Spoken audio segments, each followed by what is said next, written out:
whawheloia tūle nganga whiwhi tele nei tai au fau whamalo le whanau manuia, tai au le nei o le asolua sifuru ono le masino o November, lua fe lua sifuru malifa, whamalo fulau, aftai le tua na tausinga, o le temirei o le tautua le nei, tautua le nei si fonga le nau mo Wellington o le Amitalia, ia alo mai loa o le tātou sanu ngalo tu, tai le sunga le whawhenga, Reverend Whapepele taitu ave, me le Kalesia le Valley Church of the Nazarene, I wenu mata i usi mai alfa fonga.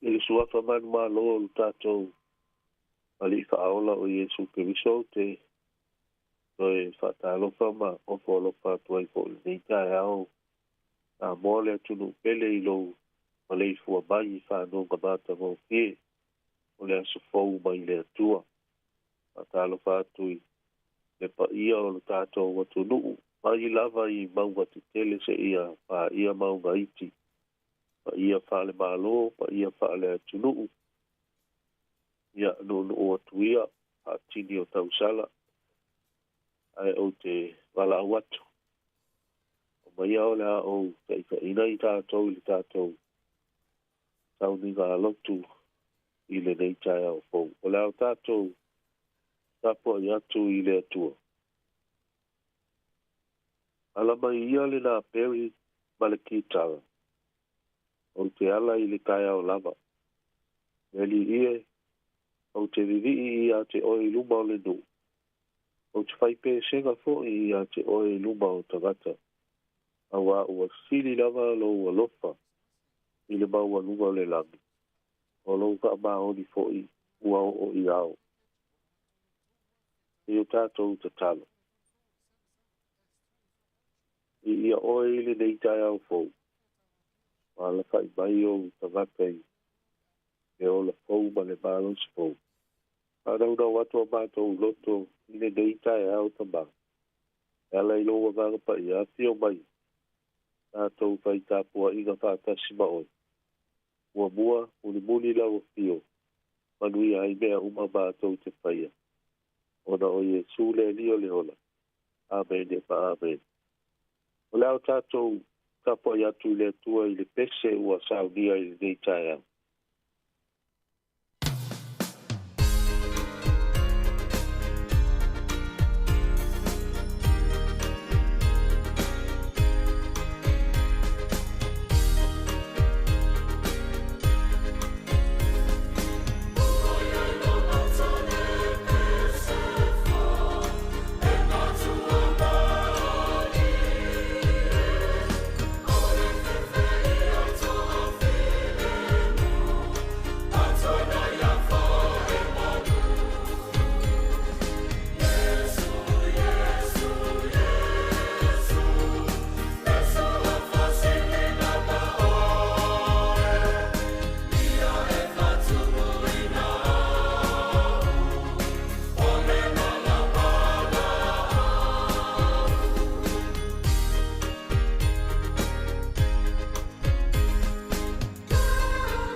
faitauina o le tusi paia mo i tātou.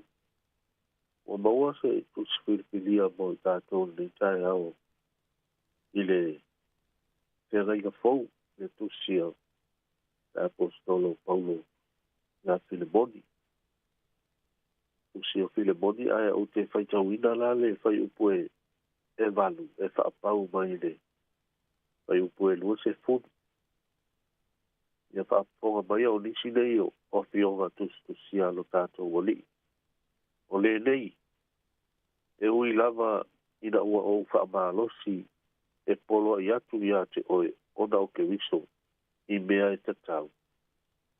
Ai o te ai oi atu ona o le lofa o hau nei lava o Paulo o le toia ina. O le ua noa noa tia nei foi ona oi e so ke wiso. O te ai oi atu ia te oe mo lo uata li o ole semo. O le na pānaua ea a o noa noa tia. A le au ngā oie ia te oe. A o le nei e au ngā tele ia te oe a tō mā. O te whaafo ia tu ia te ia. Ina e talia mai o ia. O lo ulawa tino. O lo ulawa tino ia. Na o loto ina ia tā ofi pēr ia te ia. Mā te no nopo mā. Ina ia whai mo usui. Na te au na mai ia te au. Ia o no tanga o na o le tala le lei. Ai o te le fia. Ma ia se mea i tasi. E a le tō maisa o pule. Ina ne i. Nei o se mea ua whaatawa na wina lo uanga le lei mai. Lo uanga le lei mai. A ia whaia ma le loto. Awa a tonu o le mea lea. Te a ese ai o ia. I sina i tū aso. Ina ia e toe maua o ia e whaamamau. E le toe whaapea spolonga. A e sili i le polonga o le uso pele. O le uso pele ia te au lava. E le sili ea o le whaapea ia te oe. I la le tino a toa ma la le ali. O le nei a whai e te manatu i la tau o e talia mai o ia e pei o au lava. Ai a whai na ia angaleanga ia te oe. O ai tā lafu ia te oe. Ia e tuu mai lea mea ia tea. O au o Paulo. O au tusi atu i loo lava lima. O te tau i atu lava a au te lefa i atu. I la oe ai tā lafu ia tea. O oe lava lea. E moni loo usoe. E i e whaafia mai ia te au i le li. I nā whana mai ia i loo loto i le li. Ia kawina ia a malama mai e lea ngapa ia o lea tua ia. Ana whionga ua whaitau ina mo i tātou. E o nira i mā whaunga whaalea nganga o le la unga i le. Tua whamamalu o lea tua tonu kaspa ia. Lea tua le tamā. Lea tua le ano. Ma lea tua lea ngapa ia. O le tama i tusi lea a Paulo. O le tusi lea e wha ia ana tusi o loo whao wina i le. Ngana whaperetania o le Brison e Bissels. Ia po o tusi e wha na i e tusi ai. Tono le whalpui Roma. Ia wae matua o le tusi nei tia lea. E Feso Filipi Kolose ia male. Nama i tusi lea ia Filemon. O Filemoni la o le tasi o tangata maa losi o le kalesia i Kolose. Mai whaapea o lola fale ma lona toa lua o a fia. A mata i le loto. Ano inga te le ale sao le nei tangata i le anuenga le atua.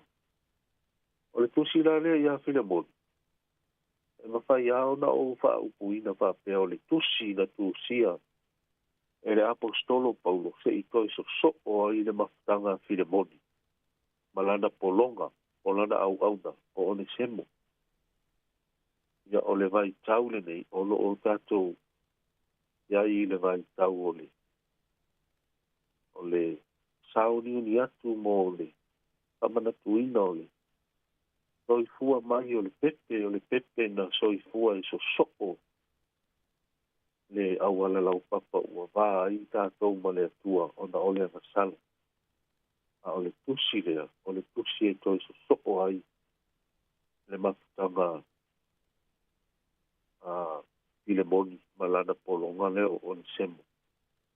Ai sa tu ai le apostolo Paulo le vā.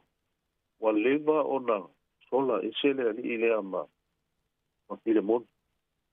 Mai le tala, ua lima tānga vale e li leo o le semo i meto tino alona matai. O Filemoni. O na sola e se lea, ai sola atu. Ai maua le leia e le tala inga a Paulo. Tuia ilo na o langa. O te tali tonu o le itu sili e tuale o na tā ua le apostolo Paulo. O na ua feliua ina le o langa o le semo. E le mana o le atua. Mai o lea foi ua pesoa soani a te ia. I lana misiona po lana ngā luenga tāra. O le ala nau ala le na o le apostolo o Paulo. Ia la ngona mai e Filemoni le ngana ua ia pao ngā ina atu i lana tusi le nei. O le ata fo i lea o lona loto atoa. Ina ia toe talia le nei mai e Filemoni o le semo. O se uso i le tala le nei. Ae le o se toi polonga e ona iai mua.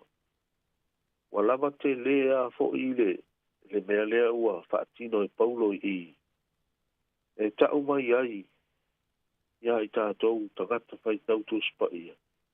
Le tūlanga o le matua whaalea nganga o le toi ina o Paulo i lona whaatua ma lona whaifua whaakerisiana.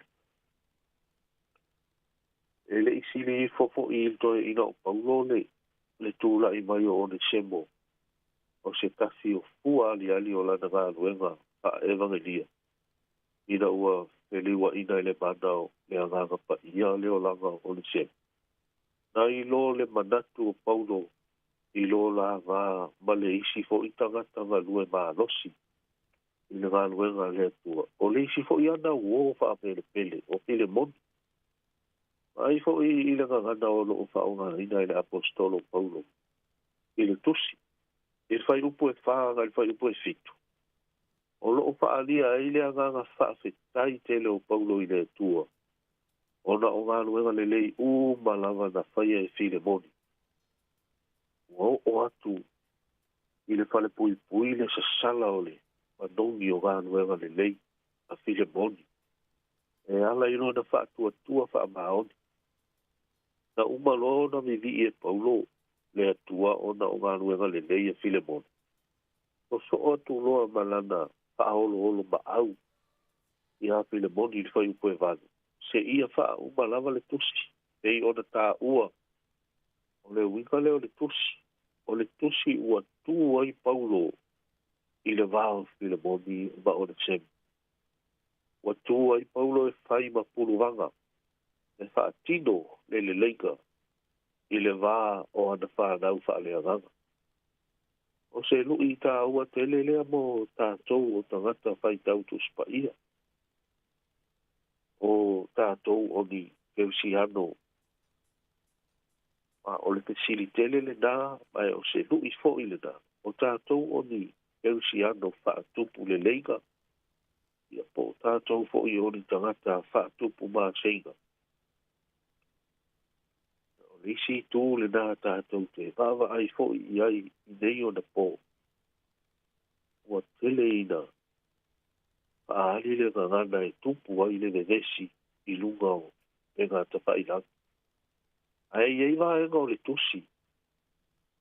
Tusi le nei el toi ina o Paulo. O loo matua ma nino ai lava.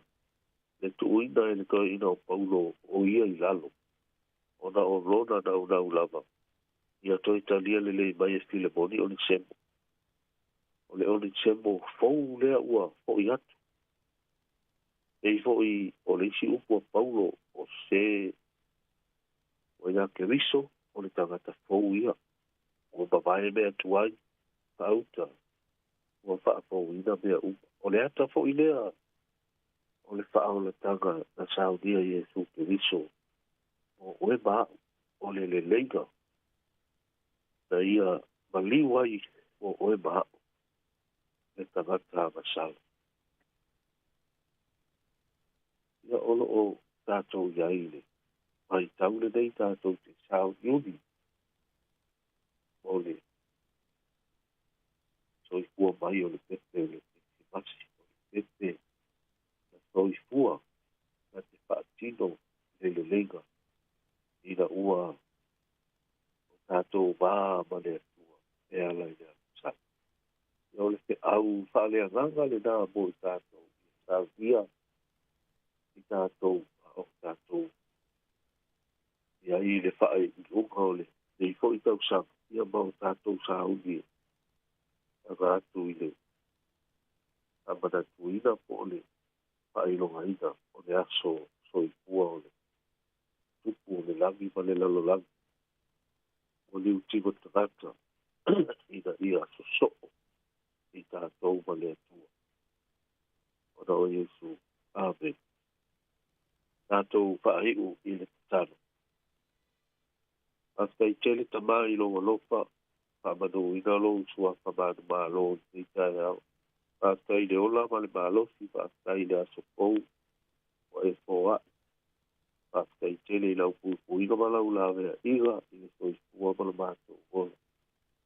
Ma ua mātou tauni fo i, mātou watu nuu e, e ngai ma te au mga aluenga le nei aso peo na mātou ni ai, a paisa fo i, o nai whanau o loo whaau au ina pēa a onga, tonu o whale a onga.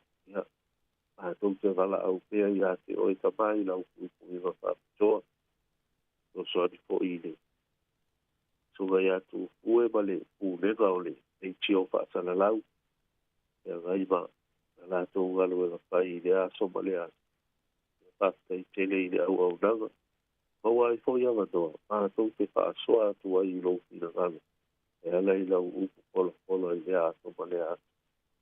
Ia whamanuia i nai o mātou ta mā, matina mātua o mātou tua a sina. O e ua pula la ngotolo lātou soi fua ma le ola ta mā. E olo o i te tono a aia ngase. Tono o malu o mātou pare. E ia whamanuia whamatua lau o tio ia i lātou ta mā. Whamanuia i le. Mai ngā mālo ni sila. Ai mai se foi o le mātou watu nui Sāmoa. Ia whamanu ia i nona tai tama. Mai se foi tai whale kāle sia tama. Ia ia i lau. So ani whātitoa. Mātou wanga atu i le whaai unga o le neitau sanga. Tai oe tama. E manu ia ai. Mea mātou te whaia. Ia o le mātou talo nā neitai au alofa maia.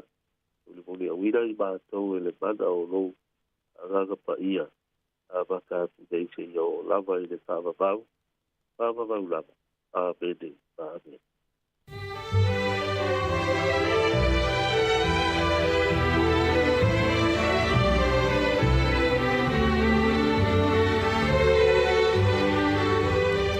Ua whafonga le tunu i le tātou saununga loto le tau nei na teita ia le sunga il whawhengainga Reverend Whapepele taitu ave mai le kālesia le Valley Church of the Nazarene wa inua mata whamanota pena whaftai mo le whiawhulfula le tua le tau fau anga le leile tua ma whamanui atu le sunga manu te leina fuafuanga le whengai ne yaso whaftai lava luas fururua minute u te alfitua mai alvi ingo le tua mai si o stato pese whaalenga nuu whangasolo le tātu por kalama le atar tai au. Tā lofa lava o le tautua le nei siu fonga le lamua Wellington.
O le tautua le si ufonga o le laumua o lo iai fo i le langolango a le New Zealand On Air. Sāmoa mo tupu, mo wani, mo whai la unga.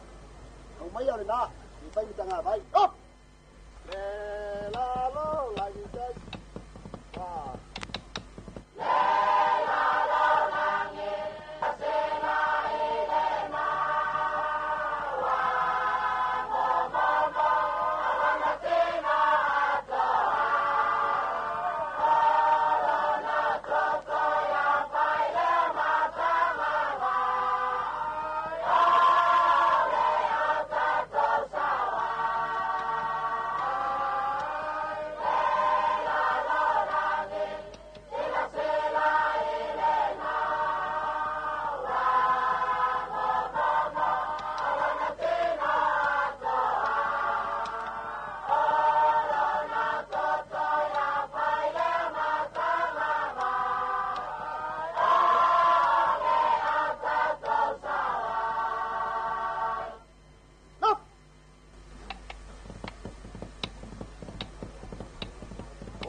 Taenga ni lua tato pese.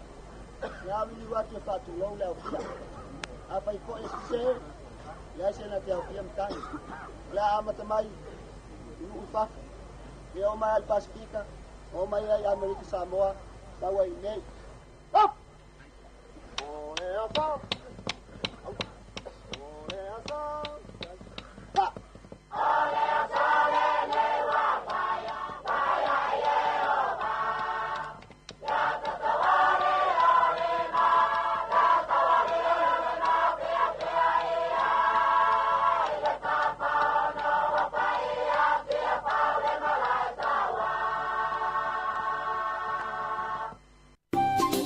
Hi Sāmoa, it's Auntie Talang here.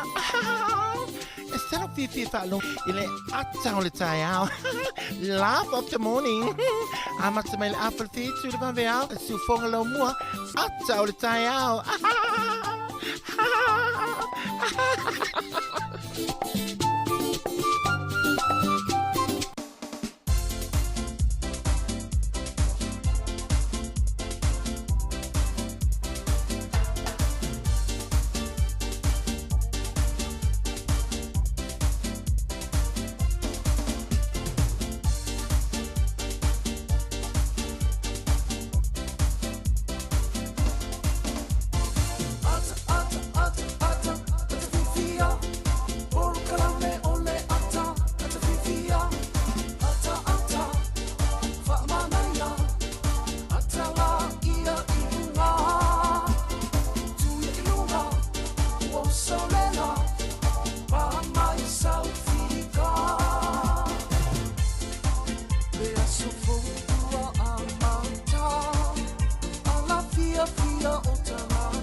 Lea sofou amata ia pe o upo le pese le o tātou ia i fo ni tai ao le suafa maru malo le tātou i faole Yesu Keriso pa talofa mfafelo ia tu pa ia maulunga le atunu i la tau mafuta mai le tasi ona tesi ma le tasi fa mo si fonga la mo e Wellington e fa pe fo le mai moanga i lungo tātou penga tawai langi le Facebook o le YouTube ma le tātou app le Sāmoa Capital Radio app ia malo le mafuta mai le tai ao fo tātou le mai le aso lua le nei lua sifuma le ono o le masino November o le tātou fōlaunga le lua fe lua sifuma le wha. Ia, patalofa fue, malo ane usu, malo le wha malos.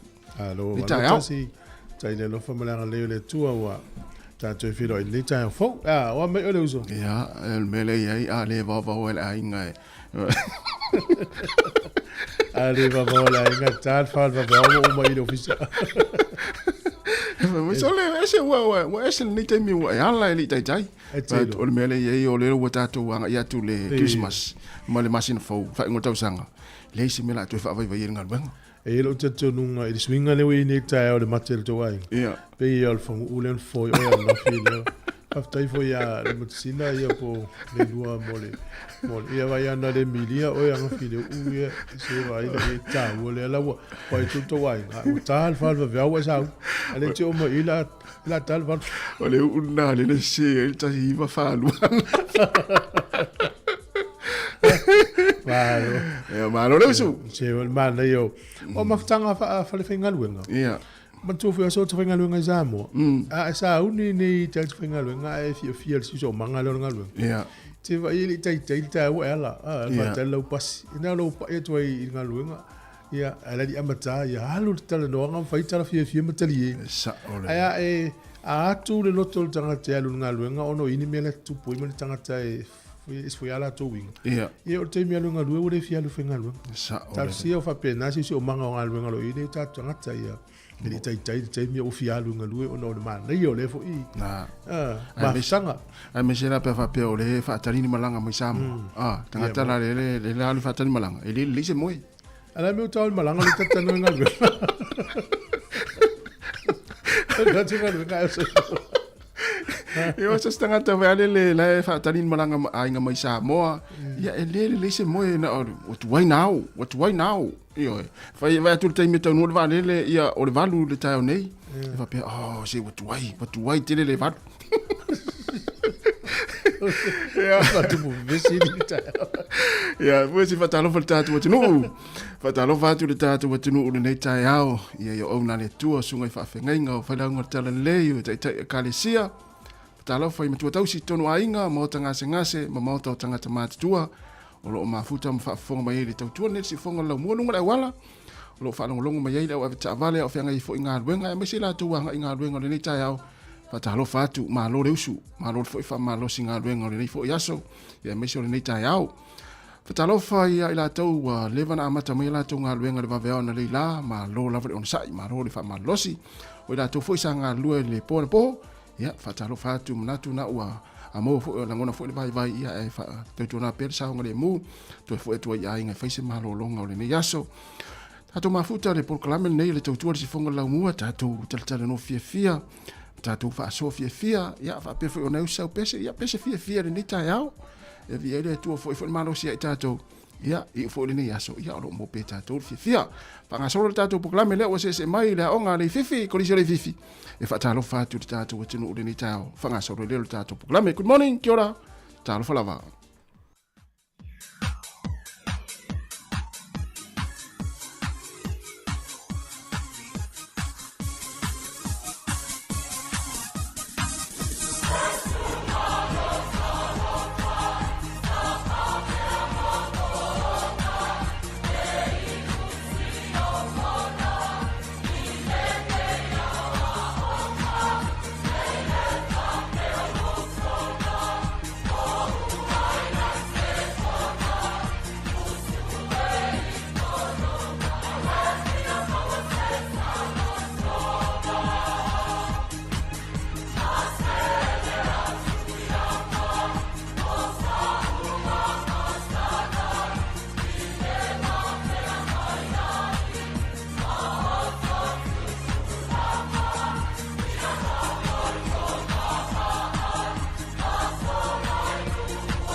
Ia tala lava usi mele whafonga le tātou tala o le tau mō le nei tai au whamele ofisa le vai tau e langi le lei le tau le aso le nei. O le aso a tai au e ina i timu a vai ele mata le lai nisi o taimi. E langi le lei le tau le aso tofi o le aso whareile a mata na wha malu winga o le tau. Langi le lei le tau le aso whareile. O nuu nei o Taranaki, whanganui, mana watu, makapiti e wha malu le so ma paolo. E langi le lei le tau Marlborough, Taupo, Hawke's Bay, Mawaira Rapa. O le malulu le e inu nei sfuru tolu anga i lunga le sfuru wha. E a mawhanawhana alo i lua sfuru tasi wha solo atu lunga le lua sfuru mane ono. Lua ono le mawhanawhana le tau Hawke's Bay, Mawaira Rapa. Au ki lani matua pula mana i aweo le lai le asole nei. O le motu i saute langi le lei le tau le pito i lunga wha solo atu i le loi kala i stete. Wha solo atu i fo i le Queenstown. E le teime va ele mato le lai Dunedin ma ina vekako e uni wha malu le nei aso.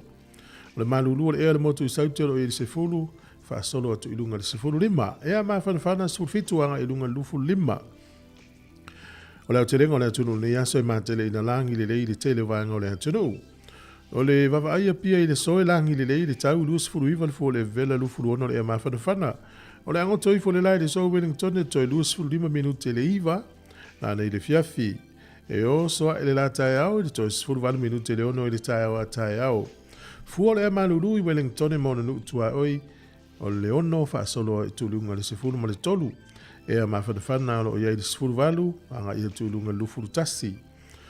O le tala o le tai nei aso Wellington e pe le tai le toi tasi minute le walu le tae au nei, sua le tai, te le titi ale lua ele au auli, ona toi pe le o le tai le sifuru walu minute te le walu nani le fiafi. O porirua, sua le tai, nei le toi tasi minute le fitu le tai awan le la, toi 2 minute le fitu, ia le ala ua sua le tai porirua, pe le tai le tasi le au auli, toi sua le tai le te o le fitu nane le fiafi, tala nao le tau ma le talo le tai mo le sirifie le tinu, wha malo le anga le lei, swing o le tupe, tasi tala ni usila, maua lau ta la au se talia, ia nao sene le istala, e valu fitu sene, tupe Amerika e 5 fitu sene tasi tala New Zealand maua lau tala fiti e tala luas furuono sene o le tupe Sāmoa le o tala 5 tasi sene i le so awoi o whaifo i lalo le tatu tupe ale la ataki dismas tasi tala New Zealand maua lau pa angatonga tasi tesi ma le 2 fitu le pa angatonga tupe Sāmoa tasi tala New Zealand maua lau tupe Sāmoa tala 5 fitu tasi sene whaafitai lava alo le alofa.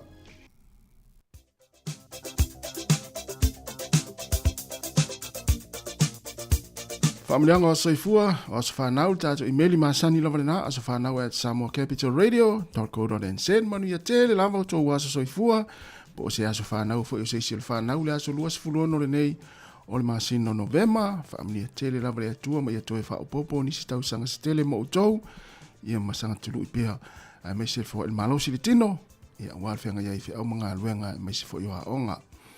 O le tusi whai tau, maua mai lea, i le tusi o Paulo le kalesia i Filipi, a lona mata upu e wha, a lona whai upu e 5. Filipi e wha, a lona whai upu e 5. Ia i loalo o tauanga malu e tangata umalava, ua lata mai le li.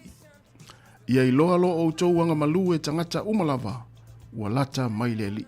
Filipi e wha, whai upu e 5. Manuia tele o tau asoifua, e terus ainga, ia familia tuai o tau asoifua mas whanau.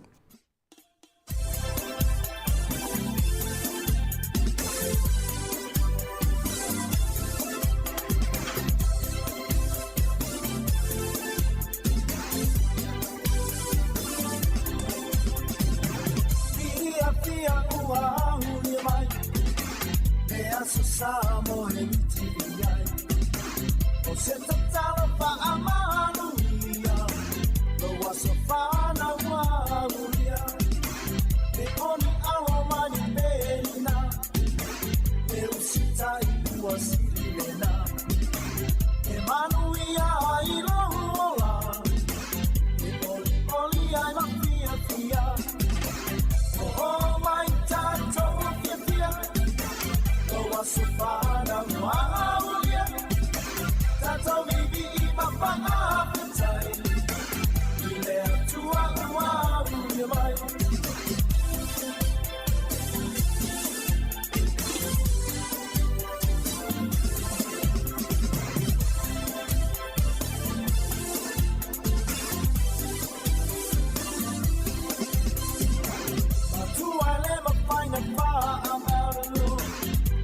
sina i le tele o aso. Wa o safi ai nei male pia. E le iaso ua unia. Uso e ia tau tua. Ya mua mua pe ale atua. Pa awa tu tau lo malosi. Tau tua male pa amaoni. Oh my tato kifia. No waso fana wauya. Tato bibi ima pa apetai. Ile atua wauya mai.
Malo lava le soifua manuia o simaia le whaafonga le vavaile le tala whaasolopito o laulangi.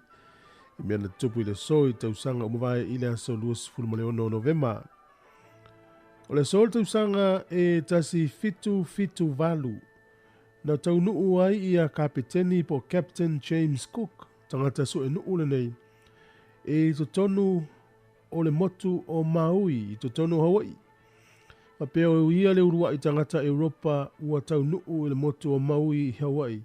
I le aso tonu ale nei tausanga e tasi fitu valu. O le sol tausanga e tasi fitu valu sifuru male iwa. O le aso le whaafetai le i tono le malo Amerika na whaailoa e le Palestine o George Washington.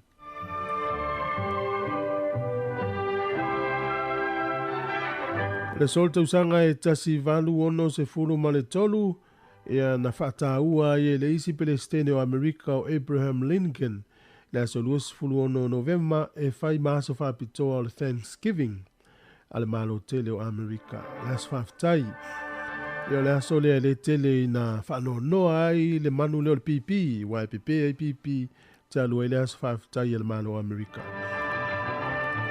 O le solte usanga tasi iwa tasi fitu na amatalia ai le National Hockey League. Tono o kanata e fitu au na amatai. E matua folta alonga neo le hoki e numere tasi tono o kanata.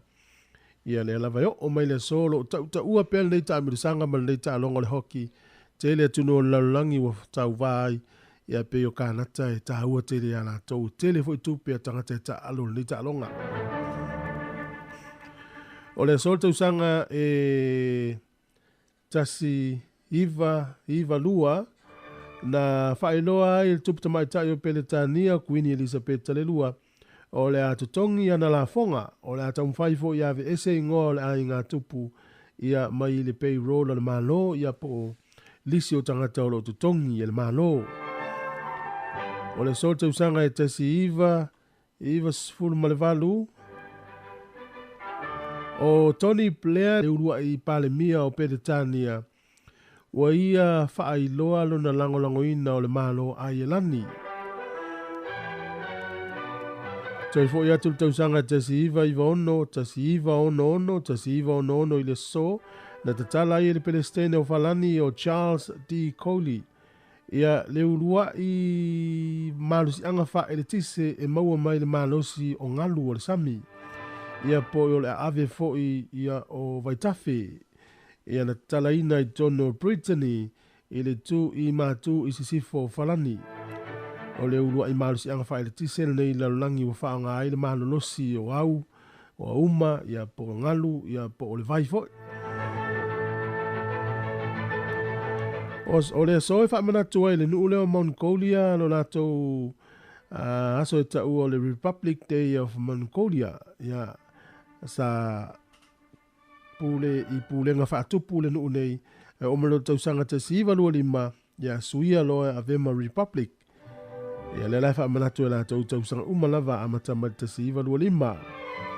O le sol tausanga te siona o fitu na whanau o le tangata lea o John Harvard. O ia le founder po na whaavaina le University a Harvard University. Na whanau le astonua le tausanga te siona o fitu i o nei University ia tau wala vai numero tasi ma numero lua langi i University maulunga langi le Harvard University. Tutonu Amerika iai. Te mawal whapoponga o tātou tala le taima sani whaftai lau. Malo whaftai ua toa iwa minuta na tālea o le walu whafonga le tātou tala mai Sāmoa. Ia mese le whapoponga mo o tātou talafou le sifonga la moe Wellingtone. Ana ia le aso. Io e. Mai tau atu o le aso nei le ana mai tātou tala mena tupu. Ia wha ilonga i le malo telo Amerika le aso whaftai. Tu se o le aso tofi lona wha o masina uma o novema. Whamanatu ai. Ia o le ana e whamanatu nei le aso lufulu walu o le masina nei. Le stofi o le vai aso nei. Mua nei le lato asong fua. Ia sa o le lea. Ia le swinga na stofi e lona wha o le masina o novema. Ma nei e fo i le aso o le malo tele. Ia, sa oi. Tua mawhatia ia na i manu i o le pipi. Ia sa o le heisia ingai Amerika ta te lewa ai ai tau mawhatanga le aso nei. Ia le manu le o le pipi. Ai sa o le. Ia se whale tonu ngā Amerika. Tau mawhalat pipi, avisi usi usamo. Tua mai nei ni usila le ua. O tele nei le tātua tunum whelanu na nua isolo ine. Ma loa, ia manuia fo inas whamanatu whapitoa peio. Waso le olo iei whamanatunga a Amerika, ia manu ula tau te whatau. Ai mai sa Amerika wa novema. Ia lo fo ua o mai sa Christmas. Sa o le. Ia o tātou whaitu langi ia o matua mātango fi o le langi le lei o le tau. Maa whanawhana ia o nei nuula. Ia o lo o whangaila tau mo le tau malulu le ranga i Mo ele. Ia manuia ngā ruenga amata o le nei tai au. Whera fo ise vaenga lalo langi nai te mafuta mai rungo tātou pingata whailangi. Ia tame whaasoa atu le tātou Facebook le aso. Mole. Tātou mafuta ile le tātou poklame. Ia misi o whaafianga o le nei fo aso. Le le se whaatalofa atu si vaenga le mafuta mai. Le whaatalofa mai ia o na tāle o le pese. Na whaafonga le tātou telefou. Matala mai Sāmoa. Whaatalofa atu le whalitua whenga wi isila. Mahalo le mafuta mai. Talofa le sunga sina pali me se foi ia le faltua ia sina merna ia po epi ia ole sunga tupai tanga tupai tapasu ia po pili tapasu fatalofa le ia oili sile fa vale sunga fa vale le fosemi ma fa vale maria fo inga ruengo le yaso tamalei ole sa vidiamu to le foa ma futa mai meleponi Australia ia talenga na mula ulu sione tau iloto malo na mula ulu mania fo nga ruenga ne yaso fatalofa le sunga fa fowina tanielu malo fa tasimai sunga hale tomasi fa tele lava le mafta mai fa tu yanga ruafi le pepe fatalofa tu le nita yao le sunga manufo le pepe le mafuta mai Sāmoa oi talofa le fatu o le Sāmoa ia manufo ia malo lava ia atonua ngā tau ina i Sāmoa. Mania fo i malo longa sunga siva lau vi fatalofa atu nei tai au. Fatalofa le sunga ia lana tau ti malo. O le sunga ia ata Ioane fa pe fo i Heidi Kay. Ia mo le to tele o le tātou tunu. Ia le alo o mafuta mo le nei taimi. Ia le la tātou o le whaafianga nei. Ia mai aloa. Ia na solo le ma tātou telefou. Patala mai Sāmoa. Good morning. Kia ora. Talofa lava.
soifua manuia lo tātou atunu le nei fo I whaopopongo telefou mai Sāmoa o se bai al whaafonga.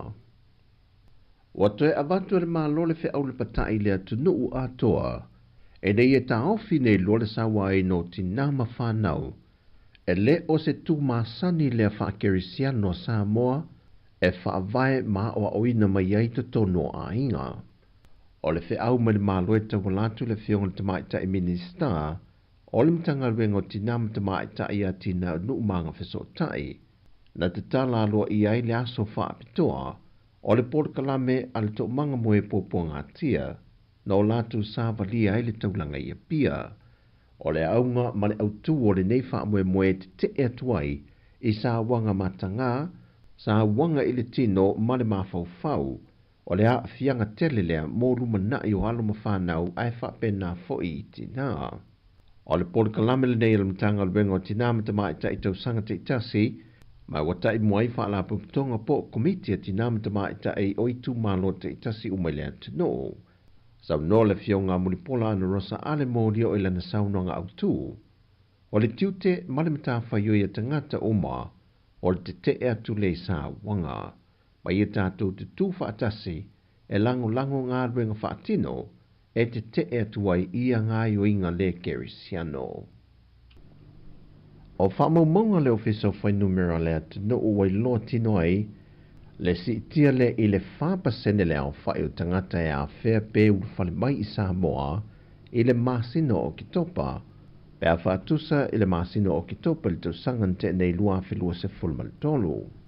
O lo whai numera si lia tangata e malanga mai e whaonga ina wa alele le atino, le wa au sia le iwa se fulmal lua tesi ma le lua pasene, ai le atose se 10% le au whai lavo I latou e malanga mai whaonga ina wa lalo.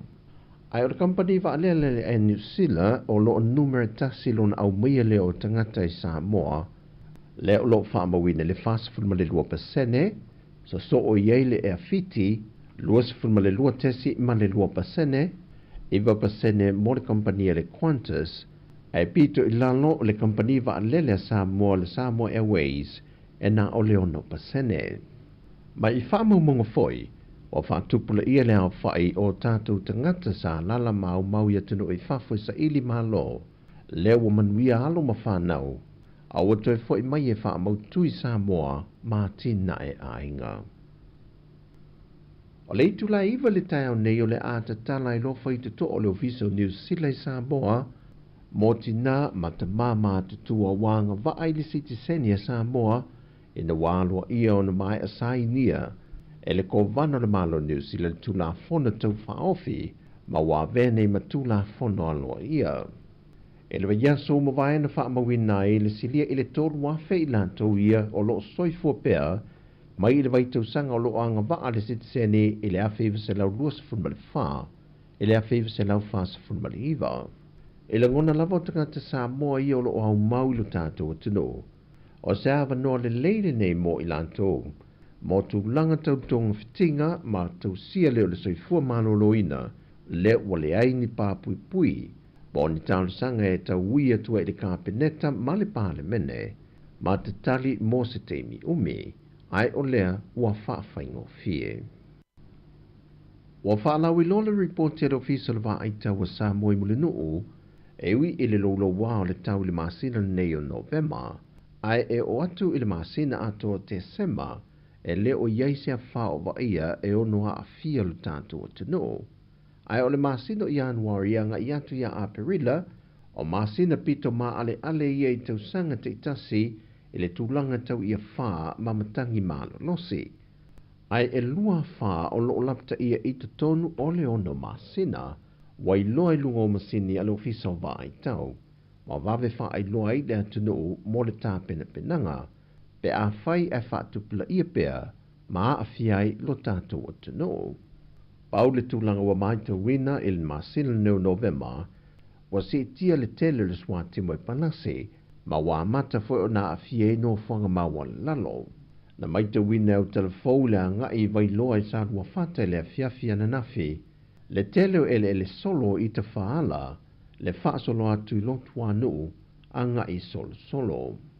Ma walapta ia le wa ai taulu tātua tinu, Ia mātai tuina teimi o timunga mafa malolonga, ia whae tete ele ngato lunga o te tele, ai whapena fui ele solo, no whanga lolo vaia, ai meise o alo mawhanau maita elenga, ele te tawheo vai tawhe. O tala fōi o le yaso manuia tele o le tātua te roi whanga le a whenga iai, whasoi fōia.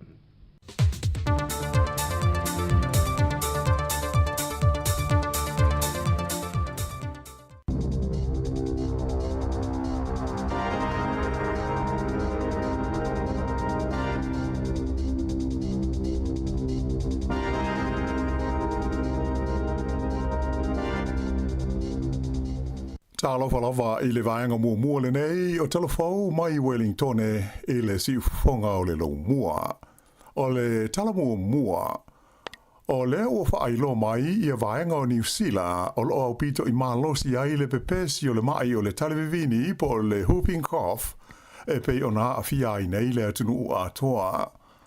O le vaenga e pito I lalo le motu I batu, ato ai ma le motu I saute, le ua whailo mai e pei o vaenga ia o loo mamafa ai le taiminei, ma to o tele iai tangata ua whaina I le talevivini. O les foreile o mwae, lea na alo iai o na iai le wha upunga, o lea ua pepesi le nei wha mai le tonu o New Zealand, ma e na amata mai iai o na wha ngā solo tau mwhainga e tali atuai I le nei mai. E o mai I le asos furulimo Novema, ua o atu I le lua se lau ono se fulmo le tolu, le au whainga o tangata ua a fia I le nei mai. O se au whainga o pito I maununga lea I le tonu se masina tasi, I le tausanga a tole nei e lua afe lua se fulmo le wha, e pei o na wha I lo mai ai le mtanga luenga o le te wha tuora. O wha maunga o pito la tamai nei a le ESR, na tauai, o I tū malo o lo o pito maununga ai I a mai o le talevivini le taimile nei o le Wairarapa, whapea le tū malo I saute po o le Southern, o whanganui a toa ai mai tū malo whaafale mai o le Capital and Coast. Ua whautua I nai e le mtanga luenga le te whatuora, I le whaia leo tui pui o le wha mai, ma tu ina mai ai le lapota inga I le au pito I sili o nā whaina I o pepe fau whaato a whanau, a toa I fo I matangata o mātua. Sa whailo mai le li fo mai o Matt Reed, o le 5% o pepe e le I a toa le se fululua masina, e mana o mia o na tāo fia le whala mai, pe a whai wā whaina I le talevivini. Ta ua fo le li fo mai, le I aisa tasi ua maliu I le talevivini I le nei tausanga, ae o le tausanga taluai, e to tolu I la tau na whano ai le soifua I le nei mai, ia mai ua whaia tau mawhainga I le taiminei, e pui ai le toe mali liwa I o nisi. E iai nisi tangata whai ngā luenga o le a wha malo lo mai la tau ngā luenga I le tonu o le mata ngā luenga le soifua malo loina.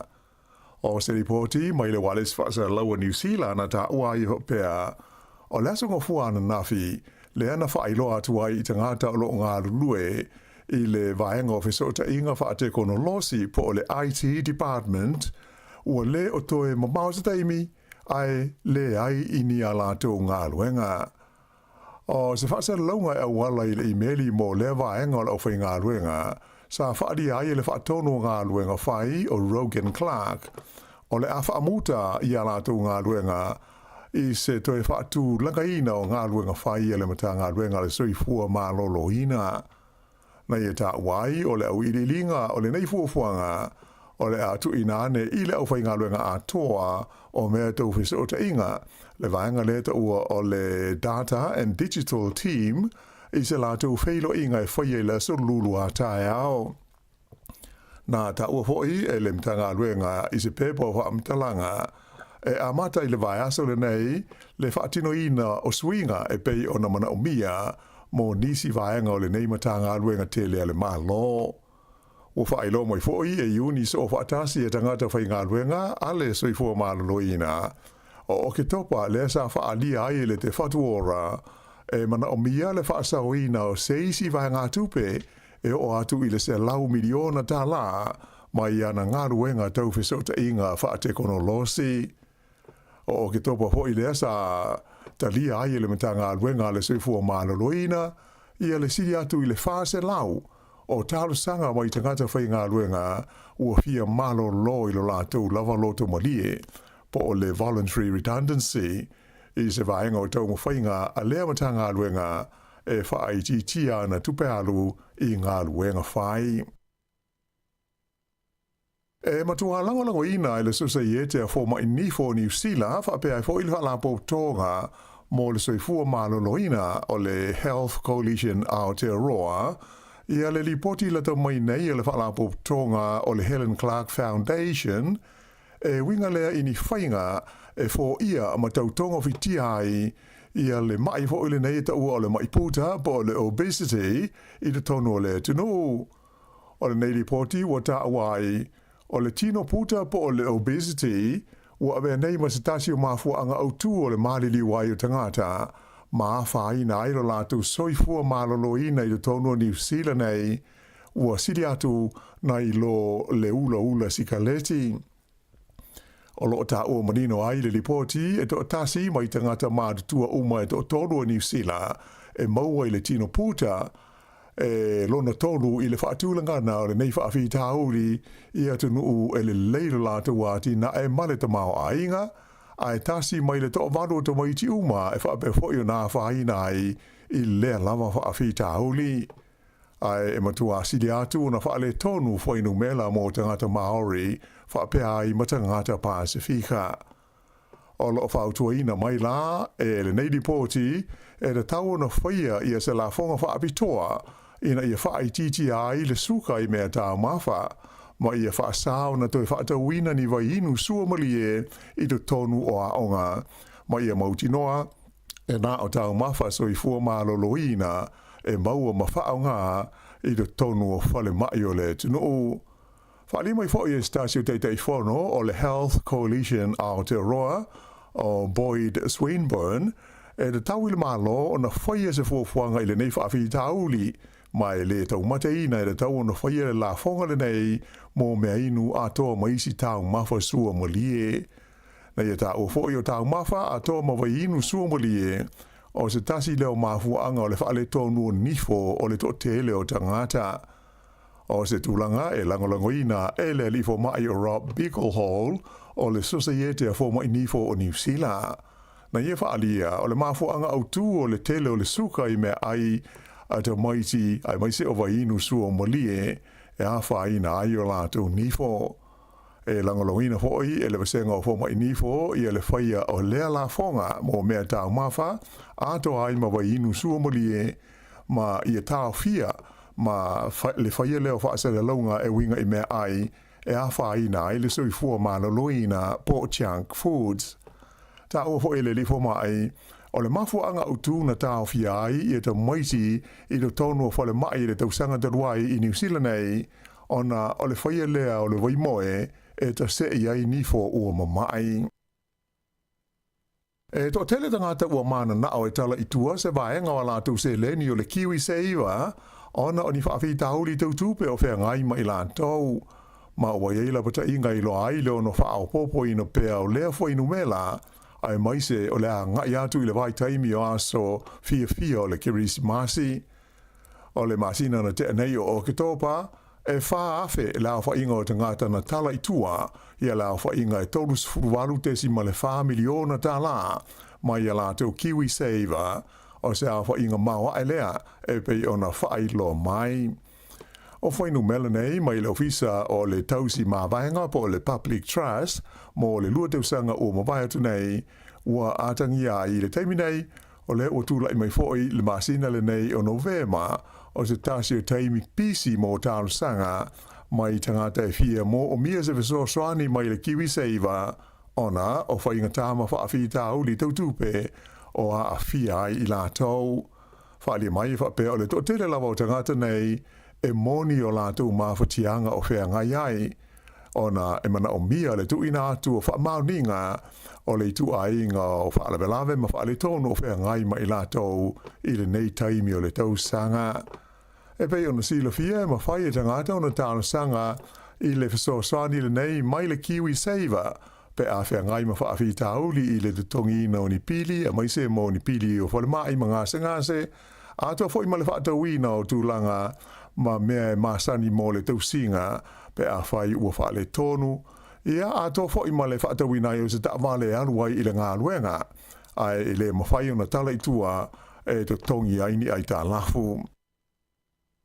Ua whailo mai le manao o le ofisa o suenga whaapitoa i mata upu whalea o onga, le Education Review Office, po le ERO, ina ia toe sanga lauli liwina mo toe ilo ina atili, ia le vaenga mua po le Level 1 o le suenga o le NCEA, le ana whaatoa a matau na whao ngā i le tausanga le nei.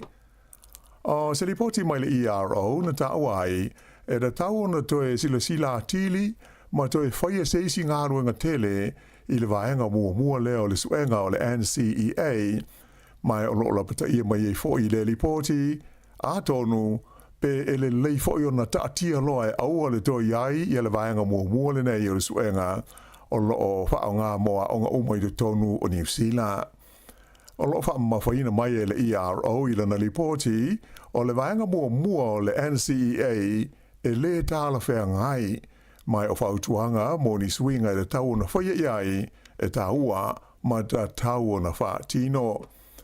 O le vaenga mua lea po le Level 1 o le NCEA e ese ma ta upu ma le wha tino ina e a onga. O lo na winga e ese aile ngā luenga e mo mia o na whaia ta moiti ma ese ai fo i ma le avanoa e pasi ai i la tau.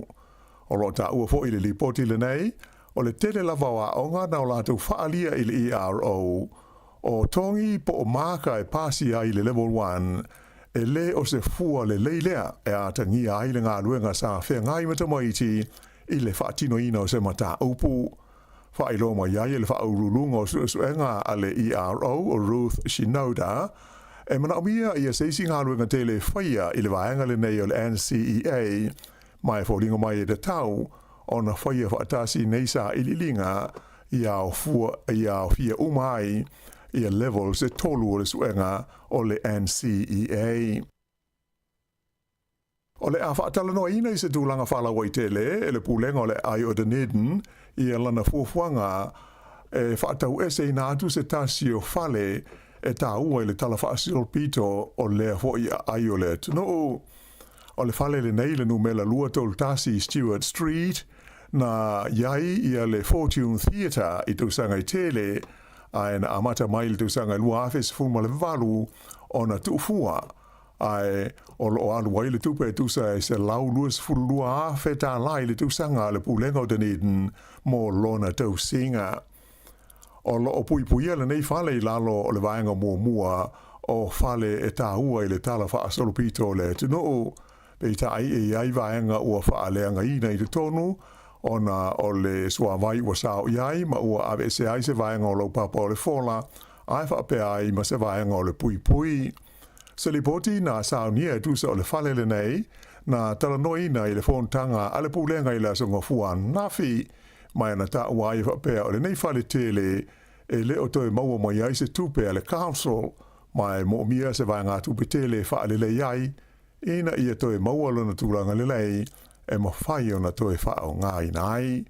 O le whai unga la le pūlenga o Dunedin e le tau na sa ili se whina ngalo o le lautele o le tunu i lea fo i tua New Zealand pe e ta tau o na whaatau atu le whale pe le ai. I se tala mai le Pasifika, ua whailoa mai le ofisa o le whonga whatalai o le Parlemene o Tonga le tau nuu atu i ai o se whaali ngalo ia e winga lea i le fuafuanga e whaatuina se lafo o le whaatuatua ina o le Parlemia o le tunu o huka kawa meili kusia o si o valeni. O se whamtalanga tustusia mai le whailu tusi o le Parlemene i Tonga i le asonga fuana na fina ta uai e whapeo lasto na i taruai luas futolu o Novema lea na tuina atuai i le whaalinga le nei mai le li whai pule le tu malo tonga tapu lima o aisake eke mai o langarongo ina e isi whai pule e toa iwa o le Parlemene.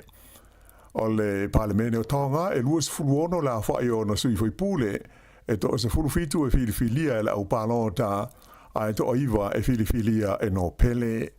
A whai o le atau au ina le Parlemene le nei lafo o lona winga ua lua ai la whai o lafo o le le wha tua ina ua whai e wha sanga i le pāle mio le tunu o lo tūnei le foe le li whai pule e le li whai pule de nei o Dr. Isake Eke o lafo mua sa wha sanga i le pāle mia i le tausanga na tenei na ta whea e to se full whawhi pule na te te i ai se full tasi na o lātou lango ina.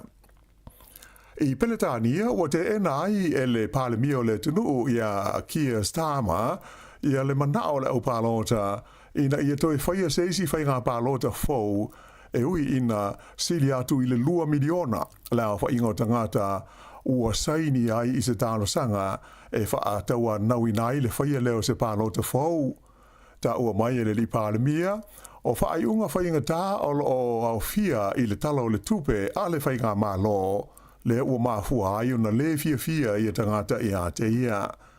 I se talanoanga ma le ITV lana polkalame o le tae ao, na whaali ai le li palemia Sir Keith Starmer, o le talosanga e pei ona whaai lo mai, o se whaamanatu tā ua lea mo ia, e winga, i le to tele o tangata i le i pānota mo le pātia le leiba, lea e taita ia nei le whai ngā malo, ia mai le o se mea lea e whaate ia ai o ia, na ia wha mawhaina fōi, e le o le whainga lea o whainga māloa Peretania, o lo o ia mautino fōi, e to tele tangata e le i mana na o e tū lai mai o ia male pātia le leiba, i le taita inga o le whainga mālo, e pei ona iei nei.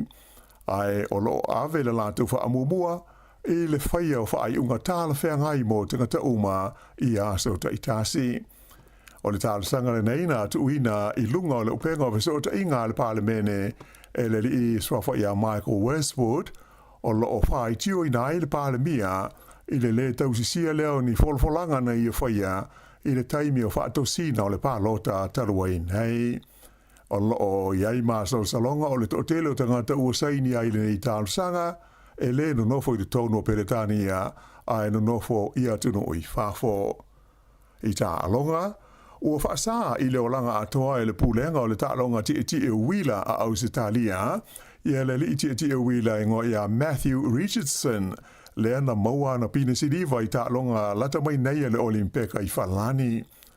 O le asanga fua nafi na whailo mai e le nei whaiunga a le whaapoptonga le nei o le o cycle, e whaasanga i le taule lea le nei e luas fulima tausanga le matua, e na ua uma se suenga na whaia, e tusa o lona tau mawhai, e alu ese mai le au taalo a Australia, a e whaatasi atu i le au te wila Peretania, a o iai i Whalani mō tā longa a le Olimpeka. Ia, o le whaeunga na nāle nei vaenga mua o telefau.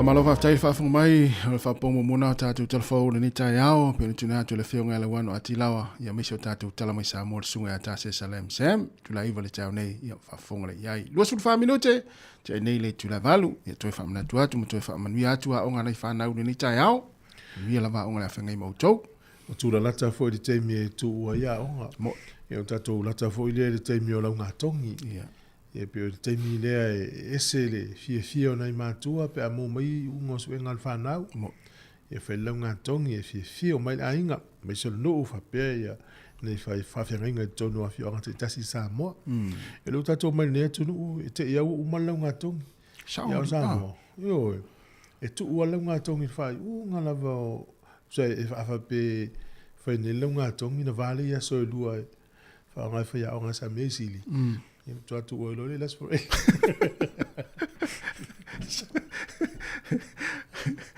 ala nga tongi Sāmoa ya so la te mine la woi lo te miti le sili va veta ul fa i ma i tamiti na o lo tamiti ta ula to ma tu e va fa is fuanga mo wa tu es fesa pe ta wana fa longa tongi las for le tu e la o e pe fa onga tongi le so lu ne ya so na lu mul me ve sa ngasi ma lo fo ma mena tal to fa ma mo fa tanga lot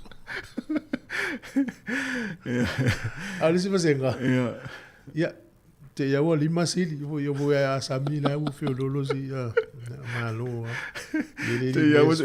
Te ia o ila o le wa tu langa mua il neva senga e to tolu. Tu a fo ma tu o to tolu le si fata. Ai ele ini makata itasi fo ese. Ese no mai tau ia me so ia se fa mai.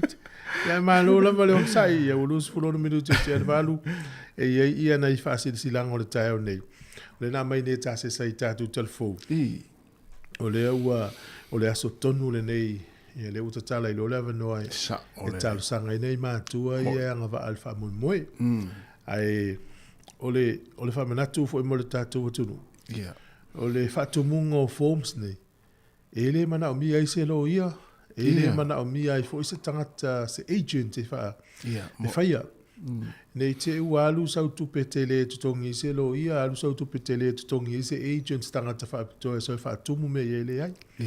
Ia se olo ai nga le foina tatal no mele fiong le li pule le tato ofe ngā luenga.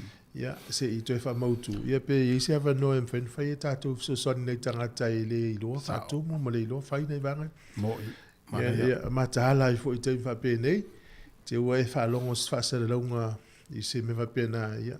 So if we lo sele ni se ia le ai o me fe ngo fian fatum ele fe ngata mata la I te fa pe nei ia o no fo ita tau le o te tala le avano le yaso ia mata ita sanga ta tau Sāmoa nga I le official le ni sila nai Sāmoa ia pia ia me sili ai ma pepa fatum ava pe o le anga va se si o lo wainga o te ia te o ena o lo mana o te fatali se o mal versol nei to a faile po le versol po na tua pe aulia va pe se tau fatele titi al pisi ni waringa le to tele tangata ia wa ta tele ta walu lo ofisa ia pia e faia online le wo ia ile link ma faina la foto pe amana o isi ia e te sila inama e va ai el fatumunga e pe el famana tuna ne I fai so nga tu pe isi I fatumunga pe forms ne e le ai wa ne e a wala res e so na tua ia tatou e whaelo atu dai vaenga ia une I mai mosto pesis. Ia te fu o visa fu ia le tarsanga ia visa mai papen.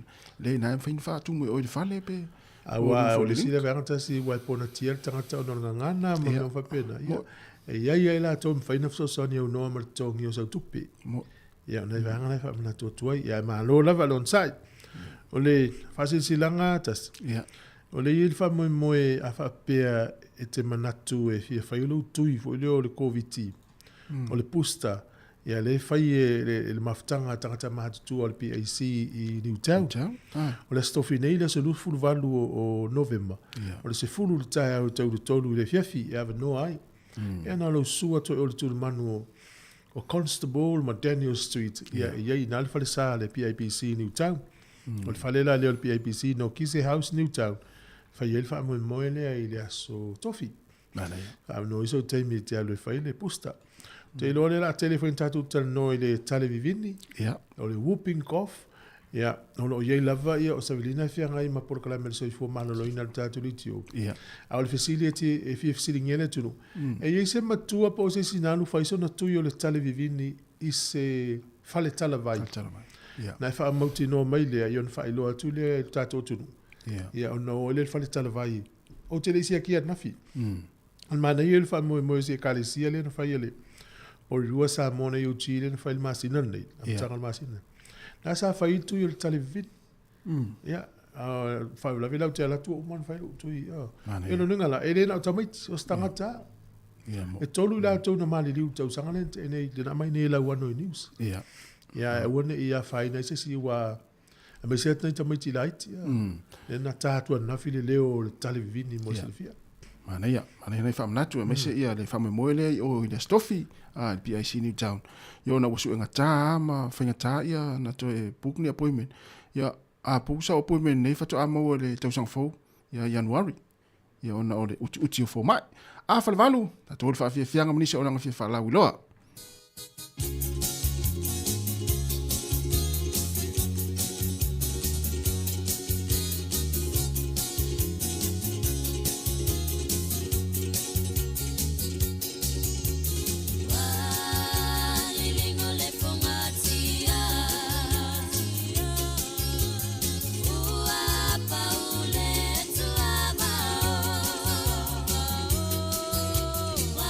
Elema anati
Wa mai le taimi o fai ngā mea alofa o le Kirisimasi, ma ua saunia le Digicel se whaapitoa e mawhai ai ona e manu malo o se holiday package e o atu i le tolu afe tā lalo na tau. Po o se telefoni fo o le Samsung S24 Ultra i le ngata hoi lea e mawhai ona laki i le afe tā la cash. O nei mea alofa e mawhai ona wha amanui nai o e pe a laki i le se i le Digicel. Pe a lafo sau topa ape luas furu tā la pe sili atu fo i ainga i Sāmoa po so se atunu o le Pasifika. E te anga wa fo i pe a lafo sau se leni le mai cash i Sāmoa e wha o ngā iei le ClickX. O le a whai o le se i wha apitoa Kirisimasi le aso luas furu walu o te semba. E iai ngā o le nei wha apitoa. Manuia tele le Kirisimasi Sāmoa alo whaanga mai le Digicel.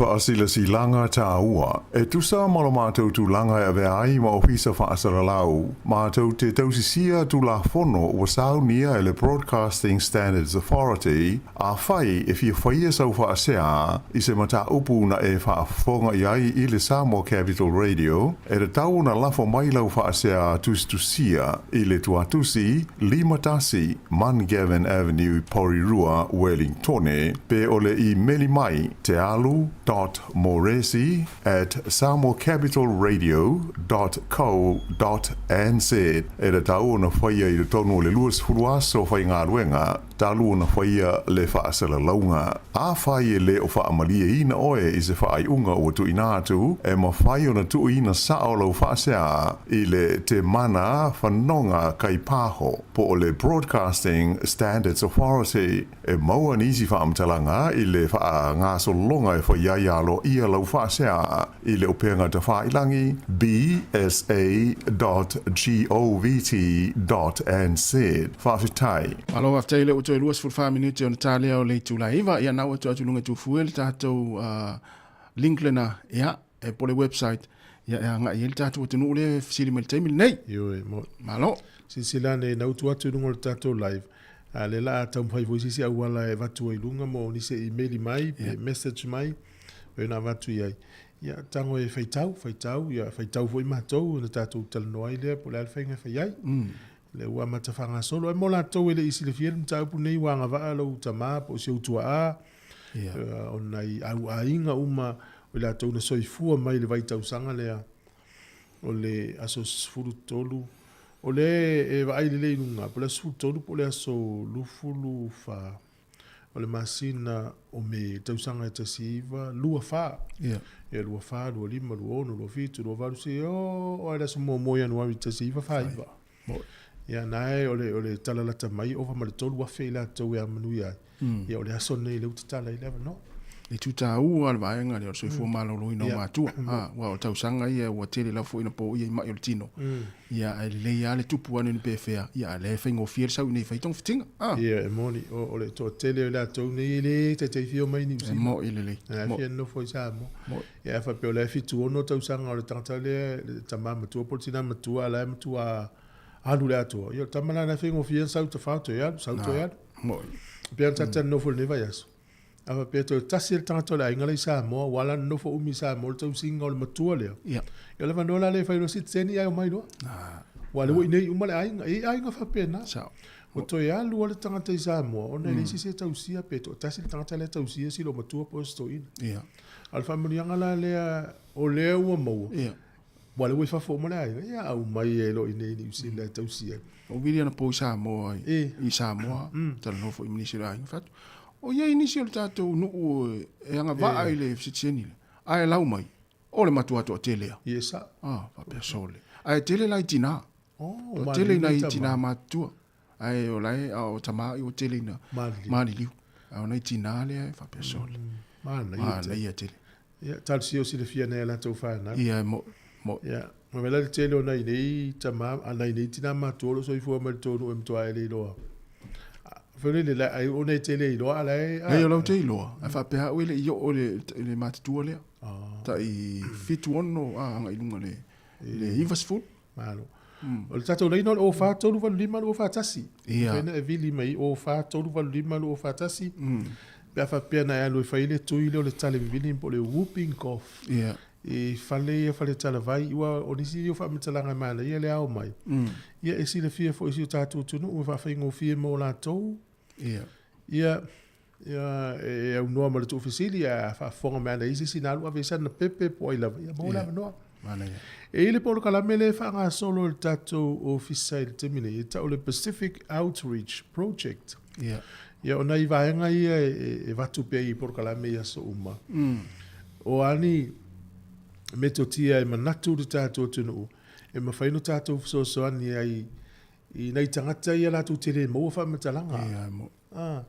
pe ia le tala fata ita i o le sitseni Ia. o le to tele o nei wom a inga le so ta i mai i la le messenger Ia. siri mai fa mala mala matu i o le mea le fai o le vili tala no fa matala iai ia vili tala no pe ila o nei tangata i le o iai fa matalanga Ia. o le ala fa mel fisidi o ani me to tia tau te fai ina au ina ia ui fa matalanga i nei tangata nei me tau soi fu malolo ina tau o onga Kolisi Universite o ngalaiti o tula fono o me o pulenga nu o me uma pena ele o mama na mai nei stangata ala la se meto tia e fai uma e tatou la fa longo ma tatou tu ne yo o toi fi au ta o nei tangata ni o nei fa e se la to ona la tele ilo ya o tal fata taitas o le mele o le paka nei tangata i mana o fa to o la to uma fa longo ma tatou litio a se pe o fa ngo po me o la to ilo uma na au la tau la ele fa longo ia te tu ala ta nguru mai tono ta vale la tu ta vale ia le lope na tele o ilo al mele tu tele lo le swinga tu fu ta i paka ya ta tu porlo se o tele anta la tu ava no ngau a fa le musi se paka no na winga o le matu a mala malama le na ta tu tangata ile fe au le mot ile aso male aso ia esa o fai ona o tele ale sala Oh, fitu se lauri mas fulu. Ya, tu pe mai mau le la o mai Christmas, le wel tatu wala audio ton fai mai. Alo se fua. Talofa. Ia, talofa lau sunga le heri au atu fue fa pe foi le lau sua tau ta sima yava. Ia se fua ia. Alo se fua. Le ai o la vala au. E mo le toale nga fa te le lua va se lua. O nga o le tau longo mai pe o le atu nu i fa mtalanga sao. La ona ia ile le a ko le sikseni le ata to le o manuia o e de o mangai kwa a sent mai si uso le ia e lia lo uta fo ise le page le a ka o mori ma wola o fai fo ia kusinga nge kanga ka fa mai kusa penga e fa nga u le aso fu ko me e o le aso fu fa mo yang wari kasiva fai ai e ke le nga va ata a foi ola ke ngo foi Sāmoa nga ila ko lo la New Zealand si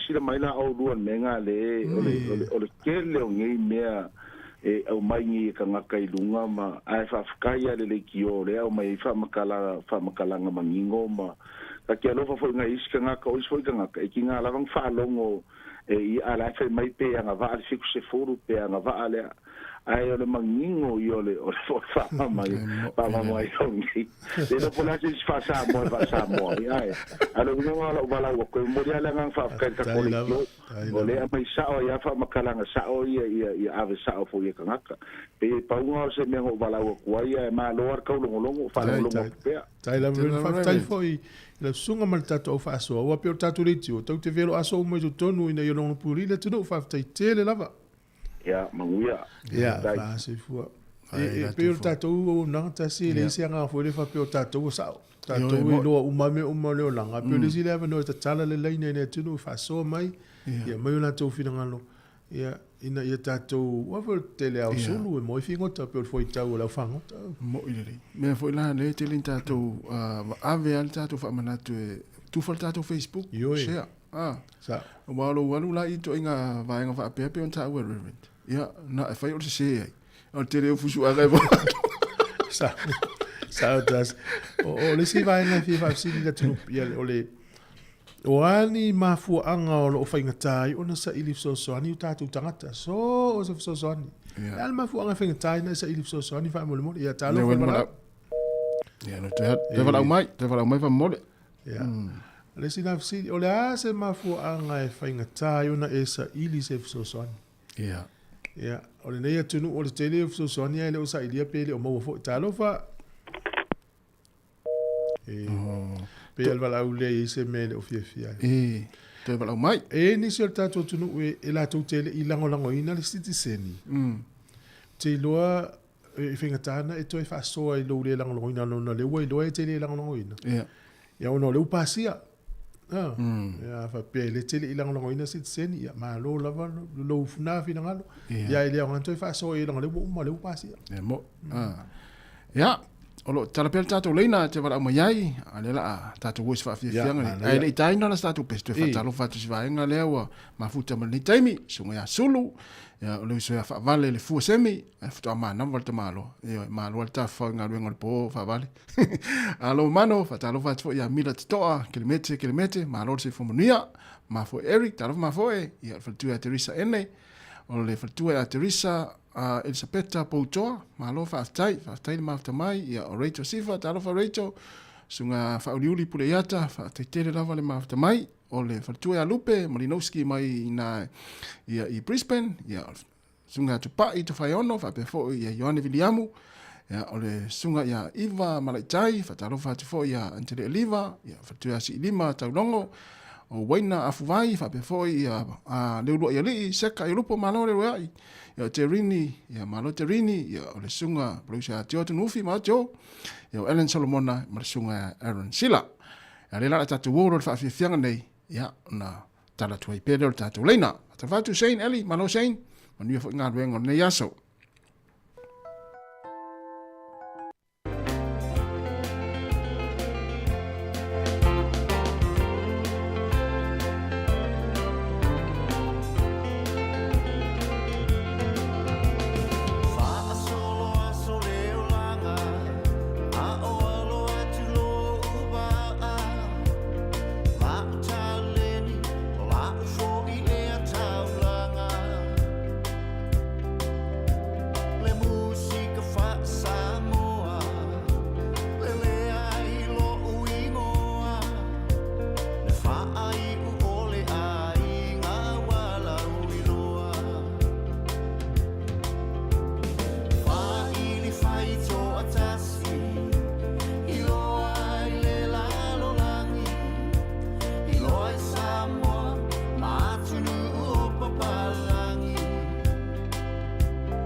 to fa o tata pesena le o tata wala o le tom fai mai ta lo fal wala au ma lo sei fu tu fu me tasi ma lo sei fu o la fa fasili fa mol mole e si o so e la vea ile melia ai le si o la na fa na inei o ala sa mo mo te meti a o la na fa na a foi o la ya america si ka me kia la ya wa iska me kia nge ele si o ina o ina le tau si sa mo si lo mo tu o la ye langa ka makengi ko kasi esa ye mfa na sit seni wali lo me tu pu wa le telemonia ta silia tu petele al mano sa mo o alu pe mai tanga ta ifa foto ting fa fo mai a fa pe te o ile lo me tu ya na tongi ya so wa ingal pase se one way ya mai nei si ak fo mai a to fial to ya wow mfa no fo ye sa mo ia fa tai Malaysia fa fasili fa mol mol e la vea fo si o tuanga na matua ai le fo si si la na fa na ine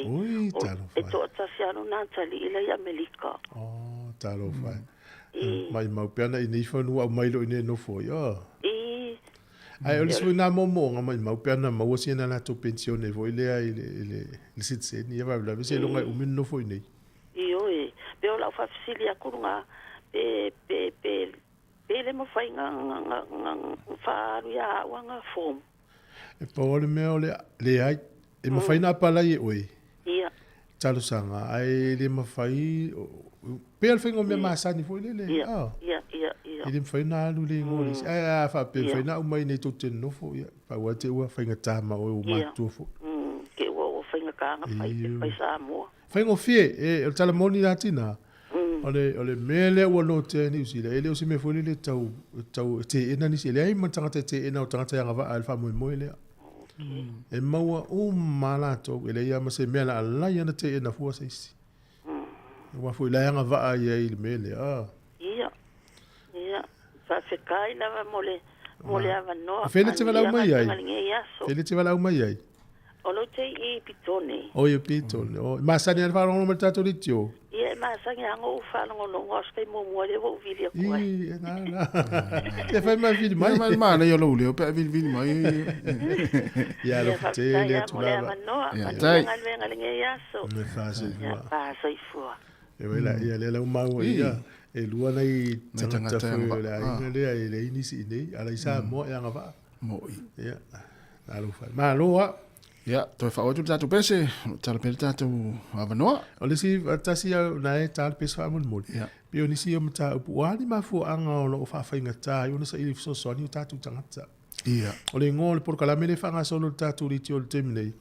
O le Pacific Outreach Project. Ia por wha mun nei o le apatu ma ia nei o tātou tangata Pasifika, le la tātou Sāmoa. Ma fisiringia nisi vaenga e tapena fo i le tātou pitola au mwhaiona tātou fatau no ina vai ngai fai lo mai le atuno o sili mo mo na te le lava waso umo le vai aso fel por kalami o le tulanga na o ani me to tie me fai ona tato so so ani tangata e le o maua fa matalanga sa o male le ia so uma lua o ani mafuanga o lo fai tahi ona sa ili so so ani tato tangata tolu o apa puipuia o lo mafua ona le mafai ona au ai matua o a inga Pasifika Sāmoa i fono tanga por kalami fa na wa onga ia o nei mata upu ani mata upu ta utele ai mana ia fa ali me pe so fina ngalo mal fa alo ana ia fa tu tatu pese ia tala pel tatu leina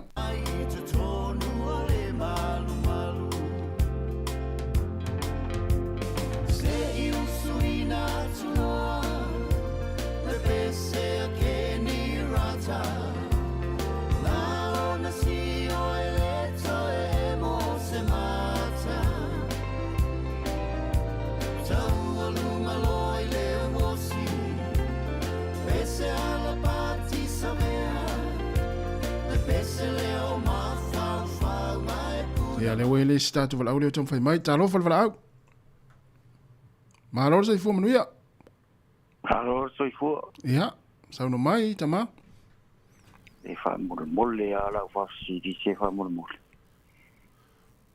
A fa pela e o le sa mo ka de mangui ngi pos kinga. Mfainga pala yo ka le ngo fo ngi. le la ule la male ia tu le la male yo ya tu male ia tu ale la sa ili sa ili pe on mo atu ele se tali te uva via se tala e wale to amata nei Vai pe yo la sa no pe yo la fa si dinga fa mo le wai pe ma faira pe fa pe ke ore ai se si fanga le ia sa i sa mo ai pe ke pe mfainga pala yo ka de ngi so se ia so se vai ngai fa tanga le apply online e ma fai ia la so se tunu tan wai ono le fo fa mo le tala nei o le asa ili le tali on fa sala lau to ile au le link na wai lungo le tato Facebook live tai au nei ai tango kilikia na fai tau ala ia na mamla matili ile a sa o le le usili male usili ala male yo e pele ia tu nei o sa si se o ia wa stai la me sinu mam lama ho ia fa te lava tai lava ia fa se ko so se vai na apply online so se me lo langi te ia fa na pala ia pa wala na me fa ting ava pela lu mana o mia le pe fa na la ia ale le ia uni ni usila pe fa na le Sāmoa ia pa wala le scan le tato ai ngale Sāmoa na fo mai le email u tango le download ia na upload pe tu le lungo ia o ta upule fo le to amata ia tato fa so le tele o fa so ia o nisi wo umana palai ia na tona tali me fa pe o le te Australia ia le na palai nei lo tinara Sāmoa le mo fai ia vai ia na so ai fa pe na ana ia ia te roi ni se vala au e tau fai ma fa pe mai o ile na fai o tai au po se so le vai as talo fal vala au malo sai fu menuia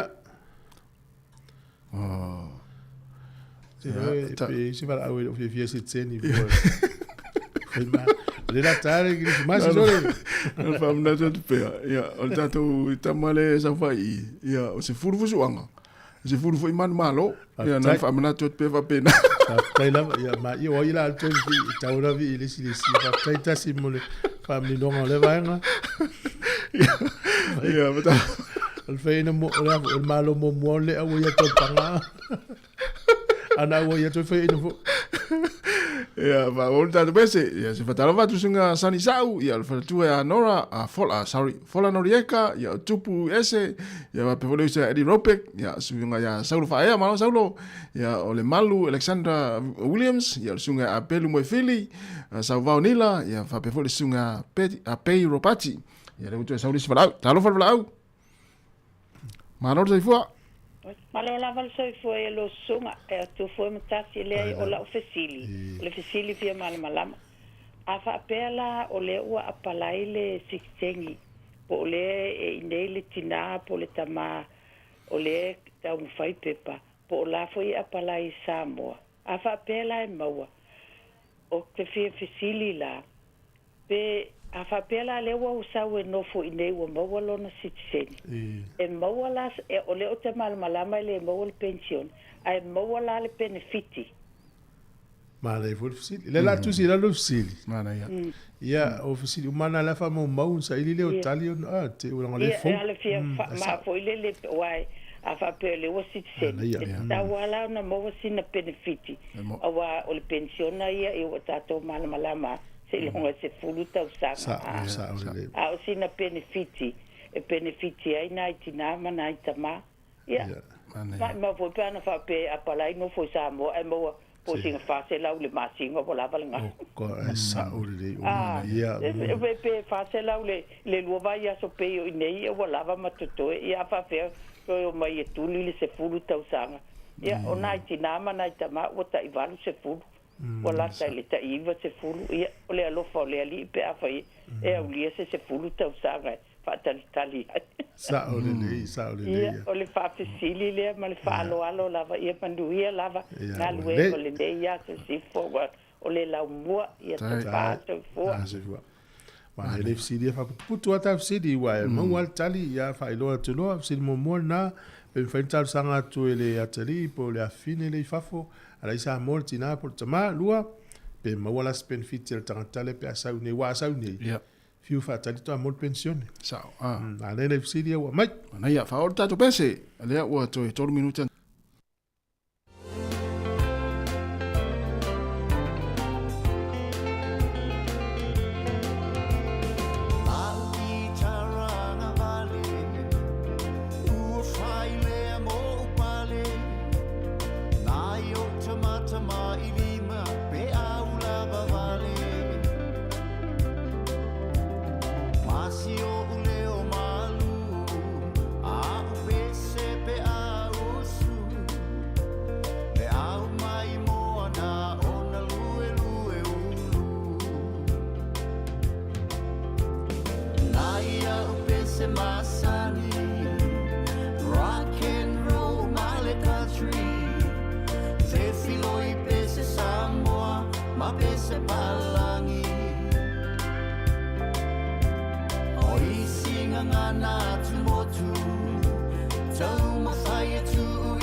Vai mataulanga pe o se upu e fola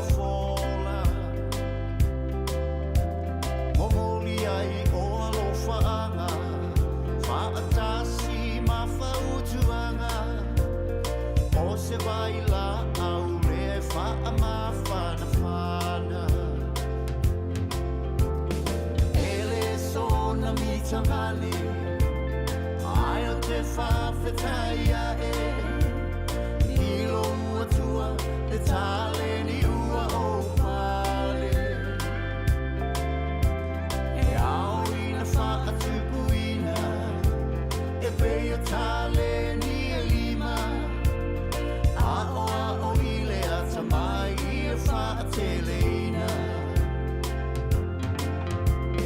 te I usuina tunoa le pese a ke ni rata na ona si o e leto e mo se mata taua luma loi le ngosi pese ala pati savea le pese le o mafau fau mai puna mai pea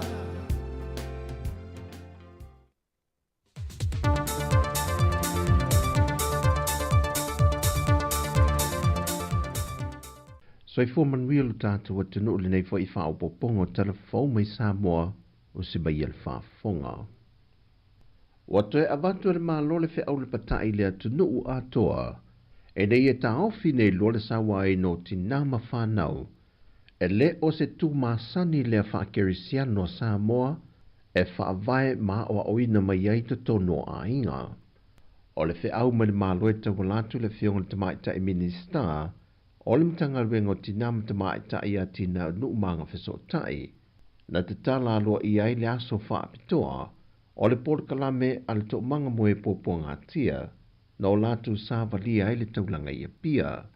O le aunga ma le autu o le nei wha moe te e atuai, I sā wanga matanga, sā wanga I le tino ma le mawhau, o le a fianga telelea mō luma na I o alo mawhanau ai whapena foi I tina.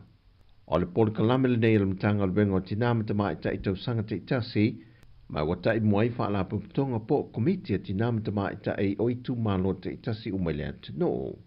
Sau no le fionga munipola ana rosa ale mōria o ilana saunanga autu. O le tiute male matafa yoi a tangata oma, o le te atu le sa wanga. Mai e tātou te tū whaatasi, e lango ngā ruenga whaatino, e te atu ai ia ngā yoinga le kerisiano.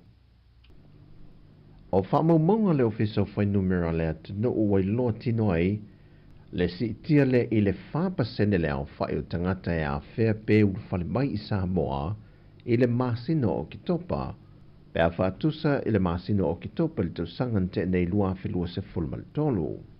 O lo whai numera si lia tangata e malanga mai e whaonga ina wa alele le atino, le wa au sia le iwa se fulma le lua tesi ma le lua pasene, ai le atose se full paseno le au whai lavo I latou e malanga mai whaonga ina wa alalo.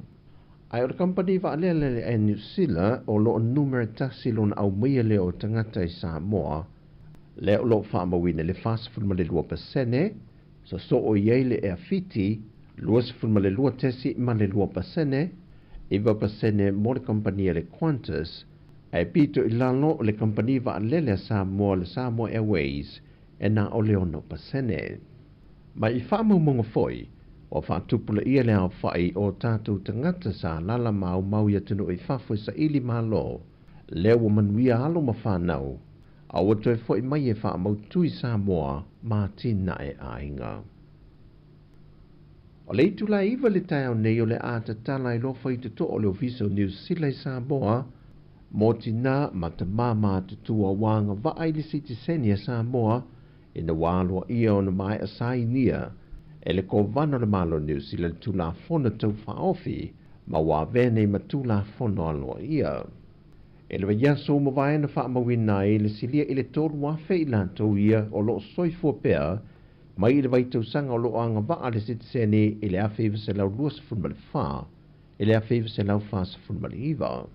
E le ngona lava o tangata Sāmoa ia o lo au mau I lo tātou atino. O se awa noa le leile nei mo I lantou, mo tu langa tau tonga fitinga ma tau sia leo le soifua maloloina, leo wale aini pāpui pui, mo ni tau sanga e tau wia tua I le kāpeneta ma le pāle mene, ma te tali mo se teimi umi, ai o lea ua whaaffaingo fie. Ua whaalawi lola reported official wa aita wa Sāmoa I mule nuu, wi ile lo wa le tau le masina nei o November, ai e o atu ile masina ato December, e le o iaisia fa o va ia e ono a fia lu tātou o tino. Ai o le masina o Januari nga i atu ia Aperila, o masina pito ma ale ia i tau sanga te itasi, le tūlanga tau ia whā mamatangi mālo losi. Ai e lua whā o loo lapta ia i te tonu o le ono masina, wai loa i lunga o masini alo fisa o vā i tau, ma wawe wha ai loa i le atunu mo le tā pena penanga, pe a whai e wha tupula ia pea, ma a fiai lo tātou o tunu.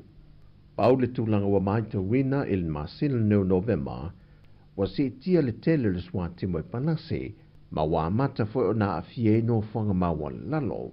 Na maita wina o telefou le anga i vai loa i sa lua whata le fiafia na nafi, le tele o ele solo i te whaala, le wha solo atu i lotu anu, anga i solo. Ma walapta i ele wa ai taulo tātua tinu, ia mata i tu wina te imeo ti munga mafa malolonga, ia wha ai tete ele ngata lunga al te tele, ai wha pena fui ele solo, no whanga lolo vaia, ai meise o alo mawhanau maita elenga, ele te tafe o vai tafe. O tala fo iol ne yaso manuia tele o tātua tunu i whanga le a whenga iei, wha soifoia.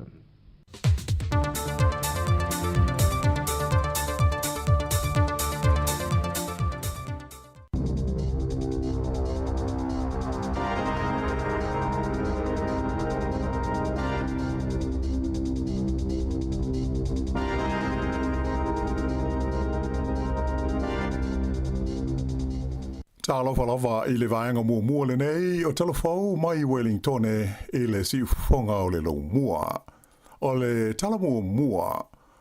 O le o whailo mai i a vaenga o New Zealand o lo au pito i malosi ai le pepesi o le mai o le talevivini po le whooping cough e pei o na a fia i nei le atunu a toa. O le vaenga e pito i lalo le motu i batu, ato ai ma le motu i saute, le o whailo mai e pei o vaenga ia o loo mamafa i ai le taiminei, ma to o tele i ai tangata ua whaina i le talevivini. O les foreile o mwae lea nalo i ai o na iai le wha upunga, o lea ua pepesi i le nei wha mai i tonu o New Zealand, ma e na amata mai ai o na wha ngā solo tau mwhainga e tali atu ai i le nei mai.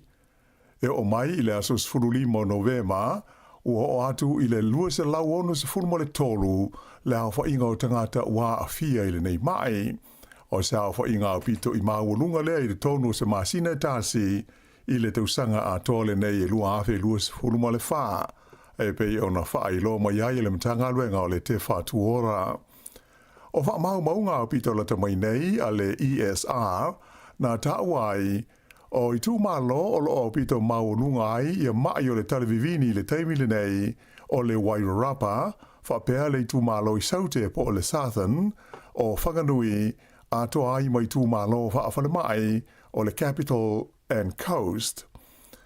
Ua whautua inai e le mtanga luenga le te whatuora, i le whaia leo tui pui o le wha mai, ma tu ina mai ai le lapota inga i le au pito i sili o nā whaina i o pepe fau whaato a whanau a toa ai fo i mata ngata o mātua.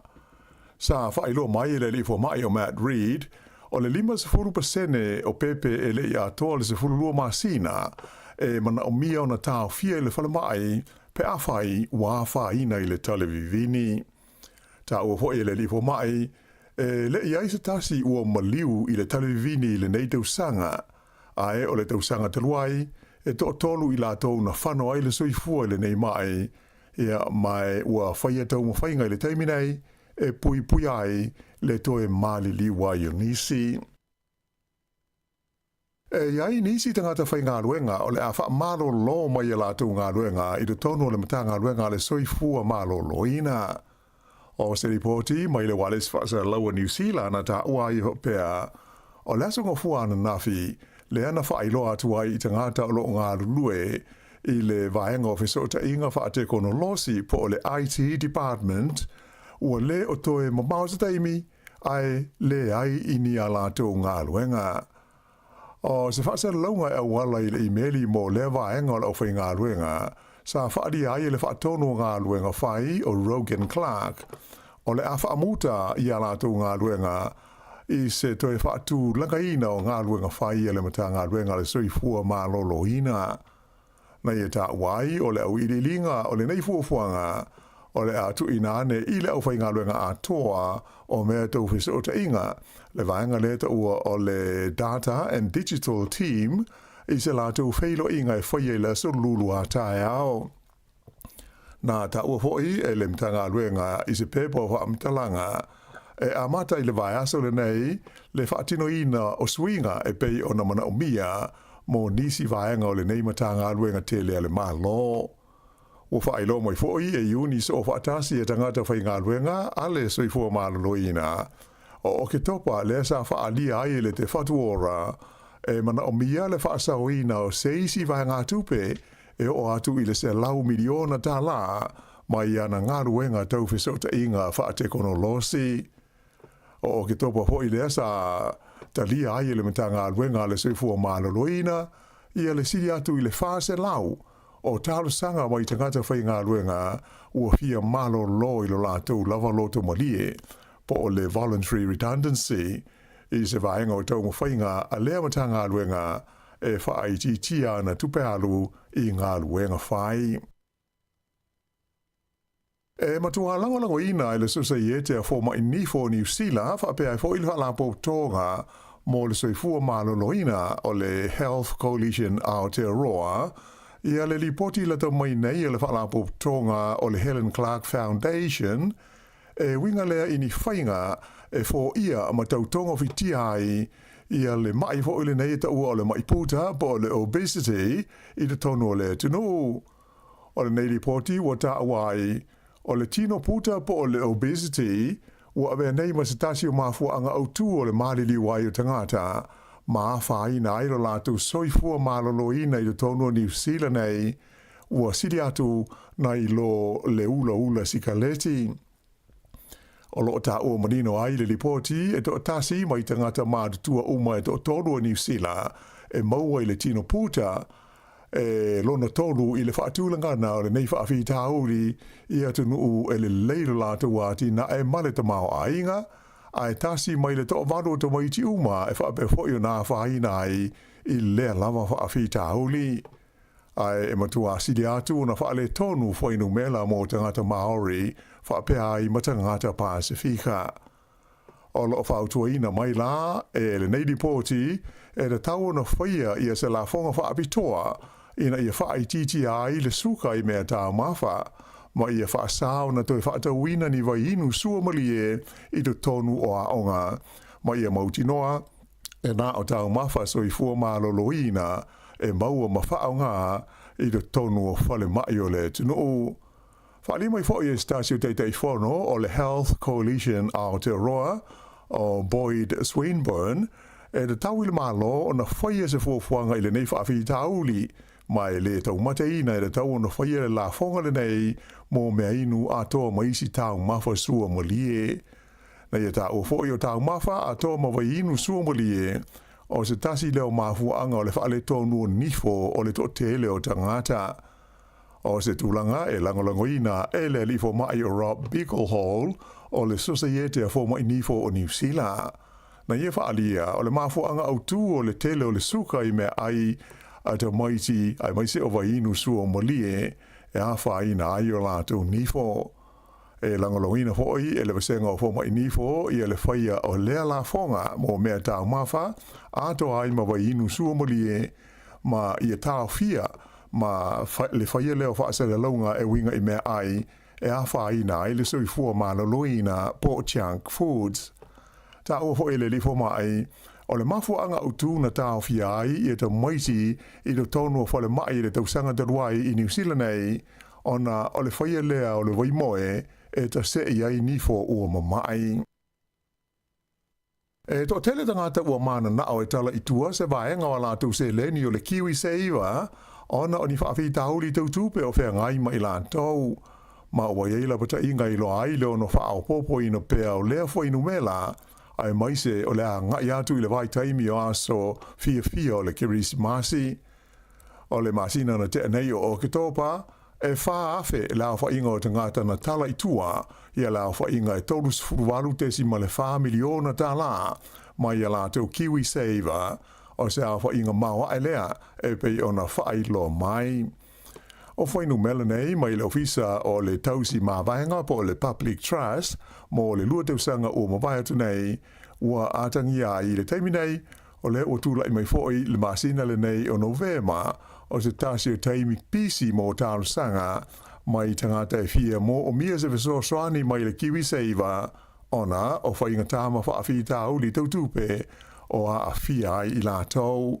Whaali mai wha pe o le to tele lawa o tangata nei, e moni o la tu mawhatianga o whea ngai ai, ona e mana o mia le tu ina atu o wha mauninga, o le tu ainga o wha alawelawe ma wha ale tonu o whea ngai ma i la tau i le nei taimi o le tau sanga. E pei ona sila fia ma whai e tangata ona tāna sanga i le whaso sani le nei mai le Kiwi Saver, pe a whea ngai ma wha awhi tauli i le tutongi ina o ni pili, a mai se mo ni pili o whale mai ma ngase, a toa fwoi ma le wha atawina o tūlanga ma mea e masani mo le tausinga, pe a whai ua wha le tonu, ia a toa fwoi ma le wha atawina i o se ta wale aluai i le ngā luenga, ai i le mawhai ona tala i tua e tutongi aini ai tā lafu. Ua whailo mai le manao o le ofisa o suenga wha apitoa i mata upu wha lea o onga, le Education Review Office, po le ERO, ina ia toe sanga lauli liwina mo toe ilo ina atili, ia le vaenga mua po le Level 1 o le suenga o le NCEA, le ana whaatoa a mata o na whao ngā i le tausanga le nei. O se ripoti mai le ERO na tauai, e da tau ona toe sila atili, ma toe whaia seisi ngā ruenga tele i le vaenga mua leo le suenga o le NCEA, mai o loola pata ia mai e fo i le ripoti, a tonu, pe ele lei foi ona taatia loa e aua le toi ai i le vaenga mua le nei o le suenga o loo whao ngā moa o ngā umai le tonu o New Zealand. O loo wha mawhaina mai e le ERO i lana ripoti o le vaenga mua o le NCEA e le tāla whea ngai mai o whautuanga mo ni swinga e le tau na whaia iai e taua ma ta tau na wha tino. O le vaenga mua lea po le Level 1 o le NCEA e ma ta upu ma le wha tino ina e a onga. O lona winga e aile ngā luenga e mo mia o na whaia e tamaiti ma e ai fo i ma lea vanoa e pāsi ai i la tau. O lo ta ua fo i le lipoti le nei, o le tele lava wa onga na o la tau whaalia i le ERO, o tongi po o maka e pāsi ai le Level 1, e le o se fua le leilea e a tangi ai le ngā luenga sa whea ngai matamaiti i le whaatino ina o se mata upu. Whailo mai iai le whaurulunga o suenga a le ERO o Ruth Shinoda, e mana omia i a seisi ngā luenga tele whaia i le vaenga le nei o le NCEA, mai fōringa mai e de tau, o na whaia whaatasi neisa i lilinga i a fia umai, i a level se tolu o le suenga o le NCEA. O le a whaatalanoa ina i se tūlanga whalawai tele, e le pūlenga o le ai o Dunedin, i a lana fuafuanga, e whaatau ese ina atu se tasi o whale, e tā ua i le tala whaasirol pito o le hoi ai o le tunu. O le whale le nei le numela lua tol tasi Stewart Street, na iai i a le Fortune Theatre i tūsanga i tele, ai na amata mai le tūsanga lua awhes fuma le walu o na tuufua, ai o lo alu wai le tupe tusa e se lau luas fulu lua awhe tā lai le tūsanga le pūlenga o Dunedin mo lona tausinga. O lo o puipuia le nei whale i lalo o le vaenga mua o whale e tā ua i le tala whaasolopito le tunu, pe ta ai e ai vaenga ua whaaleanga ina i le tonu, ona o le suawai ua sao iai, ma ua ave se ai se vaenga o lo papa o le fola, ai whape ai ma se vaenga o le pui. Se li poti na sao nia e tusa o le whale le nei, na talanoi na i le fontanga a le pūlenga i la songa fua nafi, mai na ta ua ai whape o le nei whale tele, e le o toi maua mai ai se tupe a le council, mai mo mia se vaenga tupe tele whaale le iai, ina ia toi maua lona tūranga le lei, e ma whai o na toi whao ngāi nai.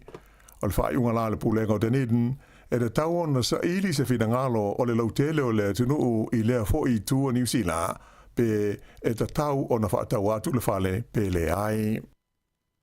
I se tala mai le Pasifika, ua whailoa mai le ofisa o le whonga whatalai o le Parlemene o Tonga, le taunu atu I ai o se whaalinga aloa ia, e winga lea I le fuafuanga, e whaatuina se lafo o le whaatuatua ina o le Parlemia o le tunu o huka kawa meili kusia o si o valeni.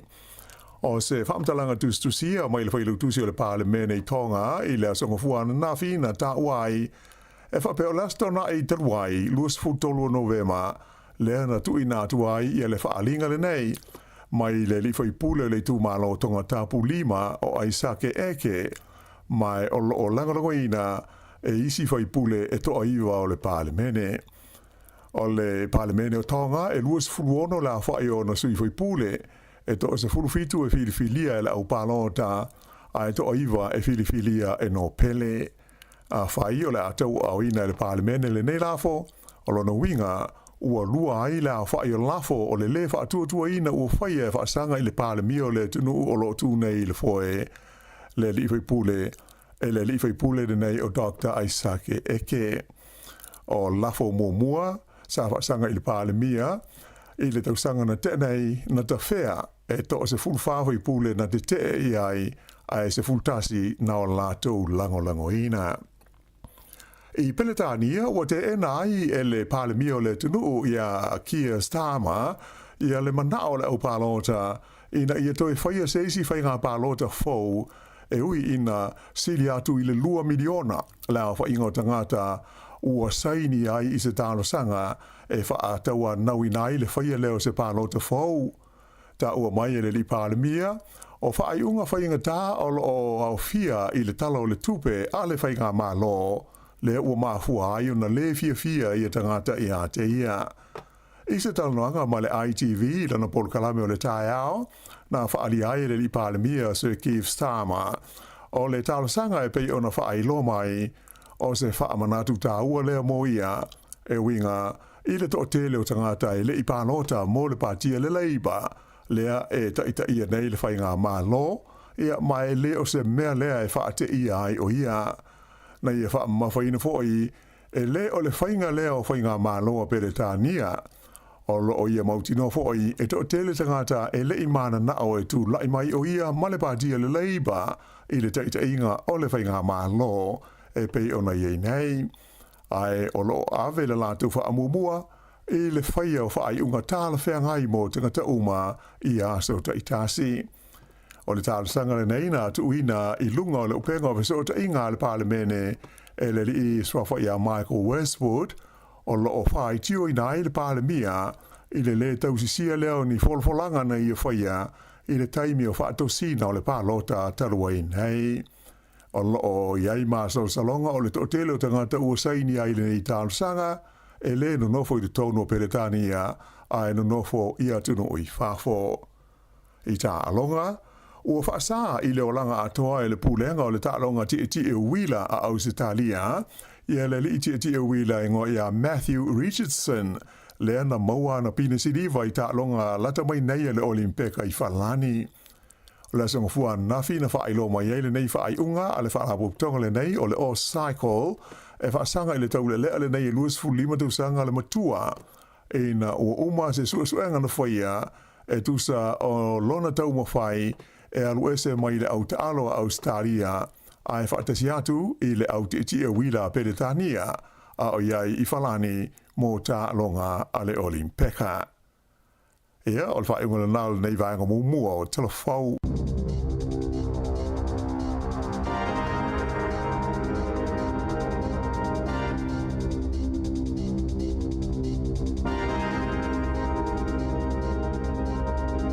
Mol va pongo tatu telefon le tu las fulmo le lua I le au ni nei tatu tala mai Sāmoa luas ful tolu le luas ful 5 minute te nei le iva klame le atol taiao ia malo le ale malu taiao ni nei yaso ya no sina toast lava le na ia pe fai fu se swale sa sto ina masilo matu le taiao ya le na ma nei le tele o le langa o Sāmoa e fa pasi e tatu me le tio taiao sa o le e o mai nei tu o masani alto tele fa to Fai asina tausinga po lata i sifululua le awauli po te o sifululua. Mo. Ia o le ese fo ta o le tau maftanga le o le tio tai au i tu sai fa mo nga fo mai. Ia. So soni te le aso e mo ele mano si fo i le tino so soni nga luenga le aso. Mo. Ali staimi pe e fa tuainta o mafartanga te li staimi po le level po. Ia. Ia to afelan tau singa ia o tuai te le la alwe malolo.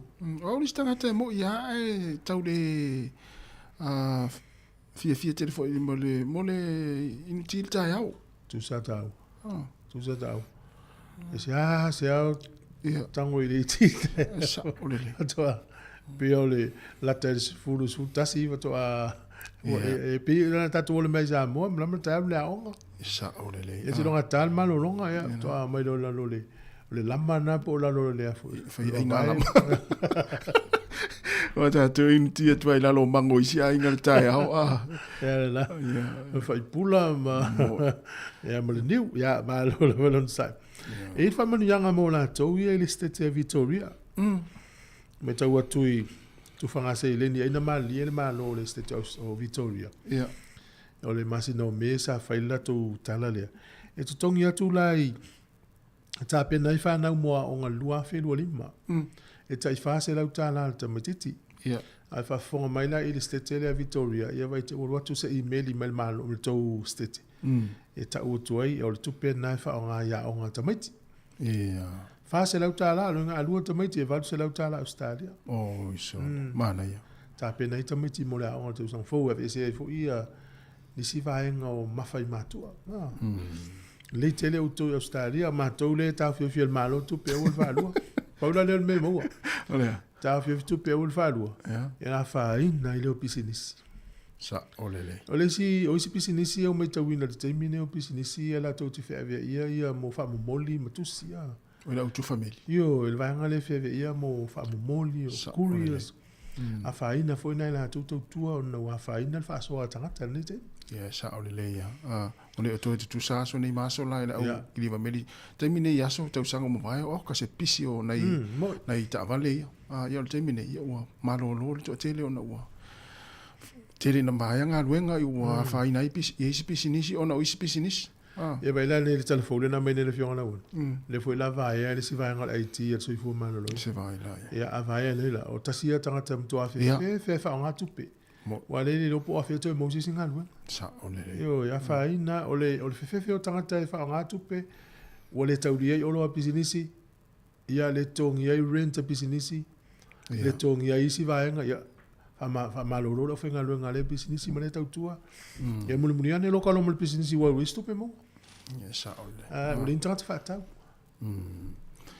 Ja, tal sia o manuia mo tatou ma fia o le la ta pena foi as fia manuia foi fai nga malanga la tole a fia lava le tinu la malanga ile ne yaso manuia fai nga malanga na ya le la tatou o sina fa fia nei ia pe ya ona fai lo atu su fifilo tu hata tu fa fia ngol Christmas ia matatou pese masani ai ia le o 2 minute te nei leiva tasi ai foi se o fifa so me nem ta puna na vatu mana ilo vala o me o fa tolu ma di malo fa tasi ta tu tal noi ta o ta tu fa so e mo foi se manatu e ili sim ta pu masani ya na mo stanga taule a inga ai te o mo li fa fose na tu ale ai ya se so ni fa tu pe ia me uma wa tongi fa le mo li ia mo e o te foi e so ni le malo mo la toni ya au le doa ya ma le sili pe le win si va ngale o ai nga va ai le o tanga uma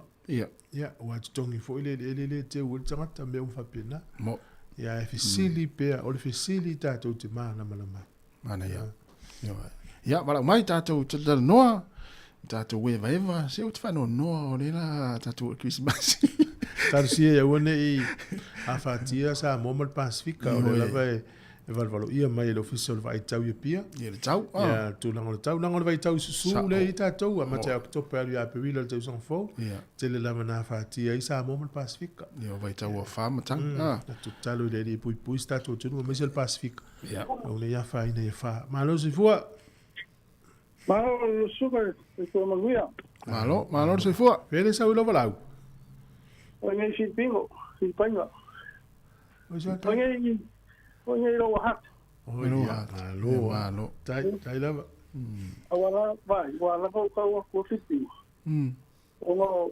mangai lum ka ko ele fa sininga ne sa go me ia tu fu ta tu o le aso soangi na fono so soangi ka ia o ani mafuaga o loo faigatā i ona saʻi le fesoasoani o tatou tagata ia sa le ia kele yo fafika ia ke e alanga ko mo se vi ia ku fa pe yo so ka fia amo kua wan ka ki aso e ta kura na ka wala mo ka ko fipi o e la opinion sky kuro ko ibani la mo vi ia fa fia mo vi ka ro ni pilo la sky mo malmelo lo broadband yo pa ka o broadband e ai kalmo mai ia ke me por kama au si e fera na si kalmo mai wa fa mai o ki la mi la ko la presión o se me bonito fa mai o ne si pingo e ke no fa mo le no sumo fa si e ke no ka ko mo e fa i le ka no fi pingo la kalmo mai ya de au ska ya ka ko ni si fa mo le e ia au nanga li si la wa avela to call center fa isinu o la langona tau mo fi e pe se sono tal no foi pe al Jetstar a tal no male fine yo la tautala e tautala o le exentale asia ya la tate lo le o fa fola tal no mai e sa la oficina e wa sa o fa un fa le mo mai o puede se para la mi ese pisiquia po se ku o de na le oficina e fa mai o ni de kia fa po fe ka un po ki lang fa mai le o fitingo fa ka sa na va ko fitingo mai si me le yo la e fanga venga me fitti esa ya la le ka mo fai ko ai se fu wa fonga le wa chat fa lu mai ya wa na pidi ai me ka masina ma sa o de so me ya le na fa pe ko fa o le ala le me wo fai la le me wo fai o e fo e fa fitaudi yo le ka mo fai e fa so kai pesca ka mai o ki dangi po sia lana ka kere bani foia ka kere mama lamba ka no ba ka e sera na na mo ka kere mama lamba i ho fa de o sa o meu fa de o ko ko se vi fo se para vi fo ska ko na mo ko yo le mama lamba yo ka na foi me ya anu i so para la ya na le ka mo fa ya e fo e fa so kai pe o na le o fa o na cha mo ma sine ka i lau sky o le singa ko me yo ka fa vale so ni so de va le hole ke ro le mo kwa le ya so e me no ki wi se o ka fi wa fa ya ku ya ku mai no ki wi se va ni me e a fo fa ya o ke ma ku pe ho ma ne mo so pe na ya e fa mai de fa ni ku mai du mai la ku mai la ko le ka ta pa e a fo e fa fanga ko i kuro ia la ki wi se ai le fa ku mai do le fa o kala si la ko o ngo lima ia o mera la le to fa e ko fa mo fa ko ia me so ma si ku sore se fa ngoa ko ke alo mai ko fa alo mai se kala mo ka ki la su ko ma es fa le ke ni so mera ka mo ka ko fa vale o le ka vale e mo ka vale se fa nga pe i high street o aluna ka mo fai mai ma o mai skamari ala ngalo ya o le hola ro nga wa ta me ku lo ko ya wa o le sia ku la sole o le va po ka wa ma ka le va po sa va se fu ai ma ke mai ma skamari ina ko mi mo di me so e ka mo me lo singa di se mai so ko ki ya mu ka ko fa o ya ma ku o me ai lang fa ki o wa o ita o asu ma ko mo laki o le smoke la ma e yo no le ki ma so ko pero nga uso a fa yo a fa a mo si o la ki a fa mo mu fa o le me ba mi foia o lo ke lo a le ku lo wa sa mo su o ke lo ai ka ka ko fa ba le fa ye me ia fa ni le ka va le mo mo se so le ai le yo ma ko foi vai que ni mo mo la mai yo ka in fa ana ka ngo ki lo ti ni le ki fong le mo ko a so nga me so mo ko yo wo fo le pe ka ba le ala na de ben ma me uma so ha pe el ka le mo fom fa me de ia ka ke le ka o ko a se i mo ka ngo ko le i fa ka mo me ka ba la ngai ala mo fa to pe na e fa mo ni ka le sa si whamkala kua mele whamole tu Ia, tun kas. lele. Tangi o e Sāmoa, sau ka mawhai ave le kōti o se o whanau. Fiu ave i le mkana nila i le kōti. Au vaenga e kau sia ka māma kinga. Ua wha lima whai keisi. E maa lo asu singe ka mai. Olo le fia la songa whai keisi mulu wa mulu. O le ai au sau lo whai mo i o wika. Ulo o sa lo ka lo mala au kuskusia nunga ke fong le kwa whakau ngai ke fong ka no ko. Ile fia o mala ulo pu le fia fi na me ai. Lo ka lo mala au kuskusia nunga ke fong. O ke le whamakana kua lau au kuskusia langa kasi. Nei lewa no ko maka ke fong kuro. Ai sau lo mal se au kuskusia si altina o tina la le. O ke ro o le tina le tina na fa ku ai ka ne. Fa bera se au kuskusia tina o aka ya. Ulo wa lo sunga Sāmoa mai. O ko va ai ka ko numa na. Le fa ko so ia ku ai fa ya. Se o ka ko numa le ro Sāmoa maka ka se ku ia man maka o aka ai fa te va. Sa o no o me na va na ia. E fai se ka ngaka e kau.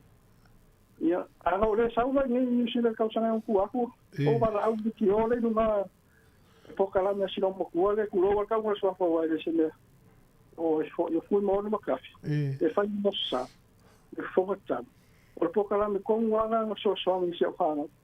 O wala au ni i se so ni ma ka sanga se fa. Ia no fai mo fie ma ia ma fa ka se male. So ni ma fa fe na ia Sāmoa ma na ska. Al mo ko ile hanga o mea ni ka ka fa so te o re no po la o ka sala ni ka so lo ke lo ka au ke mo se ka ku lu male. Ia, malo tai lo fa se uso ia. Ka o sia ia fa fonga mai se ku ia sa o ka la si lo mo ku nga so ku ia mal makana. O ka ko lu mai le lo ka ta fe yo wa ia. Ko fi wa fa yo ka. Ele ai ma si ka. Tai fa so tai lava e si va na o lua ma ia. Ma lo fa tai le ila lo ngo si wa ingam si fa na ul fale na se manu o stai mi atele me ma fo ta to i me te au ngalo lo nga wa a mi sen me fa ma fa pe la pole le si me la tupu ya le ngalo ia sa lo fa tele tu lava ya il file mo le la sunga ma le ainga ma lo fa tai ya io dato vai ya fo e se fa fianga ya lo tarpel tato le na te bala mo ya pe o si le va ngai e fa le ano e tanta e mo meu foto pe to na ma ole auli lo nga ai el ta o me lo fa mana tu me ngalo so te i ro mo tu o ngalo e sa ole le ya sa mai nei oi ta tu wala ole ya la tan pese le vai foi tarpel tato le na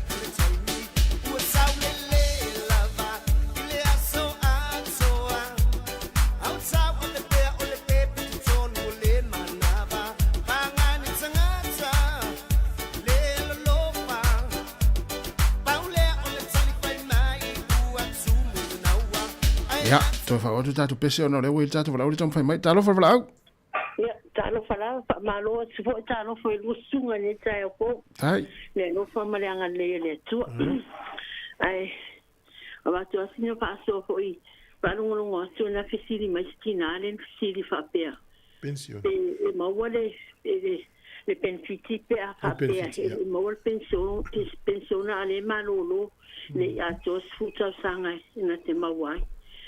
Ia, na sino, isa soani laiti, se o tina, na whai ona pepa i nei, tusa, o tau sanga le, na whai na welo tina, o ta siwa lua wha, ma lo tama, e la vea i le melea, ai ua, mariri umana, ai, o le taimi mato mana, o e whai no fu mau matina, sa tau mwhai ai, na whai mea ia, ai le ifai mai mele o le wale van tatia tu le mele na au mai ia na pai lola e ma soa so ma fai uma me uma su ai uma ma so le na Sāmoa me uma ia pai lola ia o le sara na au mai ya matu e se pu na mau lola ia le teni te otina ma tono no fala ine tu sala e mau mai lan titse ai le fai ona mai tami le se longa e se fulu tau sanga to a mau lan pensione tu sala na mau wa titse ale pensione e fa tali se fulu tau sanga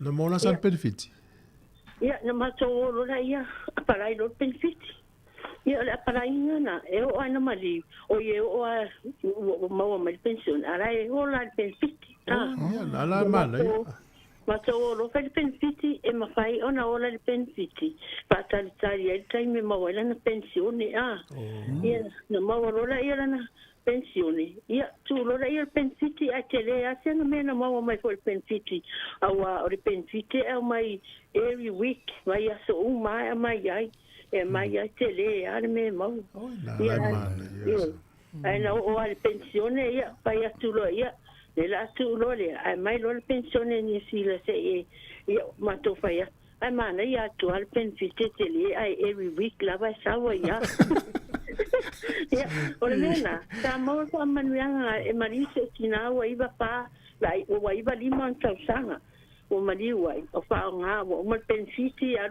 pensione wana ele tai minto si a we Sāmoa lo tina na mata to e abi ale a to sfuto sanga mata wiela ave u e to mai to fa popo mai e fu mai la to sanga na lo Sāmoa pa sina fa tu ele fa to tuli o a to le e to sa to tuli to sanga lu lo to mai fa sala i o ele na Sāmoa ia na to lo to sanga ine se fulu ia ma wolola na pensione ala ma lo sia na tai pamatala tuna e ma wa benefit o to ia ma ia la so ni mai lo la fa so tai no fteratu ele se me pole tanga tana tu ele pensione ia pa benefit ni o me bala o le di ele yo a pensione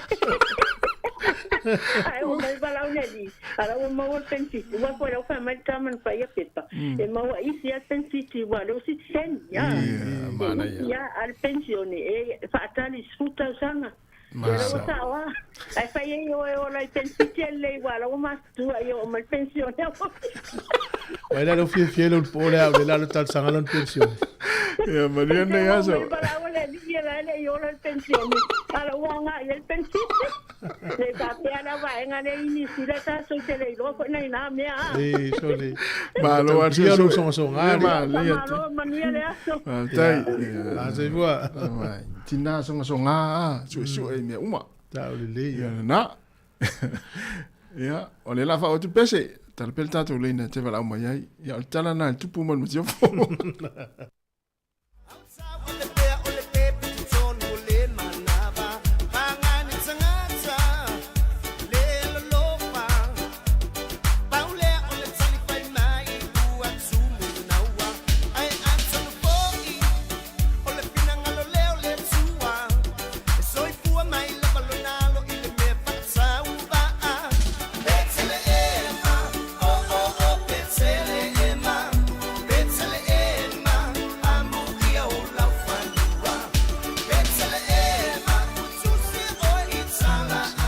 Taro fa valau, mano se fua. Taro fa tasi fa mole a. Te fika langoa kui kua fa mole. Ia valau mai la pe a charge fulu. Okay. Ia fa tai. Thank you. Bye. Soy fua mai ai Yesu le le fa ola.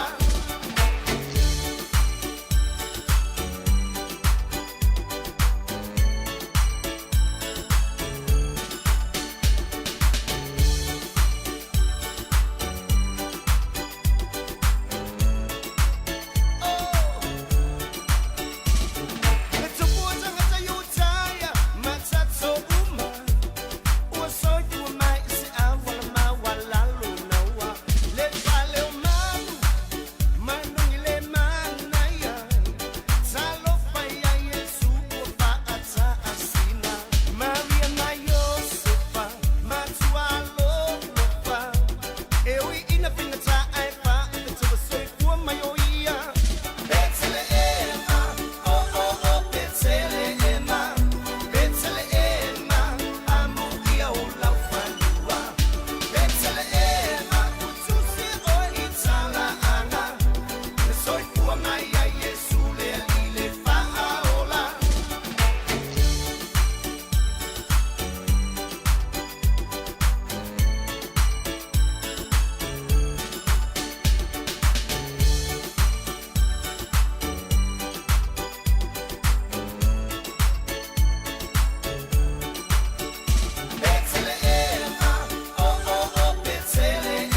Tianga malisunga ya sive vanga walesi malipese petele ema amu ia oe. Ia no fa pia mai foi lewa ia tia utasi amu ia oe tele adu Sāmoa di sasa. Tenga tau le te mana tua ia. Mana ia mafan fana le tau. Ia. Tua mo monga o le se li na tu le fale I mtafanga. Mai sori. Tai mila le o oto mai tua au. Ia. Ai le lo fa. Ale se li tu le fale utal va mtu. Tai mila le ma folla la le la fo. Ele mi se mama. Tu sa na mo nga le se me fa ia. Ele aso pende ia mo nga la tai mila le la lu savali. Lu wa la no fo le te fa tu lunga. Betua fil illa solo ia mo me illa tono fa lo loa. Ato sina mai foi o Christmas ia me so pensa Christmas le te mi. O tau sanga uma lo venga me lo fa. O le po ana Christmas po le so. Te le me lo fa sa la u train me. Ile mana o mi tangata. Ia. Pe le sina va nga mana I foi ia va I pe mana o mi tangata me lo fa le fa ia te o mai mo tupe. Le win van out. Talo van out. Lo se voa. Ma lo se voa. Pe fieta norte va. Ia, dis me ia. O le por la mel so fu malo loina nei le se fulu. Ia. Ia, nei va nga lava na ta to ngal due fa ta sia I ma nei te le fa so le tu. O ala va ni me la le tu fia fa so mai. E le o ye nei le ato po le ia ma le lo mo me o ma ia o si le fia le tu e o to ma si le fia ma le ta ma yo le ma lo na fina ngalo ia tu fa ta si fa ia la ia ma tu te le ia si le fia le tu ia o le va ngala na o ani va ngai o pa pui ele ma foi na le ma fai ona au ai ma tua ma ai nga Pacifica ma sa mo fo lo tanga po kala me fa na wa onga ia fa ia ta ia tala ta si o le tāua I o le vāwhiso ta I o mātua ma le aonga I le emaili, telefoni me umana. Ai loa le aonga I le telefoni I le tamama le tina mana emaili. Te vai ele motu so ta I me le aonga. Ia. A le iloa. E le iloa fo il matua po le alime le tupu I le aonga lantama. O le sifo I le tāua o mei o aso fai aonga mātua. Ia. E pepe o tati tau mawhai ia awani o tamisi e. O la te whapea o e lale leime o mamalo wala tu e melwhai aonga ia o si au tama le ai. Tauna lima sifuru aso aonga. Ana lua sifuru aso nena il piriota ia velal te leo whale tonu. E maua uma ia so ia. Mea nana e tua lalo tua I mātua. Aonga nei tamaiti. Ma nei al tatu pipi ia o ia aonga. E iei foi mea lai whale tonu mai le tua le aonga. La manoa le te whale o ia.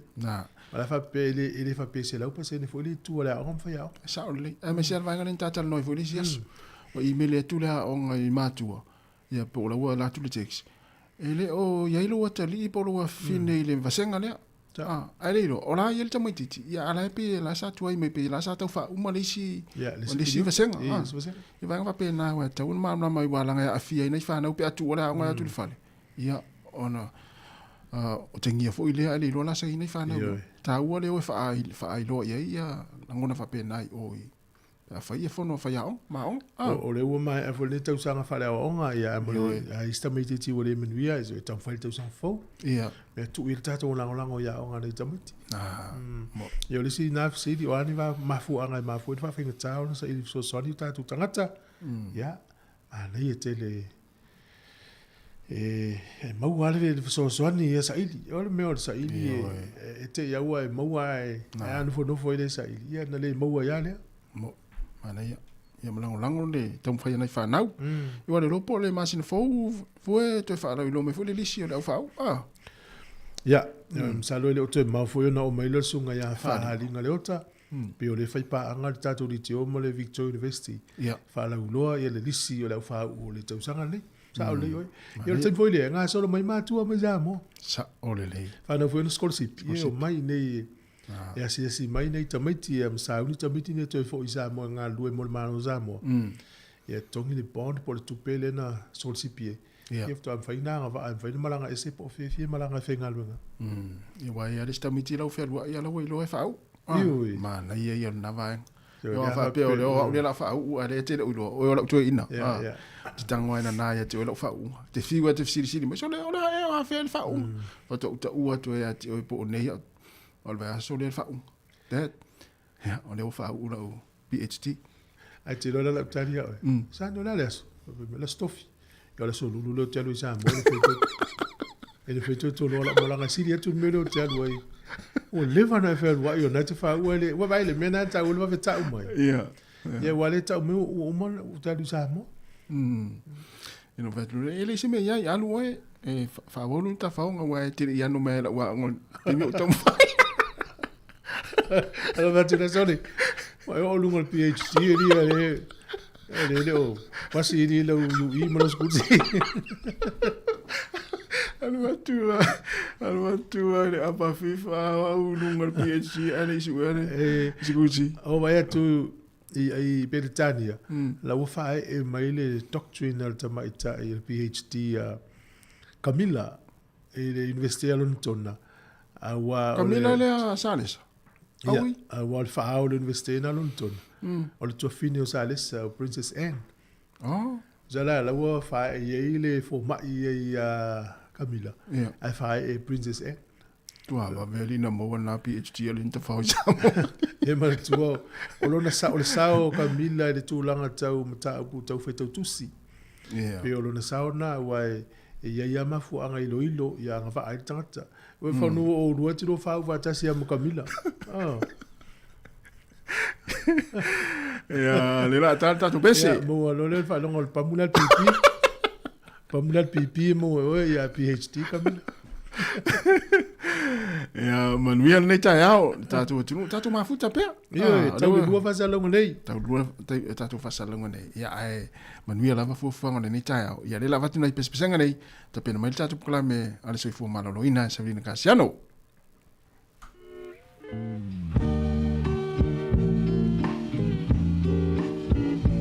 Ele tai na tu la pese fatalo fatu lo si vai nga vai o fatalo fa mai ia ona fai o tu le tatu pese le fatalo fatu ya benefit now e dia lota malo fa tai ma fata mai e to in matu ya veau na ma veau malo veau ya sunga vui vital a vitale ya fatu ya sumika ya mis fo il sunga fa vale le fu semi malo fa tai ya o le sunga ya o ili sidia ya le fiu maunga ya fo ya vale le mati ya utumoa mafua right faftai ma le saili matua vao pito ausili ya fabefo inu sola ya sunga research alisa ya sunga vao ngatasi faftai lava le mafta mai ya la tatu woro le fafianga nei ya mai le matu lua mai fangari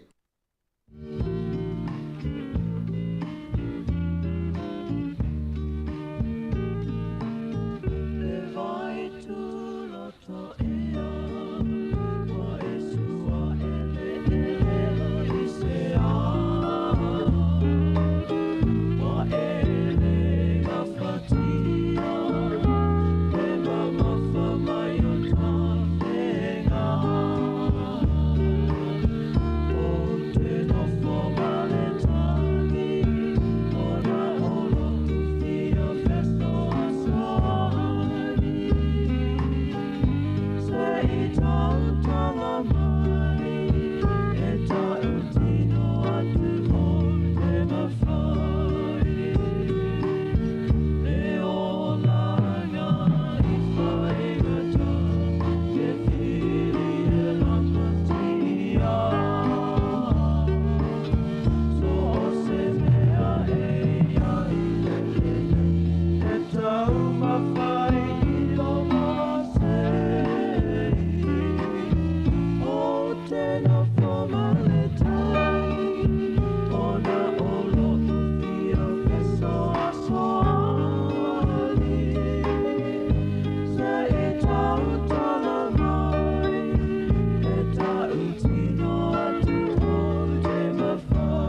Lola na te talia, ya ofa matu moia. Paya le amanuia Yesu ele pepe ua whana mai E ola tanga lea ua amai Whaamanoa loloto Ti ena le ti apolo E pepe ua whana mai E tasa loto Yesu ele pepe ua whana mai E ola tanga lea ua amai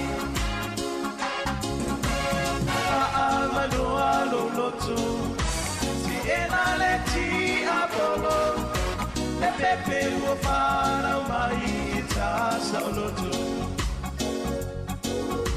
Le pepe ua whana mai E tasa loto Le pepe ua whana mai E tasa loto Le pepe ua whana mai E tasa loto Le pepe ua whana mai E tasa loto Le pepe ua whana mai E tasa loto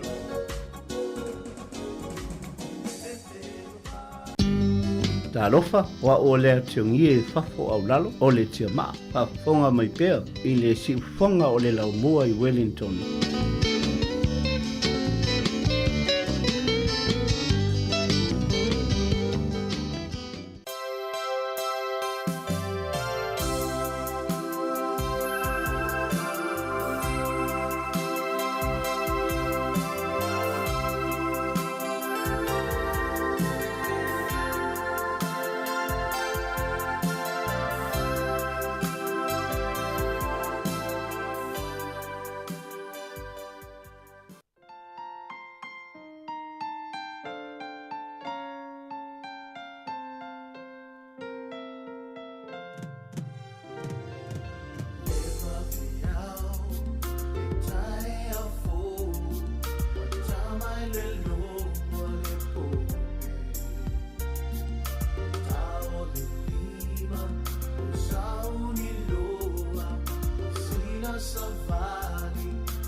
Kia ora tātou malo ni, whakalofa lahi atu, malo e lelei, kia ora ana, Bula Vinaka, talofa lava, to all our listeners in the Greater Wellington region, Central region, and overseas who are listening online. Talofa lava malo soifua manuia ia te utou uma lava, o lom when whaafonga mai tau tua masani alesi ufonga laumua, pefo ona yeili nei tae o lea solua. O la tātou pokalamele nei o le soifua malo loina, leo lo o ngā lue whaatasia tātou le iti o Pasifika, ma le mata ngā luenga o le soifua malo loina, pe ona yailo tātou no foi le iti o malo ato Wellingtone, whaasolo atu i ona nuu tua oi. O le tae nei, ia tele lava nei fe au soifua malo loina, ia na whaao o mai e whaa lawilo atu e tawala atu i le nei polo kalame, pe ona ngā lue whaatasia tātou le iti o Pasifika, ma le soifua malo loina. Talitonu o le nana o tau whaafonga i nisi o whaalawiloa. Ia mawhautuanga fo ipe o na whailo atu i le pokalame a tātou le tae au, le atal tae au pokalame lava al si ufonga lau mua lo mwheno tau whaafonga iai. A mai se fo ipe na iei le whaamanatu le nei tae au i tui pui pui o le misela. Mai na ona tui whaapopo atu i whautuanga Sāmoa moli atu ai le tātou atal tae au wha lau tele a tili ma wha amanatu. Pe o le wha amanatu, ngā luenga lava ia tātou le tio, i o le wha iloa atu lava ma mole atu le wha au, alo iei lava i la atou, o lo o ngā lue tono au onanga nei o le soifua malo loina, i e wha atino nei ngā luenga tāua, a wā lava le o la lau lei, i ama le soifua malo loina o tangata uma o tātou, tangata Pasifika, mai se fo ina i o tātou tangata Sāmoa, tātou iei le nei atu no o New Zealand, wha o ngā fo i nei a wanoa tāua, nia ina ia maua pēr leo la lau lei mal soifua maloloina o nei o tātou tangata.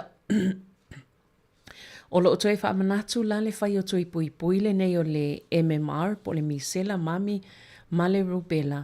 Pe o le safa mau i le potia le Center for Disease Control, mai le aso fito November lua afe lua wha, e to asfulu ono tangata ua wha maunia le misela i tono New Zealand.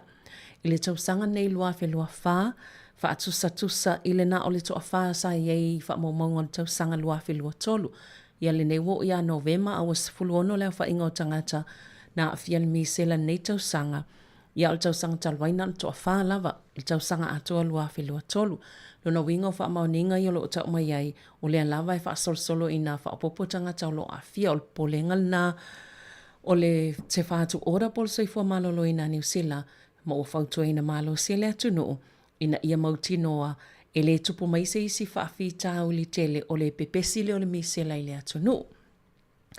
Ia le alau o tātou i lo le misela o se wha mai e whaingo fia telo na pisi mai e onga e mawhai o na a awhia isos tangata mātutua, ta maiti, ia mapepe, ai sili alpui pui ai lo le tonga fitia pe ona iai fo i lea upo o tātou masani ai a o le fola ua mai le fautuanga le soifua maloloina na o le tui pui pui lava o le MMR e mawhai o na pui pui ei tangata mai le wha amai o le misela. A whaila o loo e fuafua pe o na mai le fautuanga le vaenga le soifua maloloina a whai o le e te fuafua e te malanga e se atu ma New Zealand i whainga malolonga le vaitau o le kerisi masi e sile o na siaki mua lava pe ua umana whai ia o tui pui pui o lo ainga leo la o tō malanga whaatasi. Ina ia mawhai o na pui pui ai, ele ngata o tō leo le amalanga, ai pui pui a mai fo is tangata i o le au tō whaafeilo, a tō whaafsanga i mawheilo ai, mai le whaamai o le misela. O le whautuanga malo se lava le nao lo a mai se i tanga ia ne lava, pe a whai e whaini whai ngā malanga, ia tautua nai, ia mauti noa ua whai tui pui pui al misela, a whai fu e malanga i Sāmoa, ia tātou te ulo whautua ina tātou alofa fu ina ia tātou ainga matangata si o tātou atu noo, ina ia pui pui mai le misela, e leila alvawa ai e tō langa lea. Ai ele talitonunga e mwhai lavan pui pui a tātou le misela, ia pe a whai mua, wa uma utu i e lua le misela, o le mami ma le rubella po le tuile o le MMR. Lona lua, po le asa e nofo i New Zealand, a o le ia o le tausanga e tasiva o noiva. Tusa o tangata ia e le mautino e mawhaina pui pui mai le misela. Pe a whai wa uma utu i e lua le misela, po lesa e nofo ma e au mau I New Zealand, ai le I o mai le tausanga tasi iwa o no iwa. Ia a whai e te leo mauti noa pe fia o tui pui pui ua mai au le MMR, o le tūlanga pito silo na mauti noa e te saunga le moai, o le toe whai o le tui pui pui. Vaenga nā leo lo wha mafa mai, a whai le te mawau whau, te le iloa pe, te le manatua pe na whai o mo tui pui pui o le misela. O le alau o mai le whautuanga soifua maloloina, o le tūlanga mauti noa e loai e te saunga le mo, o le toe whai o tui pui pui. Ngia o le vaenga nā leo lo toe wha amna to mai e le vaenga o le soifua maloloina. Ona o le whai o tui pui pui, e le ngātai pui pui ai oe, ai whapena fo istanga tolo o tau mafuta, pe lata lata ato I ate oe, mai leo no ngase tinga aina. Ia matoi pipisi atu ai fo istanga tai au fieta maiti, ia ona iau tau wō, ia maisi o matangata, pe o le vaenga leo lo wha amna to mai. Toi wha amanatu watu maaunga o aunga o le misela e au ona mata I tū le lei pe ona au mai pepa o wha amatalanga nei mai le soifua maloloina. Mantua fo I tele lava ina mai tātou malo ia na whaatala noa lea. A iei taimi o lo o momoli mai ai ma whao o mai ia pepa fautuanga na le pasi mai ai tātou I le leitio. Ia na tau mwhaileo mātou e whaali liu. Pe a whai a mai ele ini whaali liunga. Ia ona whaalau loa atu lea I le mamalo leo whaafonga.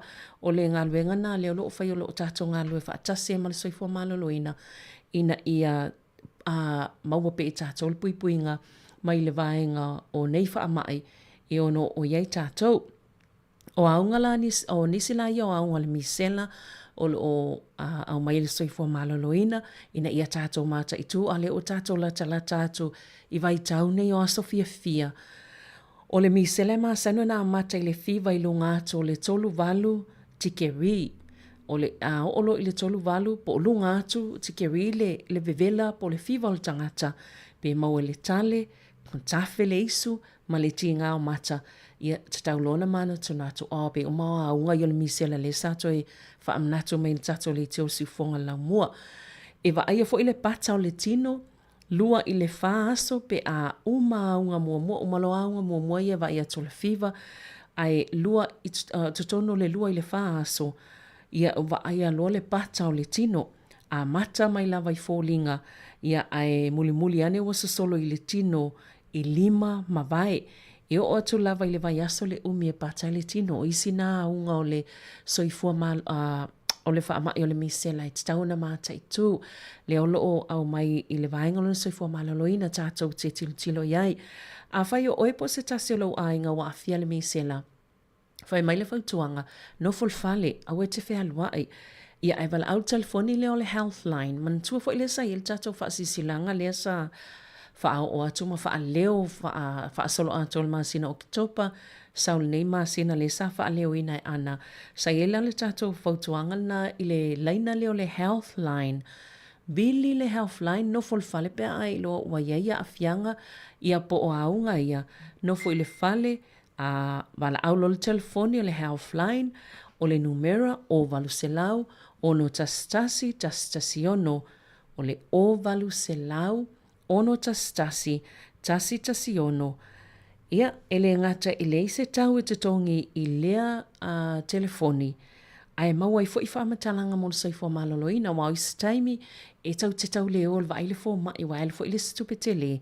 Ai o le maua mai I le laina lea le healthline, whaamatalanga e te tau ona, I mea te tau ona e whaia, I pe a maualo o el misela mai si whaama I po isi fo I vaenga whaafitauli o le soifua maloloina.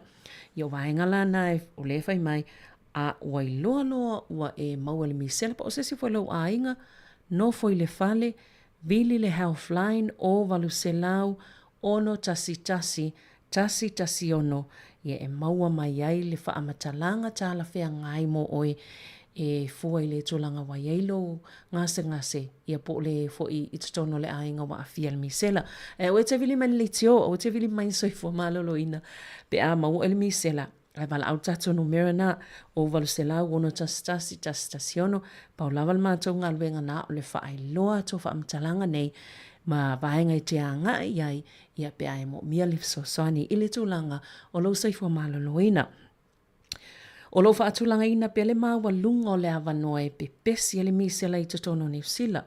Ona o le maua lalo o whainu mero o tangata ua mai ona whai o lantou tui pui pui i totono o le atunu.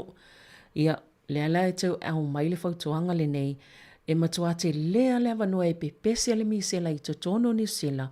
Ona e to ala iti pe toa mau lalo o whainu mero o tangata o le ua umona whai o lantou tui pui pui i totono le atunu. Pe o le mafu angana o lea e tau wānau mai lava le soifua malaloina tau tua nā mā tātou se o tātou wawa aia ne lava i le tūlanga lea ina ia mawhai ona fsosoani fo ia i tātou e pui pui a mai ei le atunu o le pepesi o le misela ia na te le lava leo le isi a fianga o iai ia ma te le atua i fo i tātou ngā luenga ia ma tinga aina atua i fo i tātou na i tātou ainga a le o tātou la talata i taimi o whainga malolonga ia ma taimi thia whaatase ainga. O le isi vaenga le saie, o le vaso i tua atu, na whaeloa tua ile ngā lulu e vāvala lata o le, au nanga le Pacific Health Plus le tono i porirua. Ia whaatasi ma company, o lo ngā lue i tangata o ngā lue ngā whaavaitaimi whaatoanga po o le polkalame fo ilea le RSE, le eo mai fo ina i tatanga Sāmoa ngā lue whaatoanga. Ia ngā ngā lue whaatasi la man soifua maloloina le Central Region, le ana whai eni pol kalame whaapitoa se lua sa whai ei tui pui pui o nei tangata i whai ngā lue ngai le RSE. Ia po tangata fo i ngā lue whaatoanga i lalo lea pol kalame mai atu moto le Pasifika. Sa whai ei la pol kalame e lua pol kalame na whai o la tui pui pui o le misela. Nā la sa whai loa mai e tu samal toa lua se lau se fulu tolu tangata whai ngā lue ngai le RSE. Na whai o lātou tui pui pui mua le misela ia pol kalame. Ia mana ia tele ona o le pol kalame lea le Pacific Health Plus, lea i porirua, tasi fo i lea au nanga o loo masane o nau tau whaafonga mai fo i ia ele sunga ia Lee Pierce, masane o ntarita noa tulunga leitio, pol kalame ne ia lātou fo i au nanga.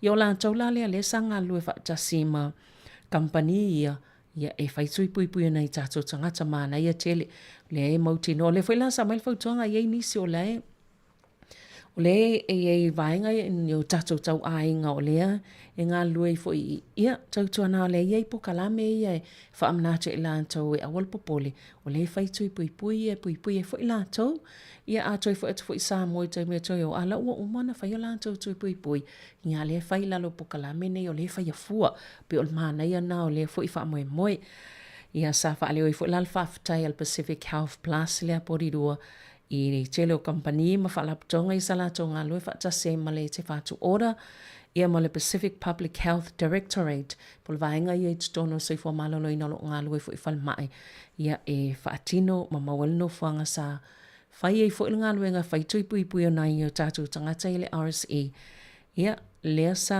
mawailawa no e whai o lātou tui pui pui ia ma whaanga solo i fo i le vaenga e whaatino i le fsosoani mo i lātou. Se avatu sina pese vai foi o le foi tātou po kalame ia toi whaawaule o tele o nisi o fautuanga i alo amai i le soifua malaloina. Malola whaftai.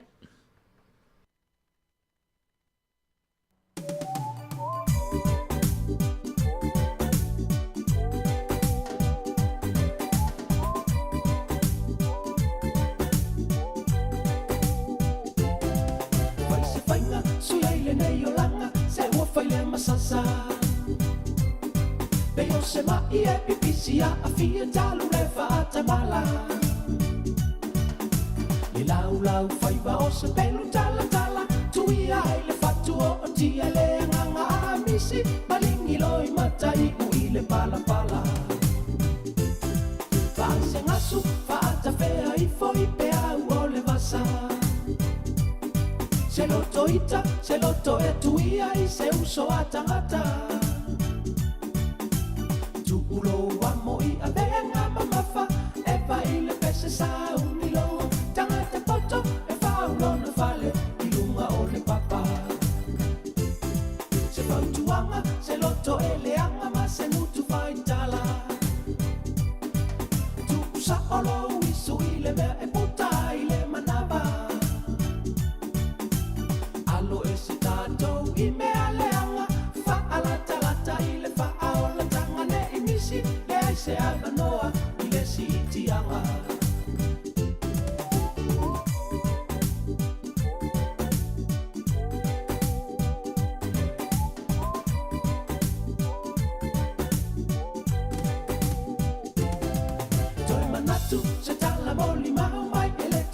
ia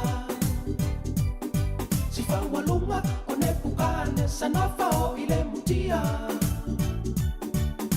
si loto mawalalo na te whaamangalo e whaamanuia le atua ise pe o le tala si uso mau o masi tamo la salo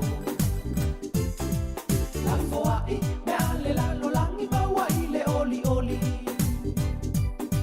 i afusia tatou mai le alofa ma le whaamaoni alo i se tatou i me ale anga whaalata lata i le whaaona tanga ne i misi le aise avanoa i le si iti anga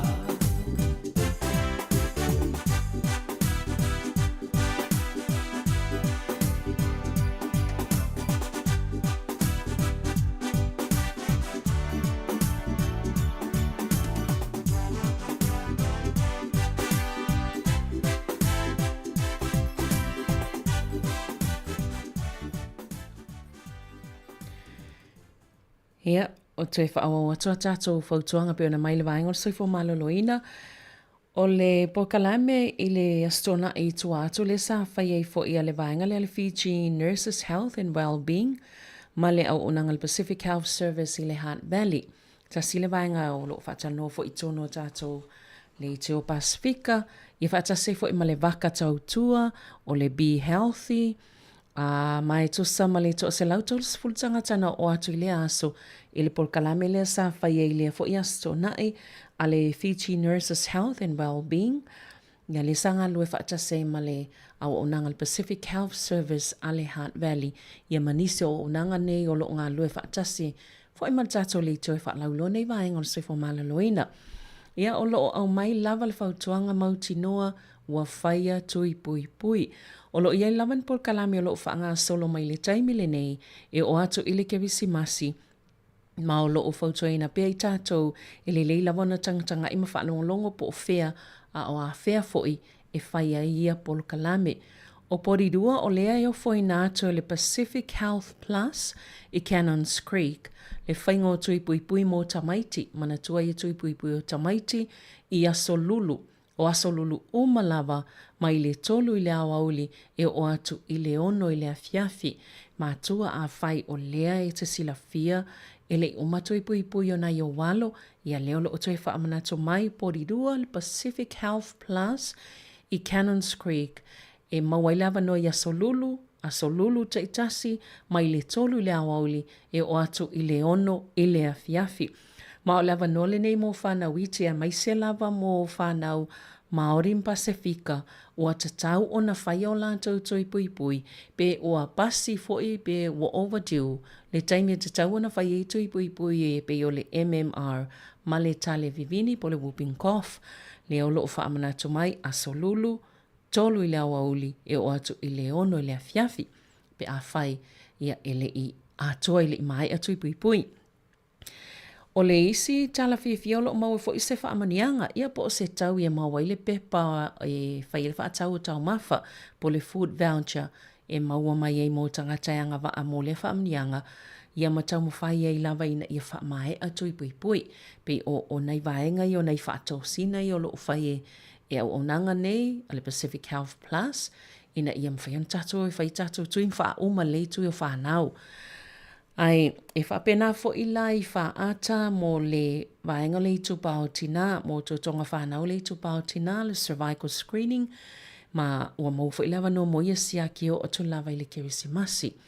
Ia, o lo whaanga solo whaata i al Pacific Health Plus, i lo lato ofisa whawhalmai kapite, i lo lato toa tusi, o le 9 Milne Drive i Paraparaumu i Asolua, o Asolua ta itasi mai le iwa le tae au e o atu i le whae le afiafi.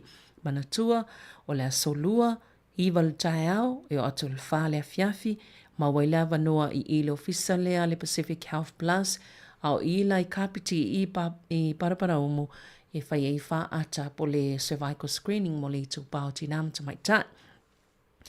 Whapea i fo i la malalato au onanga o le Pacific Health Plus lavalea, i porirua i le 4 a i le wha Bedford Court i Cannons Creek i aso tofi ta itasi mai le 5 i le afiafi e o atu i le 7 i le afiafi.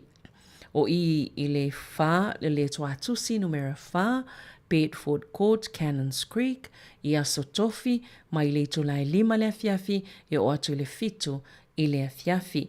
Tamai tai Maori Pasifika, mai le tai 2-5 tausanga ngai, i le tai ono iwa tausanga le matua.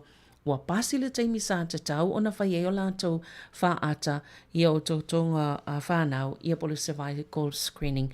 Pele i whai ala fo i se whaata, ia, wa ngā waa mo pe pata i 5 futala, whai ele whaatau ngā le pack and save, pe a mai au na whai o lātou whaata. Ia, mau whai sina wha maa venga e 5 futala, e mau ele whaatau ngā mo le asa, ala wa uman whai le whaata, whai le screening. Mana ia tele nei a manoa. O i le Hunt Valley, e ele whaalau i loa whaapito a le Pacific Health Services Hunt Valley, il vaenga lea a le fionga ia na nai pati mua au, ma lato o unanga Pacific Health Services i le Hunt Valley, mō le ka nesa e le lato whaalau i loa whaapitoa, mō le ka nesa o le susu po le breast cancer, leo lea whaawau pia se i o atu le vaiaso e so o ma le vaiaso le kirisimasi. No winga maia le taimi nei de whaawau wai sa whai mai au ki topa, lea lau whaawau atu lawa e tawa ia te sema, ai mua la o le vaiaso le so o ma le kirisimasi, ia e whaangata le taimi na, le e whai e lato whaalauloa na, le whaalauloa la na, o lo o whaalo tele ma whaamalo si au ina ai le i tō pao tina ma tamaita i Pasifika, i te tono mawhitangata i Tasel Pasifika, i le neifo i soifuanga e whaalau, whaalilei o lato soifua maloloina. Mai o le tamwhainga fo i le Pacific Health Services i le Hunt Valley, lato te langolangoina tamaita i Pasifika, i au lo o whaonga ina a lato au nanga, ina ia whaamalu si awa tilia i lato, ia ma ia whaalongia ina i fo i malangolango ia i lato so si awala, au whaanga solo lato siaki, o le ka nesa e se tau o vaenga la nal whaalau loa Pacific Health Service. Ia, lea fo i lau wa whailo soifua malolo ina o lea e mo i au tatou lo fo il tele o ito ainga o ka nesa ese o lo Peter Silon to a tele tangata Pasifika e maali liwa i tutono New Zealand.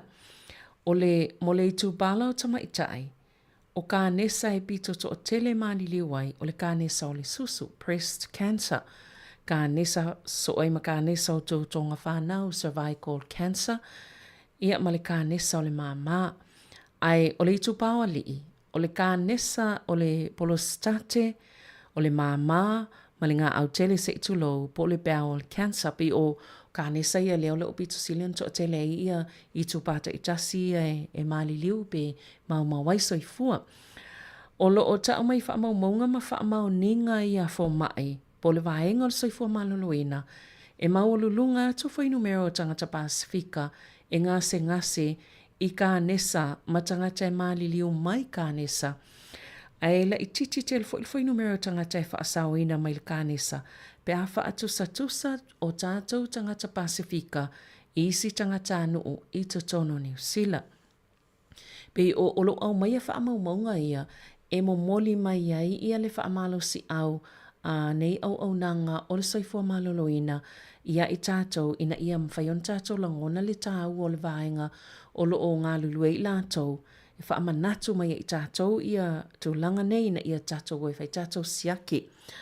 O le mai le taimi la le nei o tu lava le kirisimasi, o ti nāma tamaita i Pasifika uma lava i le tuma lo Wellington e le vao le whaalima ma le fitu se fulu tau sanga le mātutua e anga waa mo le whaata o susu e le aise tutongi mai lātou na mai a lātou whaata o le a maua uma lātou a wanoa e manu malo ini whailonga i vaiaso taitasi e au fiei pepa o tau mawha po o food vouchers pepa e utu waita a vale ia waai maa nai o nei wha amanianga ia male tele o isi mau whailonga pe a whai o lea ua e a waile pokalame lea le te alu e whailau whaata le stalam whailau whaata ia o na mau lea tu ulau i suafa i tutono o le pokalame lea ia e whaile se ia pe te manu malo i nei whailonga mana i tele nei whailonga.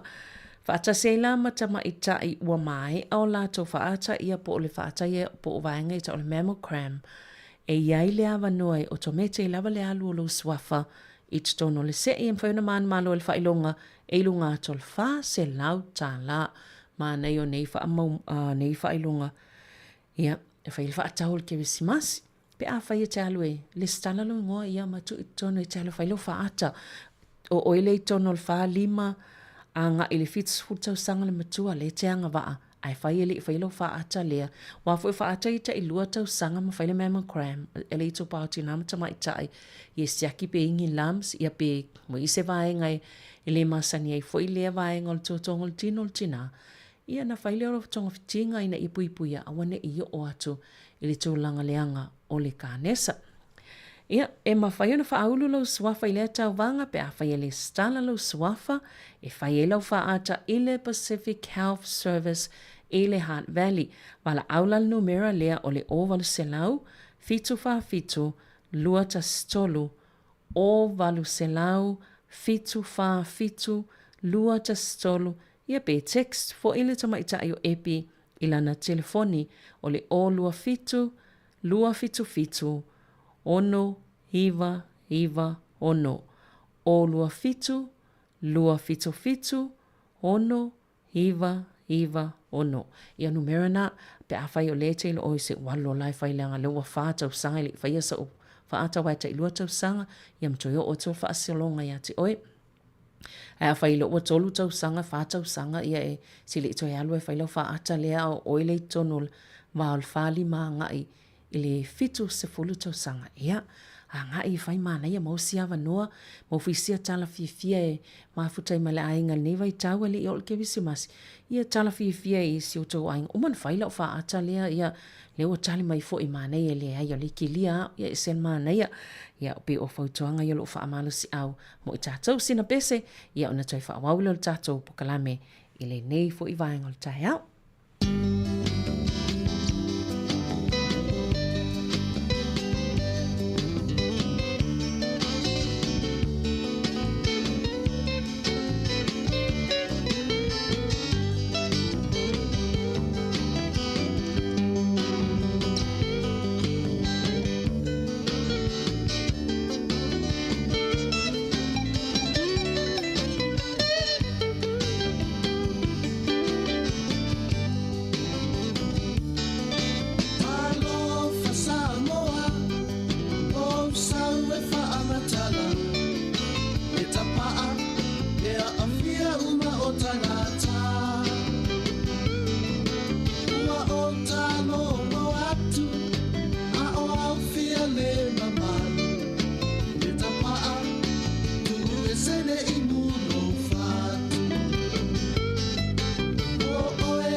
Ia, toe whaalaua toa tātou numera ia mo nisi o leo lo o toe tā pā mai tātou whain tātou telefone mwhaiona whasota iai o le Pacific Health Service i le Hunt Valley o le o valu se lau fitu wha fitu lua tasi tolu o valu se lau fitu wha fitu lua tasi tolu ia pe text fo ili sama ita i o epi i le numera o le o lua fitu fitu ono iwa ono o lua fitu fitu ono iwa ono i o numera na e te wala awai iai ia ina ia mawhaiona tu ailau suafa ia mwhaatono i lewa no e whai e lau lau wha ata ia po lau mammogram ia po vaenga umaian tala noa tuwai ia ona wha tu langa lava le la tau ia matoi longa mai oe manua maua siawa noa mantua e leise tutongi o nanga nei pia whai oe le te no mau ia ma e sitiseni New Zealand ai ei fo ina iti nāia siasi mai fafo o te le loala iai ona pe ole fisosani lava ia malpokalame na New Zealand na ila toi no mau pe sitiseni iai fo iti na ole whainga luenga fo i o visa whainga luenga i ngā lue o le fo i safa ama lama leila vai e palolo bilia tu pea matala noa atu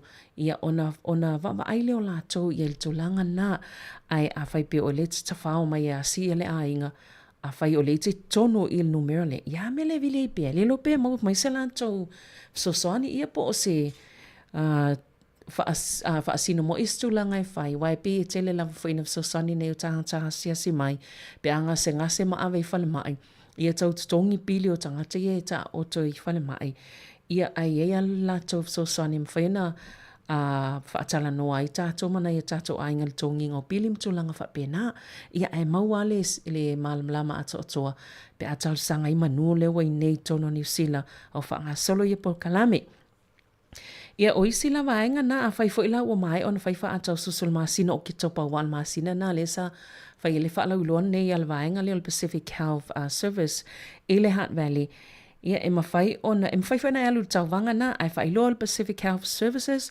ona o la tau lea fo i lea sa whaulu ilau swafal se i mantua ai vili ai na whai lea no o maua mai tau numera il siufonga lau mua ona le sa wha silsila mai ma wha lau loa tau la tau ina ia la tau sila fia i foi ia le whai al tātou ngā luenga wha lau loa ia ma wha sino atu ia i la tau o isi awala mwhenuf so soani el Pacific Health Service i le Hunt Valley ia ina ia whaifa ata polo su engal tōtonga whanau ma mawailoa wano le sei e ma whaiona wha atupe le PHS ia polo vaenga le al Pacific Health Service i le Hunt Valley le tau e te malanga tuai pia whai wale maua so awala whainga luenga umale ainga wale isi e alue i momoli oe ia alem whaina tongi e le PHS ia polo au nanga le taawale e piki ai oe ia vatu e whailau wha atam whailau siaki ia mtu e mole ai oele ainga o ka se maa nei ole na wha maa venga a whaifo e whainga tālinga ngana mo oe to tele i o lau whainga luenga i lo wha Sāmoa so sani wha sino a te ulwha ngā solonga o Iesu e suenga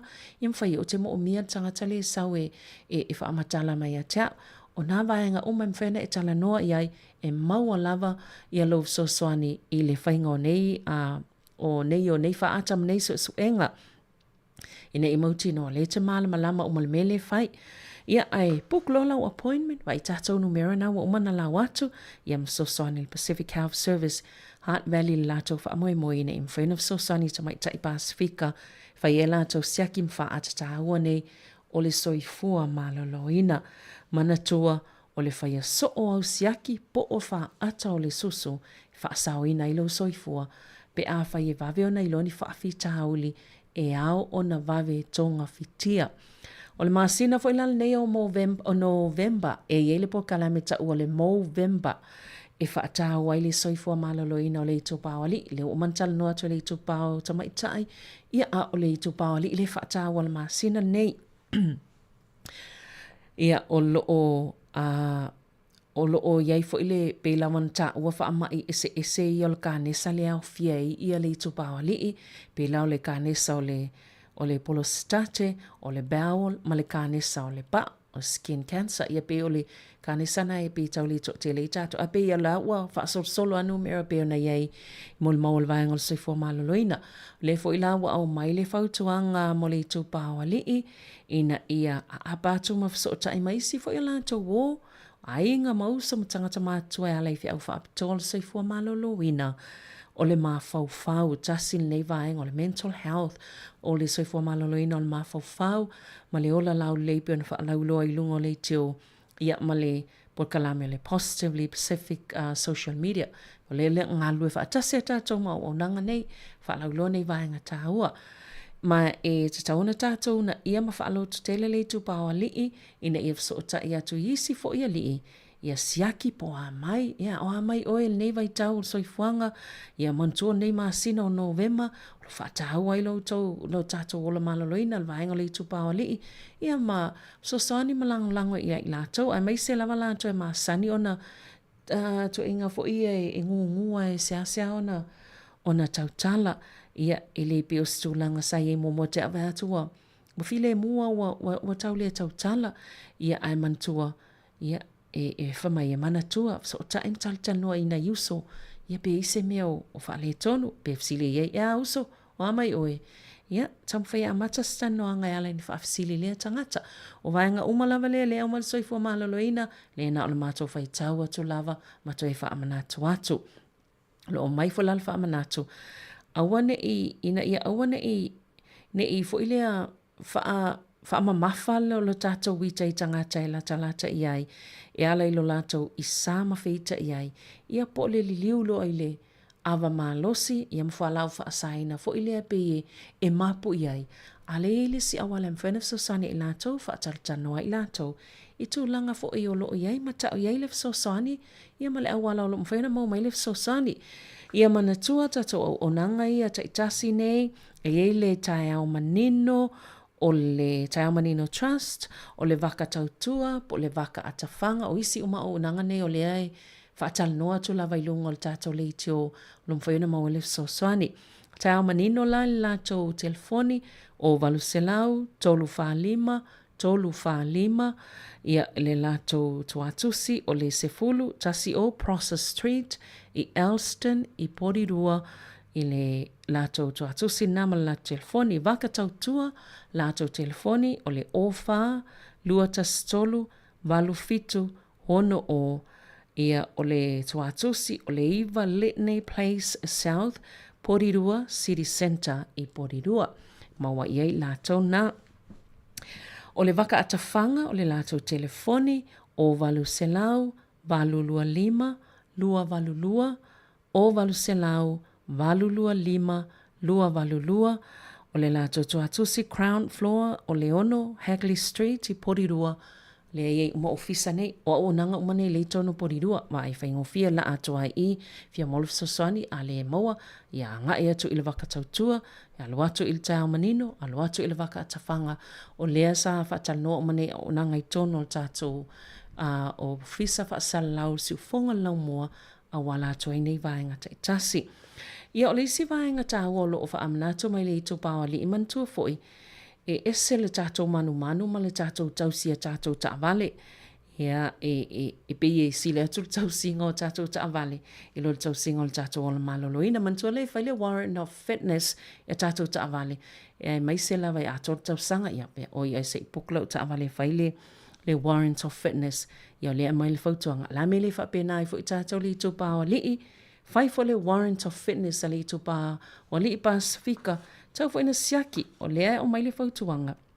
A wha pia i to anga e avel ta avale ia whaiela na warrant of fitness pe mawai le pepa e mwhen whelwa i longa le ta avale i loa il sango le mu tau fo ila ona whaile warrant of fitness a le ito pa li ifa pena fo ito mai tai ai i taimi nei ia a whaile o le warrant of fitness a lau ta avale tau fo ina whaile warrant of fitness a tātou o malawa me se whaile ito pa li le wha amna to le masina neo November ia po le Movember ia o lo o whaamanatu whaile ito pa li il nei vaenga po nei vai tau le o le tau sanga ina ia whaatawar soifua maloloina, ai le ngata i lea mo le tupao li i Pasifika aua le matamuli pe ona mai le fautuanga ia sa ili le soani a le soifua maloloina pe a whai wa i se vaenga o whaalonga atu ua le tusai fo i ma le soifua maloloina ma le whaalongo. Ona o lea o mai e a tolo le 50 tausanga o le tangata o le tupao li ia mantua wa tatau lava mo tato umalawa o tau na faile siaki le faile regular check up pe whaatasi tau sanga siaki ato o malawa le soifua maloloina pe lava na whaamanat so o lava le tato le teo ia alolo e pukil forma i te mana o whaila o siaki ato po i se meo whaale tonu tuili toto vaenga umalava le fielopo le o kidney so fatungao fielopo le altulanga o mama fielopo le altulanga o suka fielopo le altulanga o le vaenga o lo tino ia o le alo au mai el fautuanga mai le soifua maloloina faina o siaki na faatasi tausanga ina ia mawhaiona i loai vaenga i e pui e o mai le soifua maloloina ia o le silava ngase le peona au mai e pel fautuanga le pena ta ua le prostate cancer prostate mo le tupali i pole prostate cancer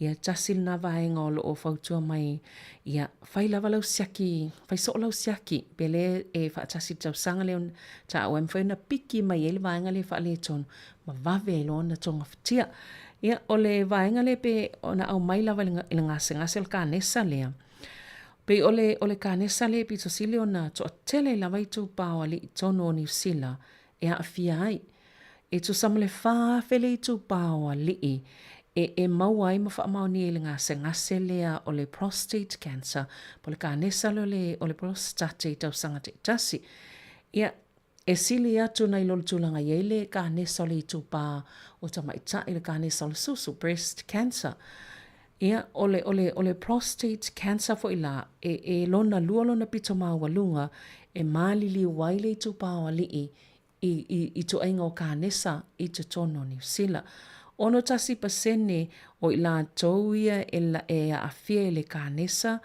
o le prostate lea e whaasawina mai pe whaiatonga fitinga ia mato e solonga leila to soifua maloloina o lena o lato ta oa e lau tele i loani symptoms po ni aunga o i le taimina whaamau ni eiwa a fia lato i le fo i kanesa ia pe o le mafua angala na lena o nau mai lava le soifua maloloina fai le siaki e vave ona i loto langa ia ma vave ona tonga fitia ia ma toi solonga leil soifua maloloina ai na ona e eifo ila ia a unga i tauna mata i tua le tu pawali ia vaenga masani pe ona iai ia pe o tolanga e alul fale uise i tulou ia whaingata ona whaile fe au vai o upuai e whaingofie na malamlama ia tolanga na mata i tu atonu wailoa ia leo pe o wai se tolanga whaale ton taulona longon soifua maloloina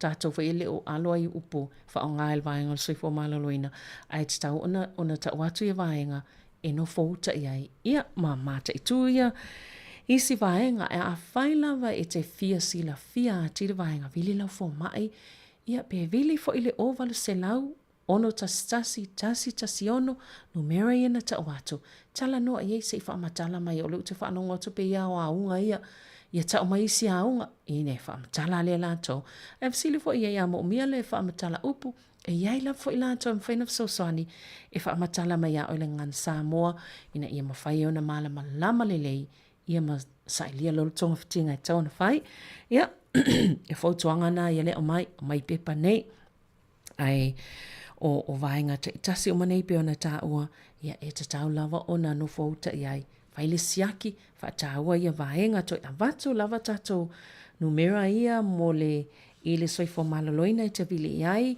ai myself alauloa le alvaenga le Pacific Health Service in Hunt Valley o le numera o valuselau fitu whaafitu lua tasitolu ia po le text tolu numera telefonia epi o lua fitu fitu ono iwa ono ia e le stala ilo ingoa e whai e lau siaki le po lau whaata, po i whai lau mammogram, ia manuele i o le kerisimasi, o le mea lofa pito sili atu le nā, o na tā ua mole kerisimasi, ia e o le whai o lau siaki, ia whai le siaki a watu e laikilia o ma oka se mānei o lau mea lofa, sili nāo na mānei e whai e i lau whanau, o le aua mai lau siaki le normal, e le ini abnormal cells pe ona tā ua na vaenga, e wha pole nai o il vaenga o soifua maloloina. I o nei vaenga nā lea lo au mai le tātou po kalame le soifua maloloina, nei tā o le tele o wha amtalanga, a le tau mwhai e wha pupu ona o le tātou taimi, ina ia mwhai ona maua nei vaenga tā ua, tā pena i tātou mo le soifua maloloina. Ina ia tātou mo le kerisimasi fia, mas tau sang fau manuia, a leo lo o le lei lava le tātou o le maloloina. Ia, toi maua le whaupoponga le tātou po kalame le soifua maloloina, psalo le vai aso, ia o whaawau ina toi au mai nisi a tātou tangata whaatala noa, ai mai se lava leo o tātou la talvai tau le kerisimasi ma le tau sang fau, whaamanato maasani, lava o whala au, pe a whai te malanga, wa ve whai au whala au e ina ia lava, wa iei fo ilisi taimi sa so ta i mai ia, na isi tangata whaamole mole a se ita ua tupo ai, se ifsile atu il malo lau whaafonga po ai e malanga i Sāmoa, whala au se utinale, le ua uma ale e fia no i Sāmoa, ta whao, ia waenga nai taun ta pena o lea lava e whaamanatu mai, ile soifua malolo i nā whai e malanga, pa vi whai iai, wa o te alu e lua maasina, ia na ta pena mai lava le soifua malolo ina, lau fō mai, fua le taimi mau whala au o le te malanga, vaenga whapena tui pui a pēna ta watu, ia o vaenga ta pena o mai i tātou, mō le soifua maloloina, awane i wha motu, vawe lau ta whao le mana, ia lau ta whao i Sāmoa, toi vawe mai, ia ona o lau o whala au, ia wha pēnā fo i sanga te malanga i o kilani. Man tuole i lalo nei ala tuk pharmacies, ia pēfo ina i isi fautuanga. Ia o vahenga umanai tā pēnā iai, ai o tātou po kalame nā, toi mōnis whamtalanga o tātou kalame soifua malaloina, i lewa i aso, ia pe au lia tu e le ola, ma le soifua lau lei mai le alofa o le atua ia i tātou uma, manuia lava ia vahenga o tatoi o ngā luenga, i le nei fo i aso, ia ai soifua ia, mō le nei taimi o le aso manuia lava ngā luenga o le awhianga iai.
Sāmoa, ai poto e su e ola na pa solo e ula pala le tiu masala sala e li foi ai lona pata pata e pa solo tama tu e tu pulanga e loa i le tama Sāmoa ya nanga awa o le Sāmoa moni le nga le anganu uala miloa awoi ai o le ale awoi ai o le ale o le teine Sāmoa o asiva o abamai e o se pato sinai luma o le vai o tangata uma wasila loa i le siva a le teine Sāmoa oka oka ua oba i le masaloloa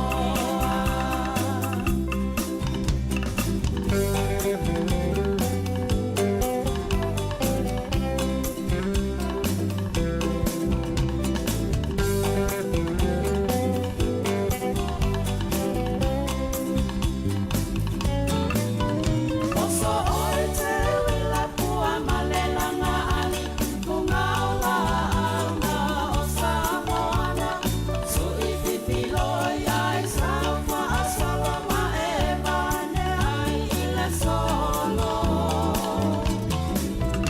ua ina le manongi manu ua tau sani petu o le langi o la wafe pulafi i la ufa asolo wasa sala le manongi ua tau na le pua e ula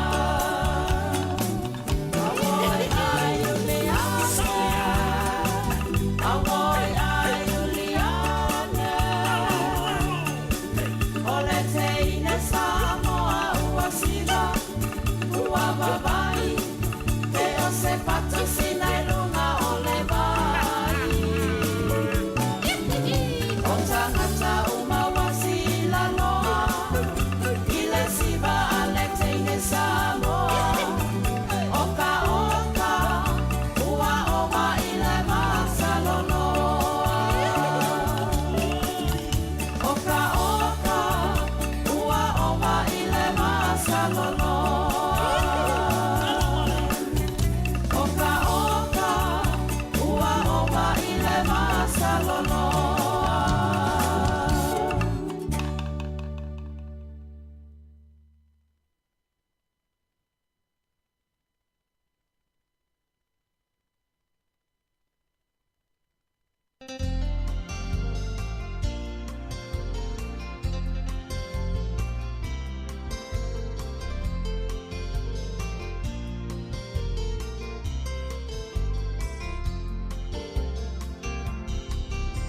O Yesu o le vine moni a o lala i tātou o i tātou a o Yesu o le loko wafi o Yesu i le langi ai tua o le leila lo langi ma le polo a inga ia o tau fea lo fani ia lau pele ia lau pele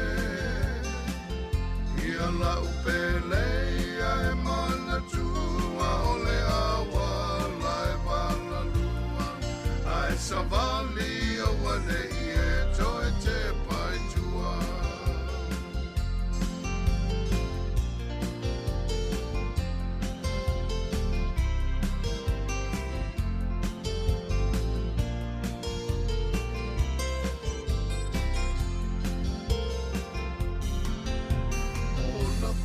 sele selenga sa fai ai o le vavena wa e maina o le lua laui o le faiva sa tumu o le motu i tangata ina ua pa mai le alanga ia na fasauni o le awhio mai le anganga e usu o e ai o tali Mafua la vai le tamaitai E tu sao le awhetau sanga ma le aso e tasi E te fiu la va o e sa ili O o fea o e ai le asini le nei wa te tama Wa mana o e ai le ani Ia lau pele Ia lau pele Ia lau pele Ia e mana tua o le awa La e mana nua Ai savali o wane e toi te pai tua Ia lau pele Ia lau pele Ia lau pele Ia e mana tua o le awa La e mana nua Ai savali o wane e toi te pai tua Ai savali o wane e toi te pai tua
Sāmoa mo e ita i le alanga i isa sa e.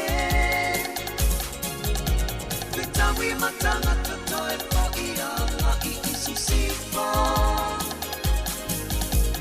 E ta ino ino i sia mea pa avale malea wa e la mea tele i le langu le va o tele kea.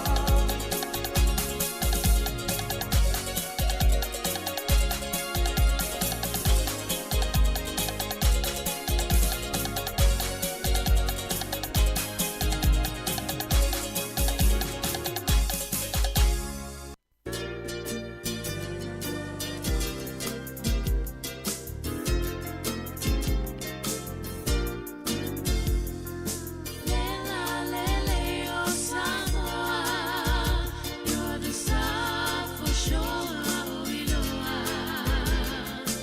O te pese whaano noa, Iloa no whawawalea ia oe. No po ita Iloa ina, ai le ngalo e o uforinga. I love you truly, my dear, forevermore. O lobu fia fia, tate musu e taulo suafa, male pisa male o tangata, ai supe a ilo uanganga. You're the star of Sāmoa, beautiful red hibiscus.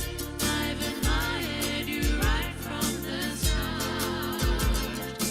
Beautiful red hibiscus,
Sāmoa, the greatest place of all.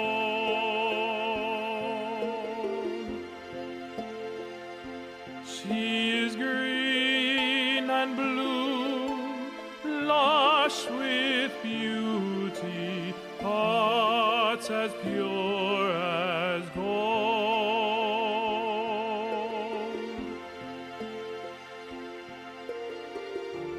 Touch someone with tears of joy. Touch someone with smiles of love. Oh, what happy feelings from such happy people.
Kasino tau fa alata, kasino tau lama lama, kasino kasino kasino kasino potoleanga, avatu ola uafe, ai au mai na ole afa, ai le tau lia le tele waso te aruna fata fata, kasino tau fa alata, kasino tau lama lama, kasino kasino kasino kasino potoleanga, avatu ola uafe, ai au mai na ole afa, ai le tau lia le tele o aso te po inar fata fata.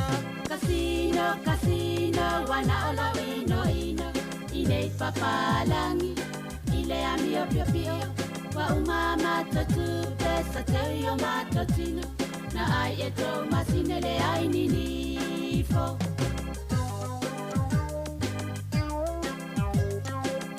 whaapau pau, kasino le tuina nau, walea ia i le mawhawhau tina o la uwhanau. Te alofa se watari i, o sia mapepela i titi, nano kai le kapaka ai au, ewa male masini, kasino whaapau pau, kasino le tuina nau, walea ia i le mawhawhau tina o la uwhanau. Te alofa se watari i, o sia mapepela i titi, nano kai le tā avale ai aru ewa male masini. Kasino, kasino, wana olo ino ino, inei papalangi, ile amio pio pio, wa umama totu pesa terio matotino, na ai eto masine le ai ninifo. Masini le tau te tala, ai ngeno ngeno o mata, mawha a se e oe, ilana ata ata, o mono le lima se lau, ai peti le tasi se lau, ai fo i mai le fale wafia a ai o lau whanau. Masini le tau te tala, ai ngeno ngeno o mata, mawha a se e oe, ilana ata ata, o mono le lima se lau, ai peti le tasi se lau, ai fo i mai le fale wafia a ai o lau whanau. Kasino, kasino, wana olo ino ino, inei papalangi, ile amio pio pio, wa umama totupe, sa terio matotino, na ai eto masine le ai ninifo. Le fale whaatupu mativa, le fale tale pe ainga, le sua mani e pe o le suka ali ilo whaatosina, o au masini i ila, o pele o mato lima, o anei o le lalo langi, o ona pe o le masima. Le fale whaatupu mativa, le fale tale pe ainga, o sua mani e pe o le suka ali ilo whaatosina, o au masini i ila, o pele o mato lima, o anei o le lalo langi, o ona pe o le masima.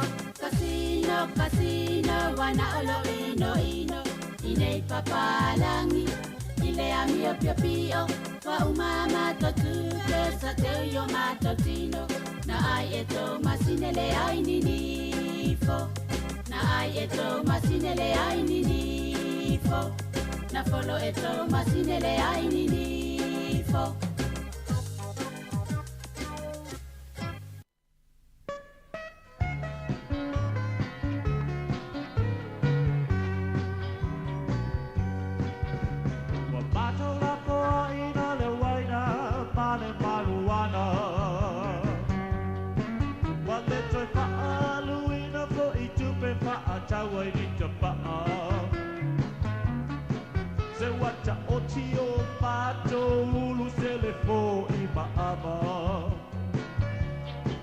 Vesiligia o amio nganailo ai wo malama lama.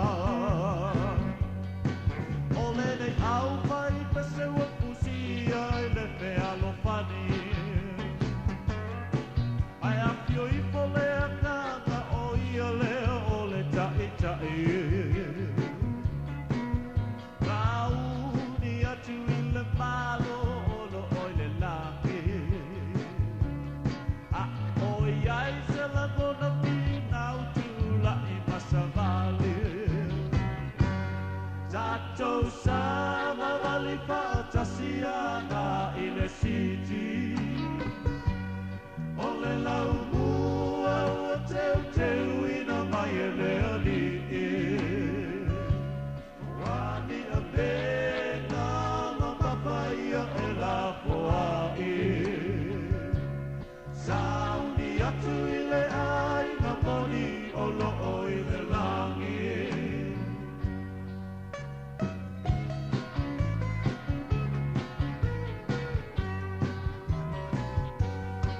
Pa poto poto pa atasi ma pepe se tumu tumu maonga. Ai apio I pole anga ka mapua I anga sala uma. Jala I atu I le lalo langi lelelei o Yesu. Apio mai se wha poto potonga o le a mautu. Pa poto poto pa atasi ma pe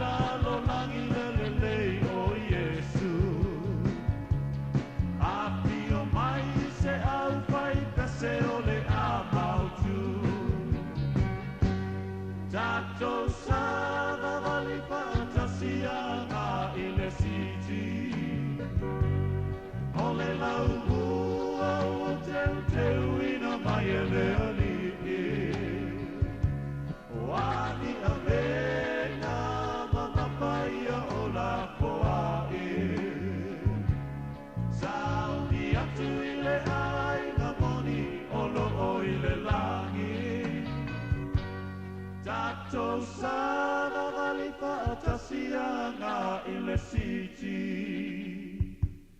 O le lau ua ua teu teu ina mai e le ali.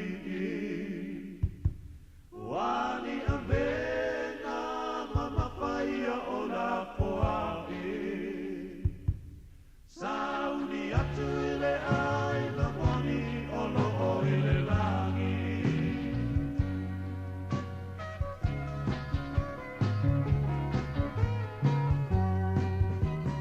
Sāmoa o tini o, wa ato a tino lau au apo.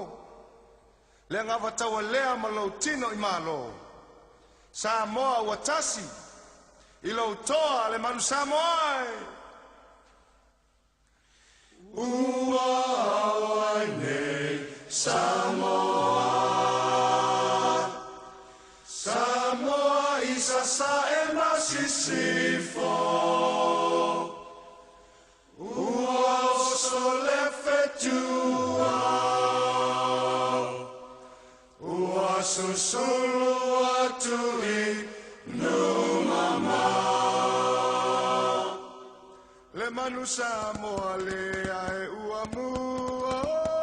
Mua. Tula fale I la lo I le sami. Fai ma fale I le langi. No foi au ai longo I le sao.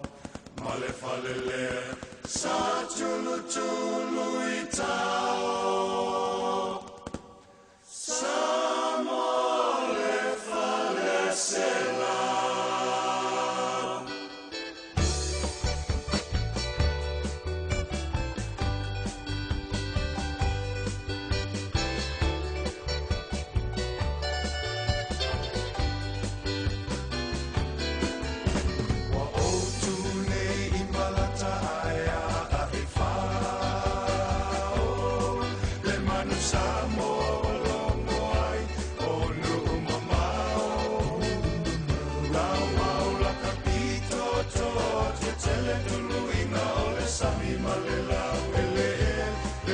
Sāmoa lea fo'i ua lele nei loa alele. Le manu Sāmoa lea, Sāmoa ua ea.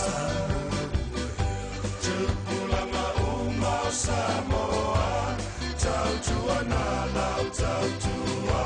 Upula o mata mawha amua mua lava lea tua.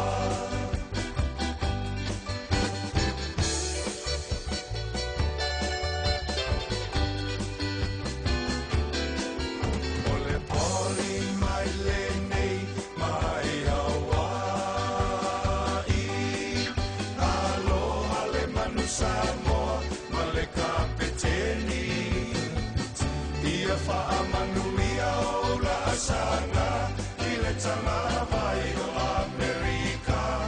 O le ai to le lele sa o la mana I le la. Le manu Sāmoa lea, Sāmoa ua ea. Tupulanga umau Sāmoa, tau tua na lau tau tua.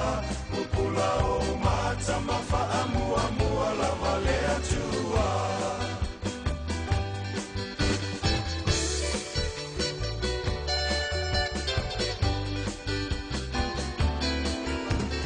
Tau tia pango fie la ufea ngai ngā. Tui mai le muli papanga I atua. Ai se I whai la o tau tua. I lo ai ngau sa tupua. Ai walo fo'i a I tai no mali e toa. Le manu Sāmoa lea, Sāmoa ua ea. Tupulanga umau Sāmoa, tau tua na lau tau tua. Upula o mata mawha amua mua lava lea tua.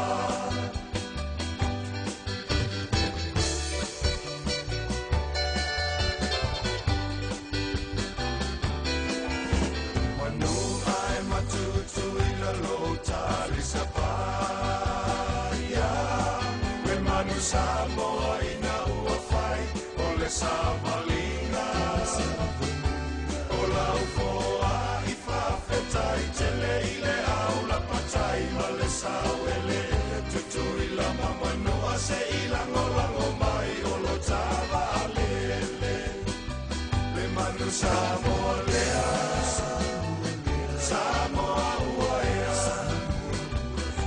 Tukulanga umau Sāmoa, tau tuan halau tau tua.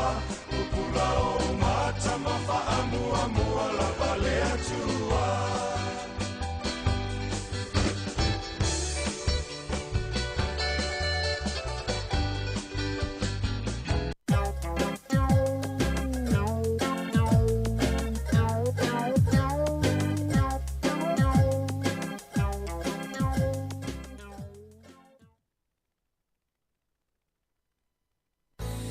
Joy to the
ai loa fo i ua o le kia ina o ia.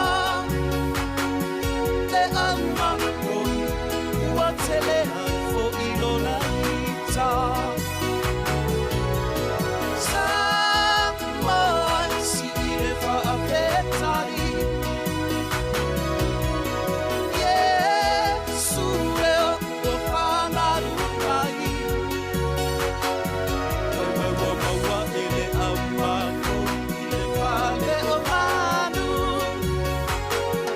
Le puru mura au o puru i whano ua foa i atu. Sāmoa si i le whaapetai.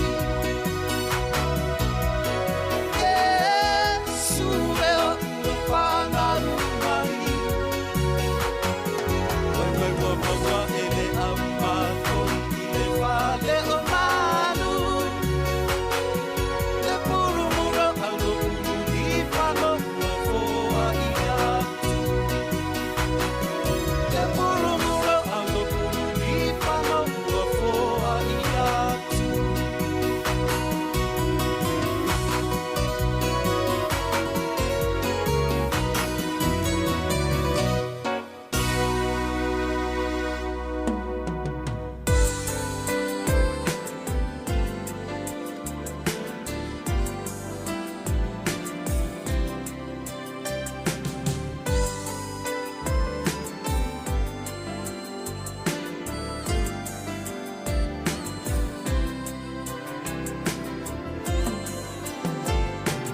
Walongo mai le tala, ua whanau mai le alii.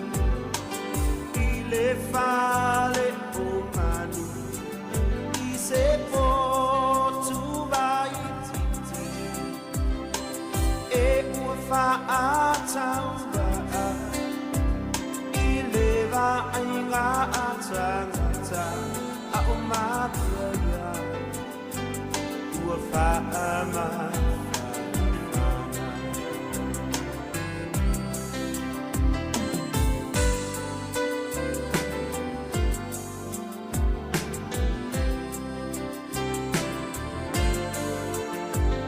ua longo mai le tala, ua whanau mai le alii.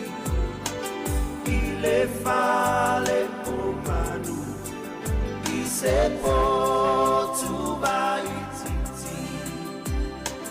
E ua whaatau raa, i le vainga a tangata, a o matua ia.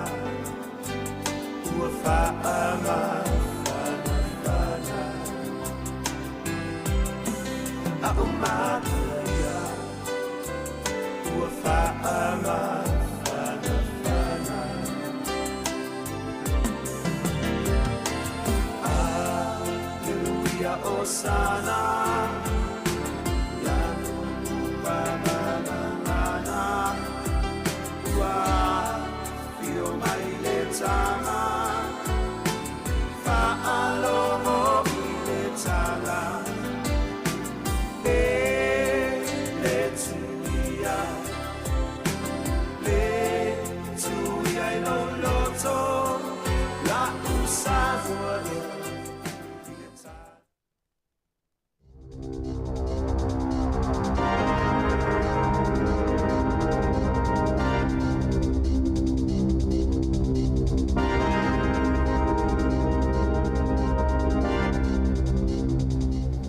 Whātalo whātu i le nei au auli i tala whau mai le si whonga le lau mua i Wellington e.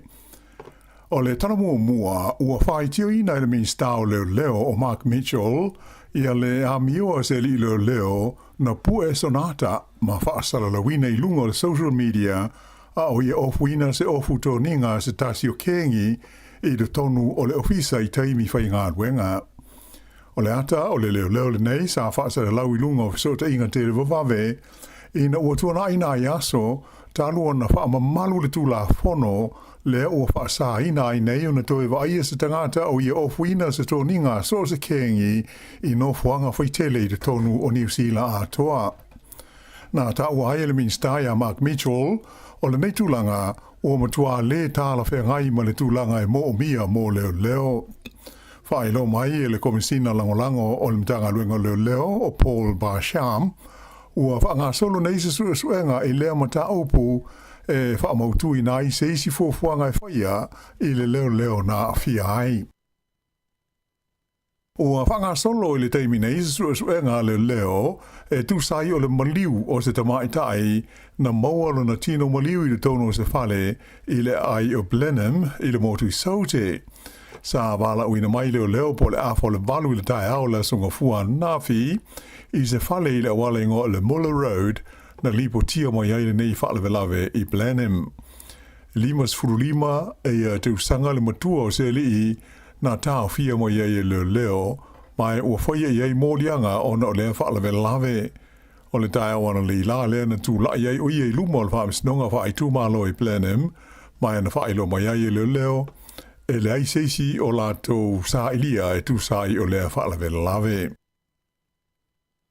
Ua lipatia mai le so le maliwai o le tamaitai o Nikki Kay o se tasi sa avevo means tau le Carpeneta I se whainga māloa le pati e le National I se taimi e le I mamao tu nei. Ta ua I se lipoti e le wale sifasa lau New Zealand whapea ua maliu le nei tamaitai I le whasa fulwhātau sanga o lona soi fua mai whape ua lewa o na whengai o ia male ngase o le kānesa. O se whasara launga I le Facebook a se tasi o te maitai sa o la ngā rulue whatasi o tonu o le pāremene o Maggie Barry I se teimi le imamao tu nei. O lo awhi ai se la ta Maniki Kay ma le whaopunga la ua te tau mā mai ai whapea farewell my friend. O le o whailo mai ia vaenga o New Zealand o lo o pito I malosi ai le pepesi o le mai o le televivini po le whooping cough e pe o na awhi ai nei le tunu. O le vaenga e pito I lalo le motu I matu whapea ia le motu I saute le o whaalia o vaenga ia o lo o mamafa ai nei ma to o tele I aitanga ta ua whaina ona o le televivini. O le asfraile na te nei na alo iai o na iai le wha upunga o lea ua pepesi e le wha mai le nei tonu le tunu, ma amata mai ai na wha ngā solo tau mwhainga e tali atu ai I lea wha mai. E o mai la su sfulu lima o Novema, ua o atu I le lua se lau ono sfulu tolu la whainga o tangata ua awhia I le televivini, o se a whainga o pito I maurunga lea I le tonu se masine tasi I le tausanga a toa le nei lua awhe lua sfulu wha, e pei o na wha I lo mai le mtanga luenga o le te wha tu ora.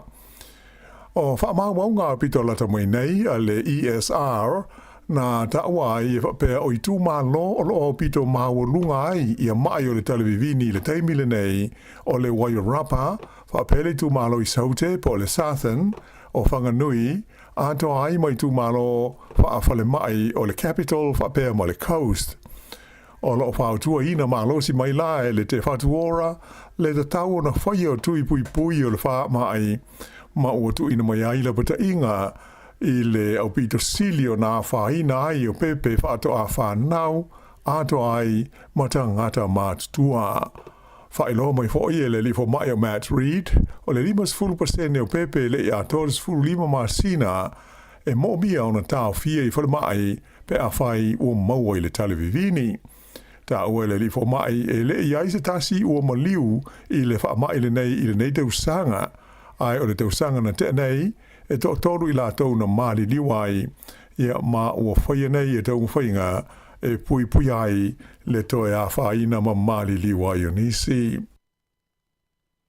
O le vaiaso nei e tu ua ai New Zealand e se la nisi tele molo tātou o tunu I Sāmoa e ve so soani ngā ruenga o lo pia whaia I le waa sue o le Navy e New Zealand o le Manawanui le ana ngoto ai ngā taifale o Sāwhata. O le nei la nisi e mai le company lea ua whaikon karate ma le vaenga awala malo New Zealand. Mo le abesea o le suau u maisi vaila au o lo I te tonu o tāne o le nei waa. O le umi e malangatua I Sāmoa le la nisi le nei e le vāo le sefuru ma le tasi aso e fua lava I tūlanga o le tau. Ai, o se ripoti mai le vaenga au o le pui ngā New Zealand, le New Zealand Defence Force, nā taua ai, o loo whaatino ina ngā ruenga umanei se tūlanga whaai te ina ia mauti noa, e le te le se a whaina i o le Sami, a toa ma le si o manga o Sāmoa. Ai mai se lava o nuu mai tū mālo ia, o loo ngoto ai le nei waa. Whailo mai ai le teitai au o le fua waa a New Zealand, a Commodore Andrew Brown, o loo ngā lue wa wāna lata I lātou ma ofisa o le mālo o Sāmoa, ina ia mauti noa, e so longa le lei, ia mea uma e tūsai o lea tau mo whainga. Na ia tā ua e whaalangolango le so longa le lei o le ngā luenga a toa le nei, I winga matūlanga I ai le tau. Ai o le teimi nei e tūsai o na whailo mai li poti mai Sāmoa, o loo ta oto le lei lama le waa na ngoto I le litai, ea mai o loo malu le lei fo I o na tāne de tele, ia o loo iai te tonu le suahu mai si vaila au. E iai isi tangata whai ngā luenga o le awha malo lo mai a lātou ngā luenga I te tonu o le mata ngā luenga le soi fua malo lo hina. O se li poti le wale sfasa lau New Zealand na ta wai e whapea o le aso ngā fua ana nafi le asa whailo atua I tangata o lo whai ngā luenga I le vaenga o so ta inga whaate kono losi po le IT department ua leo toi mamau nei se taimi ai le aini a lātou ngā luenga. O se whaase launga e wala I le imeli mo le vaenga o whai ngā luenga na whaali ai le whaatono ngā luenga whai o Rogan Clark o le a whaamuta I a ngā luenga tangata nei I le toi whaatu langa ina o ngā luenga a le nei mata ngā luenga. Na ia tā ua o le wili linga o le nei fuafuanga o le atu inane I le whai ngā luenga a toa o mea tau whiso ta inga le Data and Digital Team I se lātou whailo inga I whai le so lulu a tae ao. Whailo mai whai le te whatu ora I se pepa whaamtalanga e amata I le vai aso le nei o na whaatino I swinga e pei o na mo mia mo nisi o vaenga o le nei matanga luenga tele le mālo. Ta ua foi e uni so whaatasi o le au whai ngā luenga le matanga luenga. O ke topa le sa whaali ai le te whatuora e mana mia le whaasawina o seisi vai ngā tupe o atu I le se lau miliona tā la mai ana ngā luenga tau whisota inga whaate kono losi. O ke topa foi le ana ta lia ai le matanga luenga le soifua mālo loina le siri atu I le whase lau o tāru sanga mai tangata whai ngā luenga ua fia malo lo I lātou I lo lātou lava loto monie po le voluntary redundancy I se vaenga o fuafuanga a le lava mta ngā luenga e tu I titia o wha I titia na tupe alu I ngā luenga whai. O le vaiasa nei o loo malanga asiasia tuwai I le motu o Bougainville o stasi lea vaenga o le tunu tele o Papua New Guinea ia le lisa ave mo mua makowa na silio New Zealand o se Jerry Mataparai mo le ngā luenga e pei o na tōwhia ai o ia e lea malo o le Pasifika. O Sir Jerry sa tōwhia le malo Papua New Guinea whapea ma le whainga malo o le motu o Bougainville ia se tema e whesoa soane I talanoanga I le vau I tuelua e tusa o le mana o le motu le nei o Bougainville ina avea ma malo tu maoti mai pūlenga a Papua New Guinea. O Sir Jerry e pe ona sila fia sa ave mua mataita I au o le fita ma le vaenga au o le malo New Zealand mai na whaululu fo ia te ia le vaenga na mai tawina tūlanga mo se file mu ma le puipuinga o le motu o Bougainville ina ua uma ia le taua whaalauto I whale po le Civil War I le vama Papua New Guinea I le tausanga e tasi iwa fitu. O lo ia le whaanau o le pūlenga o Bougainville ina ia o atu I le tausanga I luafe luas fulfitu ua avea I lātou mamalo tu to tasi mai o lo o tālia pēr I le teimi nei ia le aso e tu ina atua I luma o le pālemene o Papua New Guinea ia le taunu unga o le pālota whaapitoa po le referendum na whaia tu sai o se malo tu to tasi. O le tausanga te ruai luafe luas fultolu sa tu ue fola I luma o le pālemene Port Moresby ia le nei mata upu. O lo o malanga whaatasi I Bougainville ia Sir Jerry mani sui si nia se to lua mai malo o whaatasi o le a whero ia I la tau matai o pulenga o le nei motu tele o Papua New Guinea. E to tele tangata ua mana na o e tala I tua se vaenga o la tau se leni mai le Kiwi Saver. Ona o ni whaafi tauri tau tupe o whea ngai ma la tau. mai ua iai la pata inga I lo ai, le ono whao popo ina pea o leo fo inu mela, ai maise o le anga I atu I le vai taimi o aso o le kirisimasi, o le masina na te nei o ke topa, e wha afe le au whai o tangata na tala I tua, ia le au whai inga e tolu se fulu walu tesi ma le wha miliona tala, mai a la tau kiwi saver, o se au whai inga mawa ai le pe o na whai lo mai, o whai numera nei, mai le ofisa o le tausi ba vai ngā le Public Trust, mo le lua tusanga ua ma vai atu nei. I le temi nei, o leo atula I mai fo I le masina le nei o novema, o se tasi o taimi pisi mo tālu sanga, mai I tangata e fia mo o mia se fe soani le kiwi seiva, ona o whai inga tā ma whaafi tāuli tautupe o whea ngai ma la tau. Whaali mai whapea o le to te lawa o tangata nei, e moni a la tau ma whatianga o whea ngai ai, taruai mo o mia le tu inato ni wha maoninga, I le tu a inga o wha le tonu o whea ngai mai la tau, I le nei taimi o le tausanga. Pei ona sila fia ma whai tangata ona tālu sanga mo le nei soani mai I le kiwi seiva pe a whea ngai mani whaafi tauli I le tutongi ina o pili o le wharmai a tau fo I maisi mana onga e pei ona masani ai le tausinga o le soifuanga pe a ua le tāla whea ngai. Pei tai e le ma whai ona tala I tua I tutongi ai ni ai tā lafu. Ua whaino mai le mana o le ofisa o suenga whaapitoa ma tā upu wha le awa onga, le Education Review Office, le ERO, ina I toe sanga lauli liu I le vaenga mua po le Level 1 o le suenga o le NCEA, le ana whaatoa a amata whaonga I le tausanga le nei. O le lipoti mai le ERO na tāwai, le tāwana toe sila atili, ma toe whaia seisi ngā luenga I le vaenga mua leo le suenga le nei o le NCEA. O lo la pata ia mai fo I le lipoti a tonu, pe ele lei fo I ona ta atia loa, e aua le toi iai se vaenga mua le nei, o le nei suenga moa o nga umai te tonu o le tino. O lo wha mawhaina mai e le ERO I lana lipoti, o le vaenga mua leo le NCEA, e le o tāla whea ngai, mai o whautuanga moni, mo le whaio ni swinga e da tau ona whaatino loa ma whaanga ioi. O le vaenga mua po o le Level 1 o le NCEA, e ese ma taha upu ma le whaatino ina e a onga te tasi. O le mafuanga lea ese a inga aluenga e mo mia o no whaia e te moiti, ma ese ai fo I ma le awanoa e pasi ai I la tau. Whailo mai e le whaarulunga o suenga le ERO o Ruth Shinoda, e mo mia I se isi ngā ruenga tele whaia I le vaenga mua le nei o le NCEA, mai fōringa mai I le tau, ona whaia whaatasi nei sa ililinga I au fia o mai I level se tolu o le nei lava suenga.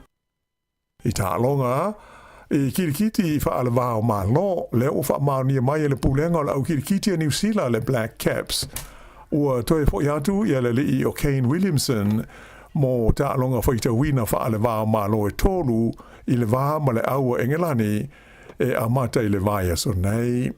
O le li nei o Kane Williamson e pei on silafia, sa ave mua ma kapiteni o le Black Caps, ai ua whaisi umi e le o taalo, ona oni manu anga na fia ai, ta ua mai e le whaia onga o le Black Caps o Gary Stead, e mauti no lava e ta alo I Kane Williamson I ta alonga nei I tolu ma engelani, mai o lonuinga e iai le tera ma ta alo o le a le ta alo ai o le a malo lo.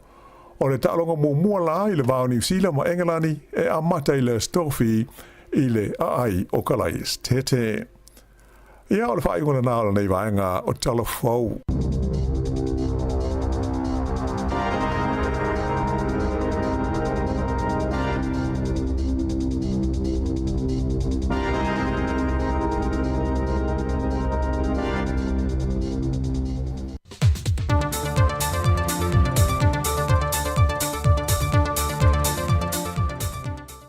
Soifua manuia lo tātou atunu le nei fo I whaopopongo talafou mai Sāmoa o se bai al whaafonga. Wa toe avatu le mālo le whea au le patai le atunu u atoa, e nei e tā ofi nei lole sawa e no tinama whanau, e le o se tu māsani le whaakerisiano Sāmoa, e whaavae mā o oina mai ai te tono a inga. O le whiau ma le malo e tau walatu le whionga le tamai ta e minista, o le mtanga ruenga o tina ma tamai ta i a tina nu manga wheso tai. Na te tala aloa i ai le aso wha apitoa, o le porkalame a le to manga moe popo ngā tia, na o latu sāvalia ai le taulanga i a pia. O le aunga ma le autu o le nei wha moe moe te te atuai, i sa wanga matanga, sa wanga i le tino ma le mawhau, o le a fianga tele lea mō ruma nai o alo mawhanau ai whapena fo i tina.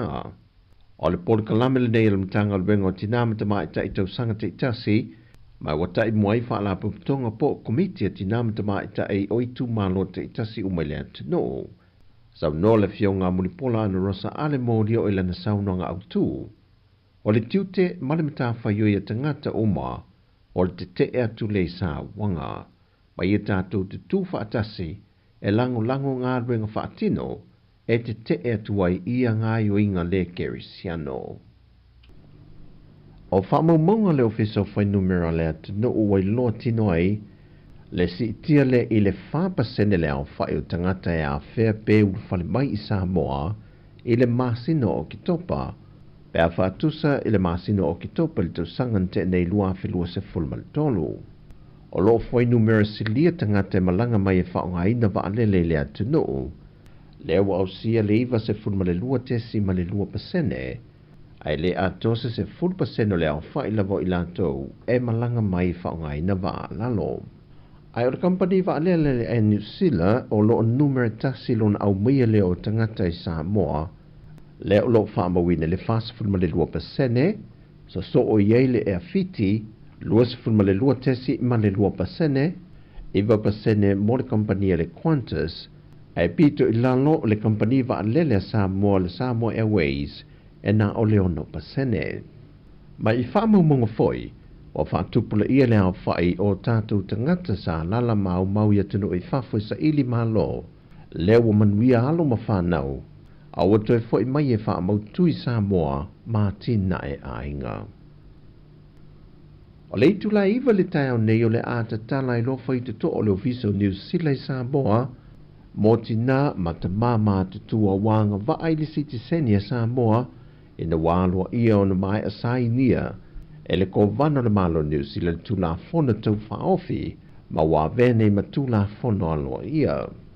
E le yaso ma vai na whaamawina e le silia i le toru wafe i lantou ia o lo soifua pēr, mai i le vaitau sanga o lo anga waa le sitiseni i le awhiwa se lau lua sa funma le wha, i le awhiwa se lau wha sa funma le iwa.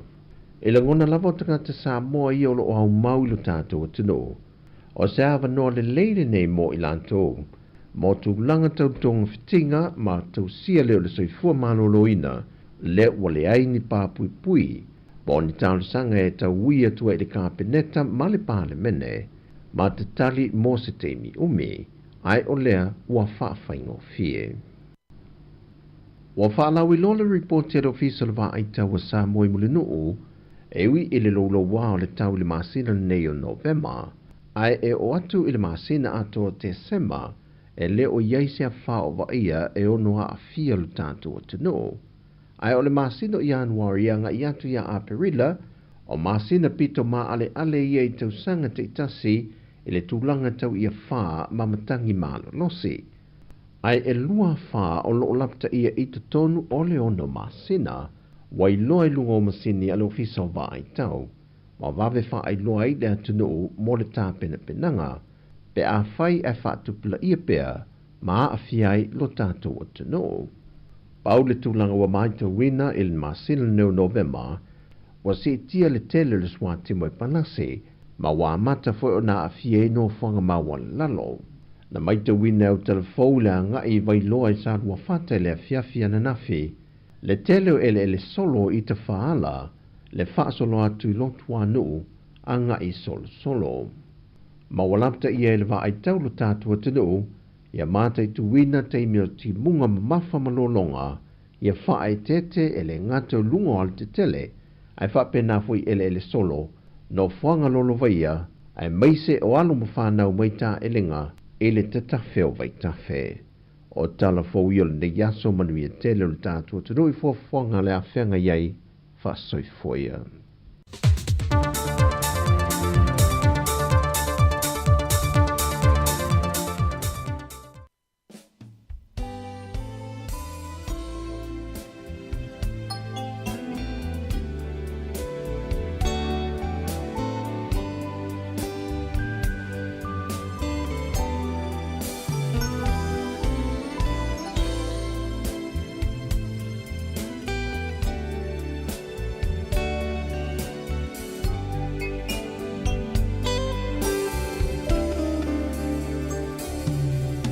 manatu le mafutanga o e mau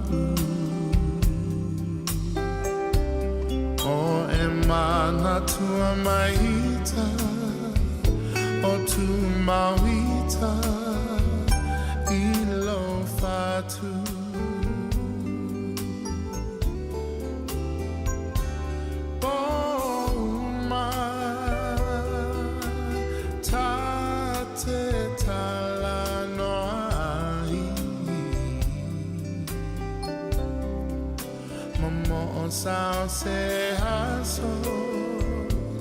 Sao se aso tato e fiava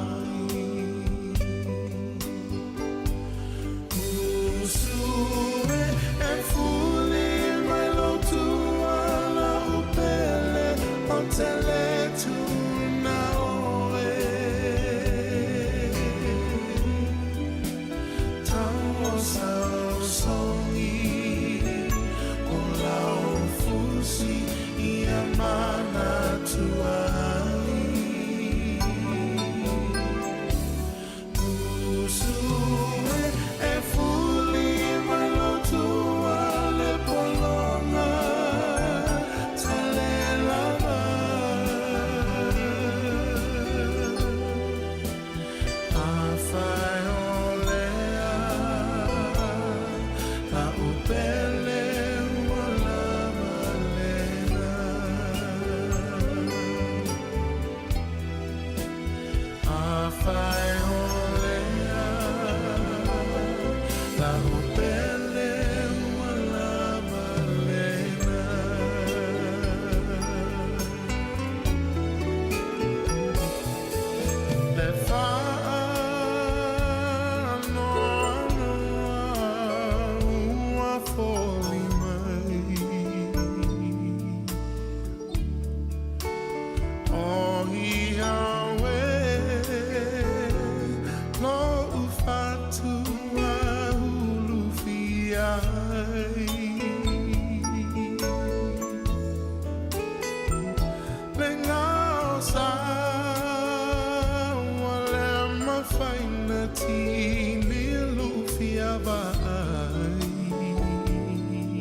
Whawhiwhianga nana mai atu ia mai le sunga ia Josh ta tofi ma le pese o te le tu una oe toi whamaloa atu ai le nei vaenga o le awa uli le ua lua sifuru fitu minute te ai le sifuru lua ia i le tautua si ufonga lau mua po le Sāmoa Capital Radio i Wellington i lona ofisa whaasara lau i Pōrirua mai atu foi whafora tō tātou ofisa whaasala lau mana ia le sulu mana ia la ia i whawhara tō tātou ofisa ia tātonu fo iwa alo fo ia alo whaiva fo isi tātou atunu o i tamawhitanga o le auli ia wafo isi whaasiringa maalosi ia ai mise vanai tātou mātua ia leo lo tapua i mai tono maota malawa fa malo le nga sisi fa malo foi i lato ia leo lo malo lo mai ngan winga i opa o ta fo ile si moko po le lancho se fulu lua ia malo lava nga lulu malo le tawatai leo tato savel valia tu lava fai unga fo nei ma sino no vema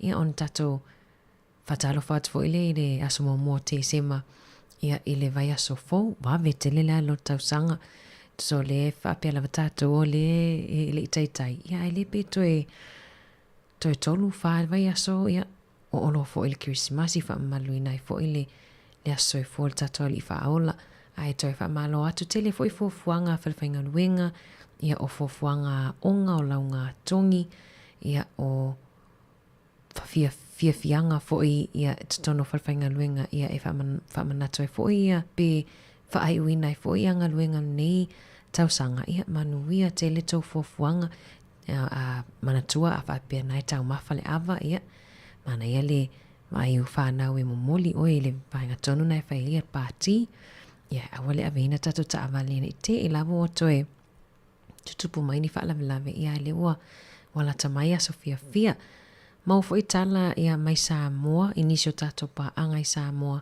ia ola mo matua i fatu mutu o fatu mulia le ofiso le komisina New Zealand Sāmoa ia i tangata lo lofi atu ia awala vale pikina po le faingo piki mai forms i po pe fatu ia awale sitseni la to fo ile olo anga va ia e talo sanga ia mole sitseni ia wal tula fono len pasi ele pili in nei vai aso o tea ola so le wa matailen to fa manato fo e tu fo matasi ana leila le wa matanta tala ile aso avanoa ia mole resitala ino ila to na soifo mai ile aso se fulu tolo me ile a feiva se la lua fa ia ele vale o le fulu tolo me a feiva se la lua fa ma le aso mo Januari ile a feiva se la fa iva e le website po le upenga twa ilangi na ma faiona e anga ai e asia em faiona fa atu mo ile form ia o le www.government.nz ia alona e mana foi le vili ia o lo e foi le officer o komisina Sāmoa nei New Zealand lo i tai Wellington ia fa pe foi fia inisi em faiona fia vili ia mana ia le sota ai ia ai mona o la tau lava na soifuane le vai taimilea ai lea o fia ia a inga po whanau tulo ona le tele lava nei tatou pa anga ia lo fesiri mai pia il vainga lea ia manai foi fa manatu ana leila ia le tautu atu foi matasi i le vainga foi le o telo le taimi foi nei wa tele ia e ono mawai foi nisi tangata tau fa valea ina nei te iwa o se au nanga e te anga ai pe ni te wai muli tai ini tustu singa i lungo le Facebook i fa apea mai ia le sasa uno le sunga le whailau tusi o maftanga whaifi au ana leila o le fa apea mai ni si lo wa mata ona 5 pages ia e tu ia i fa matalanga i le sao mana ia le muli tai pea ia o vainga tonu lava i mwhaiona maua i le fa matalanga sao ia mamauti noa ia nei te iwa ngawa tuai tupea nisi whapeo ia e te tongi le fia se lau e te talo sanga ai le ai mana ia lo wanga ia nai maua tātou mafuta mai Sāmoa nai maua lawa noe mwhaiona a si ai le official komisina mawalunga New Zealand Sāmoa ia pia ia mwhaiona anga ia walwaenga lea ai awi nātu tātou whaafifianga su ififi loi le tātou asi ufonga lau mua ia i le nei aso lua o le aso lua sfulu ono le nei o le maasina o Novema.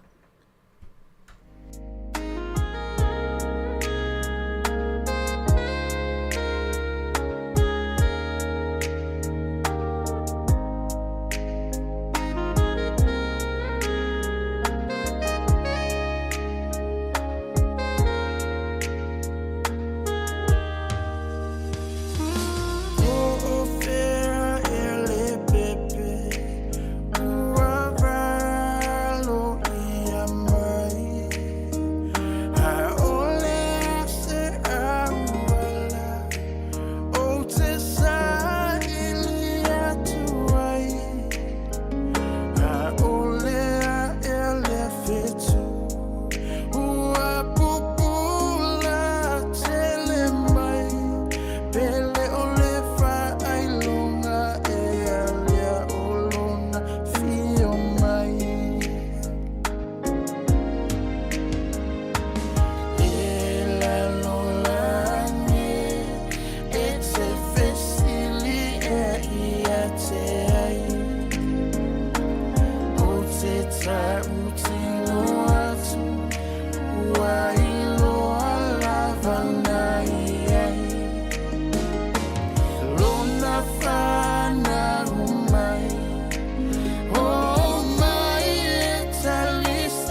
Aue lilo maia vai sauni folau. Lulu au fulu apa au mafa au lio lau lau. Fa asisina sa lilo maia vale vai a safalele taua. O palau lio tama ole. Ia mai on to ewi nātu no tato whawhiwhianga nai mana ia foi mo tato i porurua ia o le wa matona mana nai mai aso o te le lopa wa sila fia o mai tato atu no te loa le sila fia i lato e to anga sa vali o i au tea i le vai o pato le sai ai le o mana ia foi nai o lo iai ia le ia tau ia le upu whapiritani o le gym ia po o wai foi le vaenga o tafutafani o le vai le fata i le ta mai titulo ina wai le vaenga nai mwhaiona i wha malo stino ai ia ai ese malama ia i tu ai ngā equipment ia po o mea whainga nuenga mwhaiona e luatu e wha malo stino e mawai lau savali ia mawai savali wa ele lava savali ia na e saula ia e wha malo stino mawa me wha malo se tau au ia o au mana ia fo i o le waa matau na mana nai mai aso ia ameli ta mama tina la inga faisi na savali le ngata leo tu pulanga tala vou ia pe fa pe leo lo alu lava lau tu pe tongi le gema le fa nga ia mana i foi se femena se leni ai anga ia tia ia e tau le tum ia o te lo pola sale na ma fai foi na mola no sia tu ai na olta mata no asia tu ai ia ele ai manisi ia fiafio sa ia o te lo foi ia o le masani la vai lato ai masani la vai lato le fai mo lato i foi nei tato ta mama tina matutua Sāmoa ia sam fai fe ona fai lo ai le i autea ai mane va tuel fa manatu pe fa pe o ele la ve vai nga foi le wa li sa ula ve ai foi le tongi tu pe le gym ai le aru le gym ai mane ia nem foi ona mo le si vanga na fsosoani foi ia o manatua vanga ia le fai te pulenga nu tato porua ia fsosoani foi ia wa foi so fo malo loino tato tene lava vaenga e ai nei lungo le upenga twailangi ale porua city council lungo Facebook tele lava ia so taitasi ia e tu mai lunga ia peninga luenga fo o mona fai ia poni awala savali fo ia o monto fa le leia awale ia le malu fo ela tunu e au maui porua nisi nao famanatu mana i foi famanatu le na feto e por kala me savelino so fo malo loina na leila ia ile fa malo si au mo ali tama mali i Pasifika ia fa pitola fo mo tato Sāmoa ia ono tato fa fonga ia le lo fa fonga mai afa pe lo lewa silia male limas fultau sanga po limas fultau sanga nga ilunga le matua lo soifua ia mana ia lo wanga e fai o siaki fa atasi la mal tau sanga ia pe fa alua foi pe fa tolu e limas se tau fia ai ia fai ala siaki i le tau sanga ia pe fa pe le o limas fulu nga ilunga le matua lo soifua ia ai mese la fa malu la fa pitola vele tu pawali awa mana ia fa upunga le vai atwa i fa mai to anga i o tatou li tu pawa li e faile warrant of fitness policy aki masani o tatu ta avale tu lo ia e tau fo ile masani on sau no le fionga li pule yan pokalami tau fo ina e alu e faile warrant of fitness tau fo ina na faile siaki fa tau sanga ia peta i ono fo i masina ia e le leila vale pui ana ilo tongo fitia ia o nisio fa manatu ia ono tatu a tau tua ia e ngalu e fai pa anga lava ia male soifo malo loina ia au nisi na fa manatu nei awa uli a fa pe fo ele watali le sua ia mana ia tatu na tatu me ai palini to titia feita melo vaenga ia tau samila to fas por masima tatu me ai palini tau si tatu on tau mafa nei lisi ali sam faiona ona fa so fo ia e fai mai pole alo fiu lo to anga te savali pe te to anga te alu le gym ele mafaiona ona lele ato alo soifo malo loina pe fa pe le tele o tausi i tau mafai te tau ona tausi soifo malo loina no inga ia e o lua ala tamana o lele o tau mafa ia male alu fa malo stino ai onisi na o fa manatu manisio ia na tu watu ai taftafa ia ele fa atonu ia ai na tu watu ai taftafa al aonga ia lei Ale ai ia. Te whaafo ia nili simo tau wei nei tu atu. Wavivianga ma le songa ia weino i o le alo ia porirua. Songa ia wein le mo la ai ma le whavivianga mo palauli. Alo whaatut por kalame tau tua si ufonga lau mua toi suriva minute tali tu lai tasi. Awe lilo maya vai sauni folau. Lulu au fulu apa au mafa au li o laula au. Fa asisi na sali lo maya vale vaya safa lele taua. Opa lauli o tama o leu amea.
Usile fa'afofonga ai se io utala o toina leo langa o le tama Sāmoa iso o se ai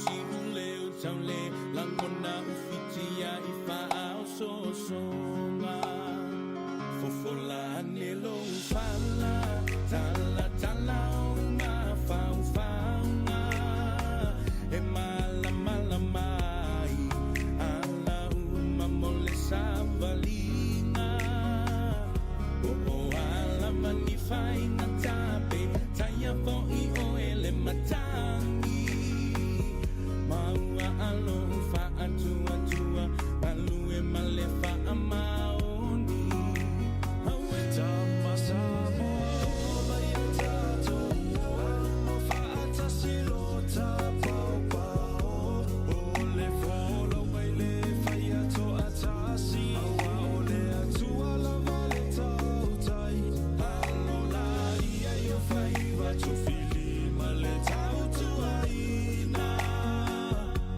o ainga mai ka le si aua ne I whaangaloina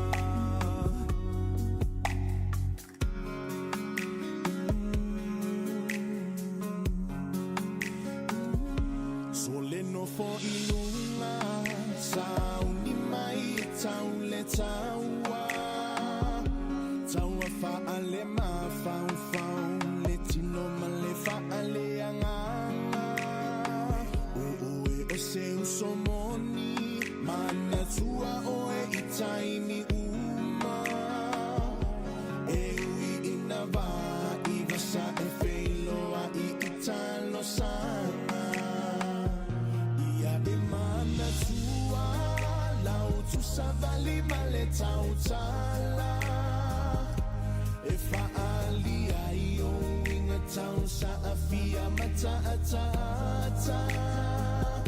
sulu lo titi pale lo ulu ma e sa asa o e ole Sāmoa e te tiu ai le Pasifika Aue Tama Sāmoa mai a tātou amo whaatasi lo tā pau pau o le wholo ngai le whai ato a tāsi awa o le atua lava le tau tai alo la ia iau whai watu whili ma le tau tuaina o ainga mae ka le si aua ne I whaangalo usai ala Tama Sāmoa o mai a tātou o whaatasi lo tā pau pau o le wholaunga e to a tāsi o le atua ma le tau tai alo la ia iau whai watu whili ma le tau tuaina o ainga mae ka le si aua ne I whaangaloina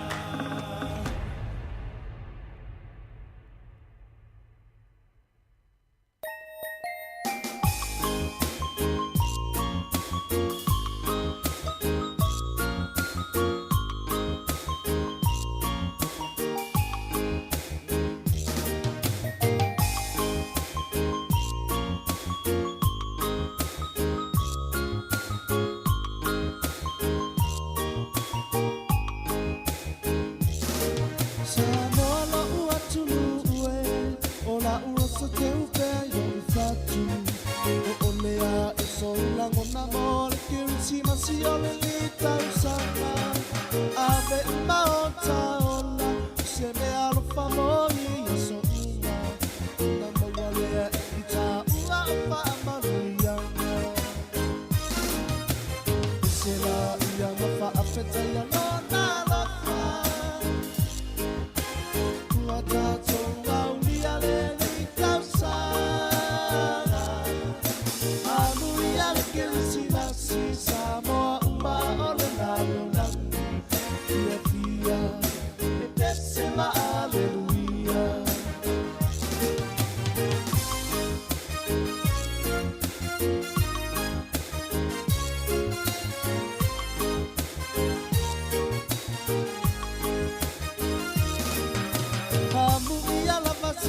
Siu salamo moli fuli tua ile lasi Tina nama o leo na ngau soe awa ati toi fo ia ia avele whanau mai o le pepe fau e te fuli tuai i le leanga ma le mamawhatu o le masana e se la ia mawha apeta ia lona lofa ua tātou wauria le li tausanga anu ia le kerisi basi Sāmoa umaa o le nano langi ia via pese la aleluia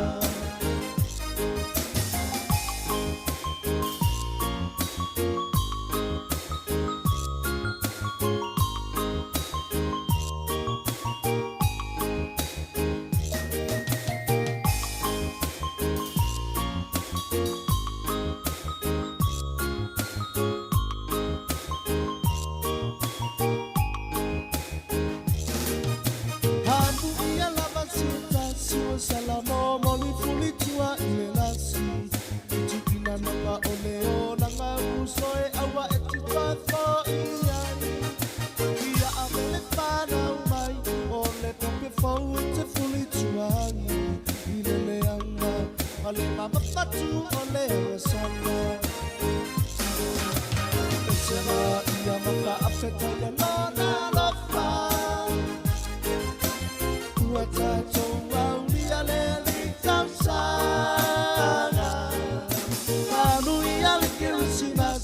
Sāmoa umaa o le nalo langi ia via me pese ma aleluia via via me pese ma aleluia via via me pese ma aleluia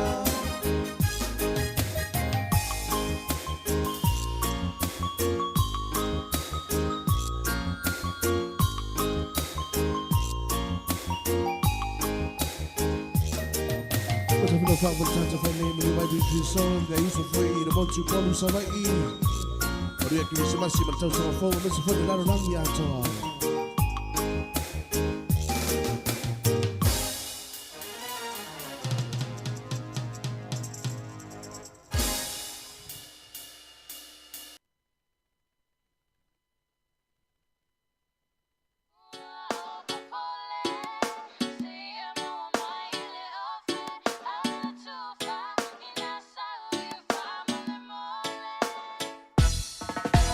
Well, it's too for poor fairy.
Toi toro minute wha mai al tatou tautua lungo le tatou wala leo. Moli atu elenga ngā whaafitai nei tatou wompa anga umalawa.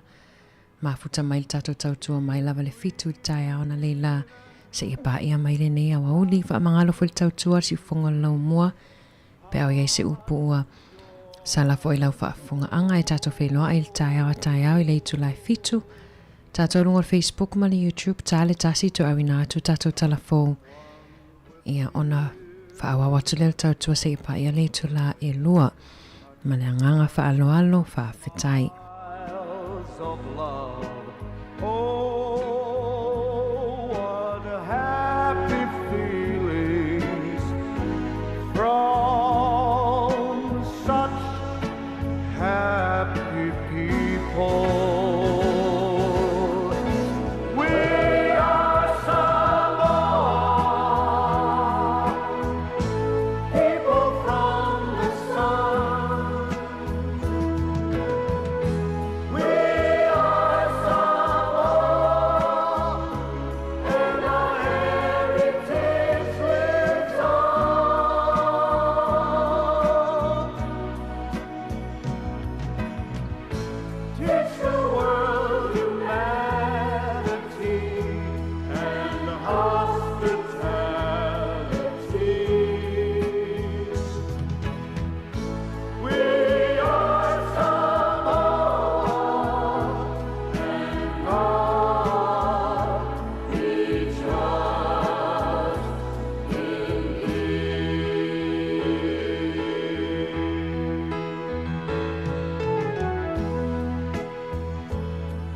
Sāmoa e pele oe isi o ufatu.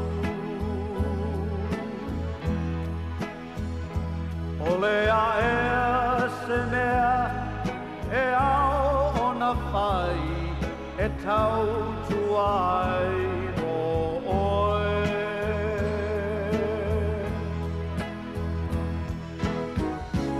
O sa e masisifo e tasi o le vi inga lea i le lagi a inga manuuta i tasi tu mai lo a ao ta pepese fa a tasi uso Sāmoa whanau mai le la uso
Whātalo whātu i le nei au auli I talafou mai le si ufonga le lau mua I Wellington e. O le tala mua ua whai tio ina le min stau leo o Mark Mitchell ia le amioa se li leo na pue sonata ma whaasala lawina I lunga le social media a o ia ofuina se ofu tō ninga se tasio kengi I le tonu o le ofisa I taimi whai ngā ruenga. O le ata o le leo le nei sa whaasala lau I lunga o fisota inga te le vavave ina ua tuana ina I aso tālua na wha malu le tūla whono le ua whaasa ina I nei o na toe wa ia se tangata o ia ofuina se tō ninga so se kengi I no fuanga whaitele I le tonu o New Zealand a toa. Nā ta ua hae le minstai a Mark Mitchell o le nei tūlanga o matua le tāla whengai ma le tūlanga mo o mia mo leo. Whae lo mai e le komisina langolango o le mtanga luenga leo o Paul Barsham ua whaanga solo nei se suenga I lea mata upu e whaamautui nai se isi fuafuanga e whaia I le leo na awhia ai. Ua whaanga solo I le teimi nei se suenga leo e tūsai o le maliu o se tamaitai na maualo na tino maliu I le tono se whale I le ai o Blenheim I le motu I saute. Sa wala uina mai leo po le afo le valu I le tae au la sunga fua nafi I se whale I le awale ingo le Muller Road na lipo tia mai ai le nei whale velave I Blenheim. Limas furulima e te usanga le matua o se li na tau fia mai ai leo mai ua whaia iei mōlianga o na o le whale velave. O le tae au ana li la lea na tū la iei o iei luma o le whaamisnonga wha I tūmalo I Blenheim mai ana whailo mai ai leo e le ai seisi o lato sa ilia e tu sai o lea whaalave lave. Ua lipatia mai le so le maliwai o le tamaitai o Nikki Kay o se tasi sa avevo means tau le Carpeneta I se whainga malo le parti e le National I se taimi e le I mamao tu nei. Ta ua I se lipoti e le wale si whaasa lau New Zealand e whapea ua maliu le nei tamaitai I le whaasa fulwhātau sanga o lona soi fua mai whape ua lewa o na whengai o ia male ngase o le kānesa. O se whasara launga I le Facebook a se tasi o te maitai sa o la ngāru lue whatasi o tonu o le pāremene o Maggie Barry I se teimi le imamao tu nei. O lo ofi ai se la ta Maniki Kay ma le whaupunga la ua te tau ma mai ai whapea farewell my friend. O le o whai lo mai ia vaenga o New Zealand o lo o pito I malosi ai le pepesi o le mai o le televivini po le whooping cough e pe o na awhi ai nei le tunu. O le vaenga e pito I lalo le motu I matu whapea ia le motu I saute le o whaalia o vaenga ia o lo o mamafa ai nei ma to o tele I aitanga ta ua whaina ona o le televivini. O le asfraile na te nei na alo I ai o na iai le wha upunga o lea ua pepesi ia le wha mai le nei tonu le tunu, ma amata mai ai na wha ngā solo te umu whainga e tali atu ai I lea wha mai.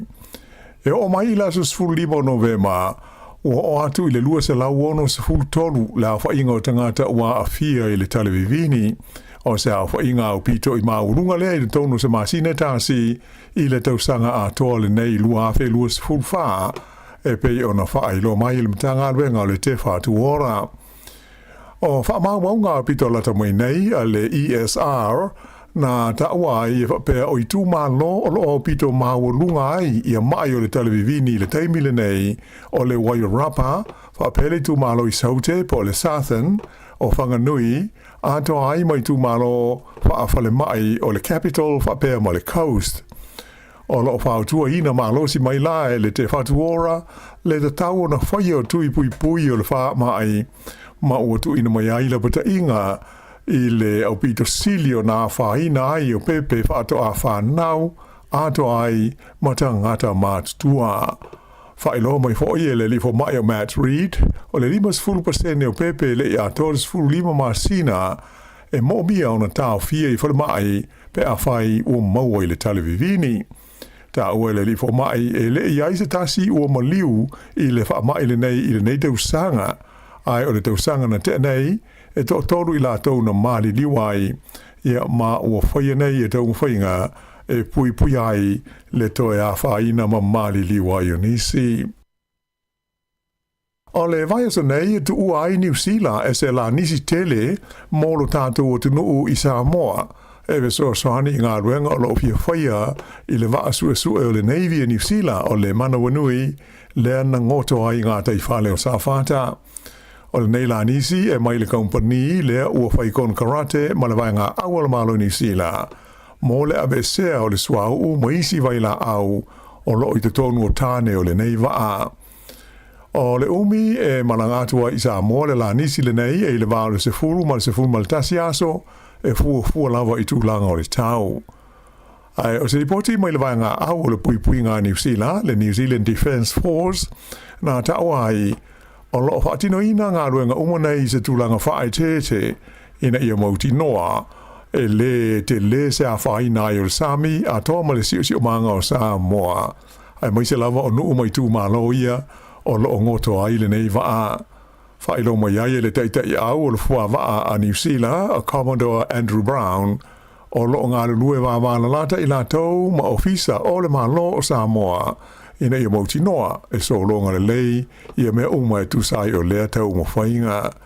Na ia tā ua e whaalangolango le so longa le lei o le ngā luenga a toa le nei, i winga matu langa i ai le tau. Ai o le teimi nei e tūsai o na whailo mai li poti mai Sāmoa, o loo ta oto le lei lama le waa na ngoto i le litai e mai o loo malu le lei fo i o na tāne de tele ia o loo iai te tonu le suahu mai si vaila au. E iai isi tangata whai ngā luenga o le awha malo lo mai a lātou ngā luenga i te tonu o le mata ngā luenga le soi fua malo lo hina. O se li poti le wale sfasa lau New Zealand na ta wai e whapea o le aso ngā fua ana nafi le asa whailo atua i tangata o loo whai ngā ruenga i le vaenga o so ta inga whaate kono losi po le IT department ua leo toi mamau nei se taimi ai le aini a lātou ngā ruenga. O se whaase launga e wala i le imeli mo le vaenga o loo whai ngā ruenga na whaali ai le whaatono ngā ruenga whai o Rogan Clark o le a whaamuta i a ngā ruenga tangata nei i le toi whaatu langa ina o ngā ruenga a le nei mata ngā ruenga. Na ia tā ua o le awililinga o le nei fuafuanga o le atu inane i le awhai ngā ruenga a toa o mea tau whiso ta inga le Data and Digital Team i se lātou whilo inga e whai le so lulu a tae ao. Whailo mai whai le te whatuora i se pepa o whaamtalanga e amata i le vai aso le nei o na whaatino i a swinga e pei o na mo mia mo nisi o vaenga o le nei mata ngā ruenga te le mālo. Ta ua foi e uni so fatasi o le au ngā luenga le mata ngā luenga. O ke topa le sa whaali ai le te whatuora e mana mia le whaasawina o seisi vai ngā tupe o atu i le se lau miliona tā la mai ana ngā luenga tau whiso ta inga whaate kono losi. O ke topa foi le ana ta lia ai le mata ngā luenga le soifua mālo loina le siri atu i le whase lau o tā sanga mai tangata whai ngā luenga ua fia malo lo i lo lātou lava loto monie po le voluntary redundancy i se vaenga o fuafuanga a le lava mta ngā luenga e tu i titia o wha i titia na tupe alu i ngā luenga whai. O le vaiasa nei o loo malanga asiasia tuwai i le motu o Bougainville o stasi lea vaenga o le tunu utele o Papua New Guinea ia le lisa ave mo mua makowa na silio New Zealand o se Jerry Mataparai mo le ngā luenga e pei o na tōwhia ai o ia e lea malo o le Pasifika. O Sir Jerry sa tōwhia le malo Papua New Guinea whapea ma le whai ngā malo o le motu o Bougainville ia se tema. E wheso soani i tala noanga i le vau i tuelua e tusa o le mana o le motu le nei o Bougainville ina avea ma malo tu maoti mai pūlenga a Papua New Guinea. O Sir Jerry e pe ona sila fia sa ave mua mataita i au o le fita ma le vaenga au o le malo New Zealand mai na whaululu fo i a te ia le vaenga na mai tawina tūlanga mo se file mu ma le puipuinga o le motu o Bougainville ina ua uma i le taua whaalauto i whale po le Civil War i le vama Papua New Guinea i le tausanga e tasi iwa fitu. O lo iai le whaanaunga o le pūlenga o Bougainville ina ia o atu i le tausanga i luafe luas fulfitu ua avea i lātou ma mālo tū tō tasi mai o lo o tālia pēr i le teimi nei ia le aso tu ina atua I luma o le Parlemene o Papua New Guinea ia le taunu unga o le palota whaapitoa po le referendum na whaia tu sai o se malo tu to tasi. O le tausanga te ruai lo afe luas futolu sa tu ue fola I luma o le Parlemene Port Moresby ia le neimata upu. O lo o malanga whaatasi I Bougainville ia Sir Cherry mani sui si nia se to lua mai malo o whaatasi o le awhero ia I la tau mutai o pulenga o le nei motu tele o Papua New Guinea. E to tele tangata ua mana na o tala I tua se vaenga o la tau se leni mai le Kiwi Saver. Ona o ni whaafi tauri tau tupe o whea ngai ma la tau.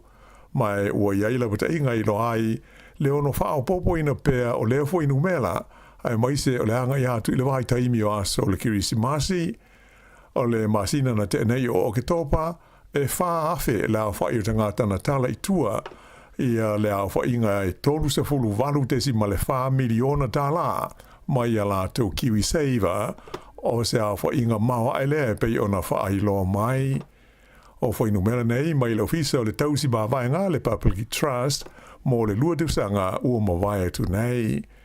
I le temi nei o leo atula I mai fo I le masina le nei o Novema o se tasi o taimi pisi mo tālu sanga mai I tangata e fia mo o mia se fe soani le Kiwi Saver ona o whainga tā ma whaafi tāuli tautupe o whea ngai ma la tau.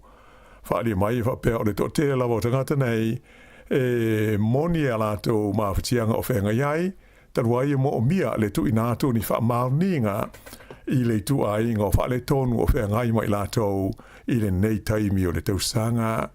Pei ona sila fia ma whai tangata ona tārsanga mo le nei soani mai I le Kiwi Saver pe a whea ngai mani whaafi tauli I le tutongina o pili o le wharmai a tau fo I maisi mana onga e pei ona masani ai le tausinga o le soifuanga pe a ua le tāla whea ngai.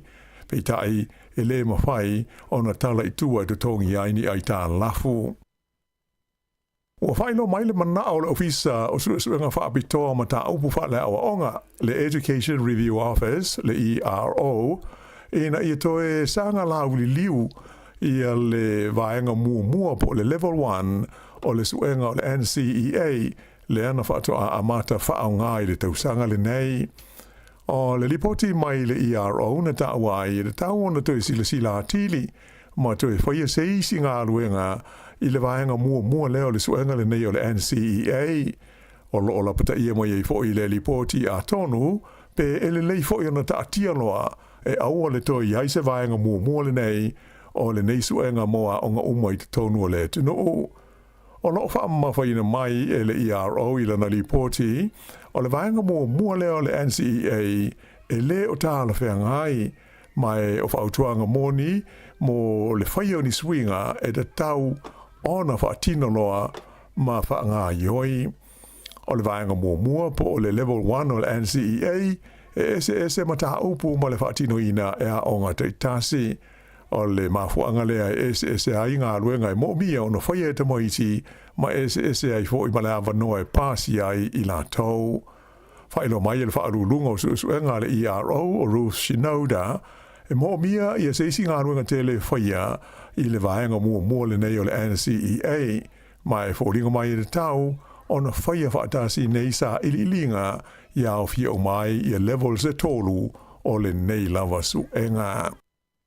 I tā longa I kirikiti I whaale wāo mā lo le o wha māunia mai e le pulenga o le au kirikiti a New Zealand le Black Caps ua toe fo iatu I le li o Kane Williamson mo ta longa whaita wina whaale wāo mā lo e tolu I le wā ma le aua engelani e amata I le vāia so nei.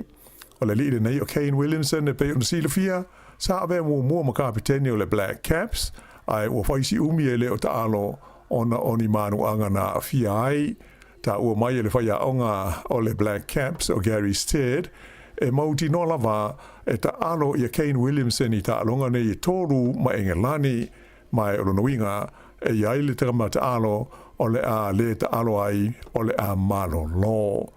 O le ta alonga mua la I le vāo New Zealand ma engelani e a mata I le stofi I le ai o kalais tete. Ia o le whai ngona nāla nei vaenga o talafou.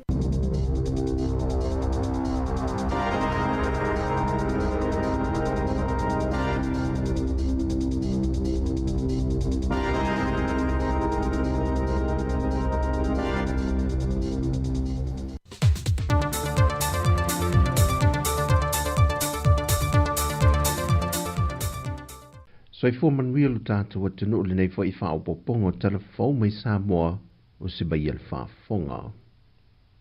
Watoe avatu le mālole fe au le patai le atunu u atoa, e nei e ta ofi nei lole sawa e no tinama whanau, e le o se tu masani le whaakerisiano Sāmoa, e whaavae maa o oina mai ai to tono a inga. O le fe au mai le māloe ta walatu le fionga te mai ta e minister, o le mtanga ruengo tinama te mai ta i atina nu manga feso tai, na te tala aloa I ai le aso whaapitoa, o le porkalame ale to manga moe popo ngā tia, na o latu sāwali ai le taulanga I a pia.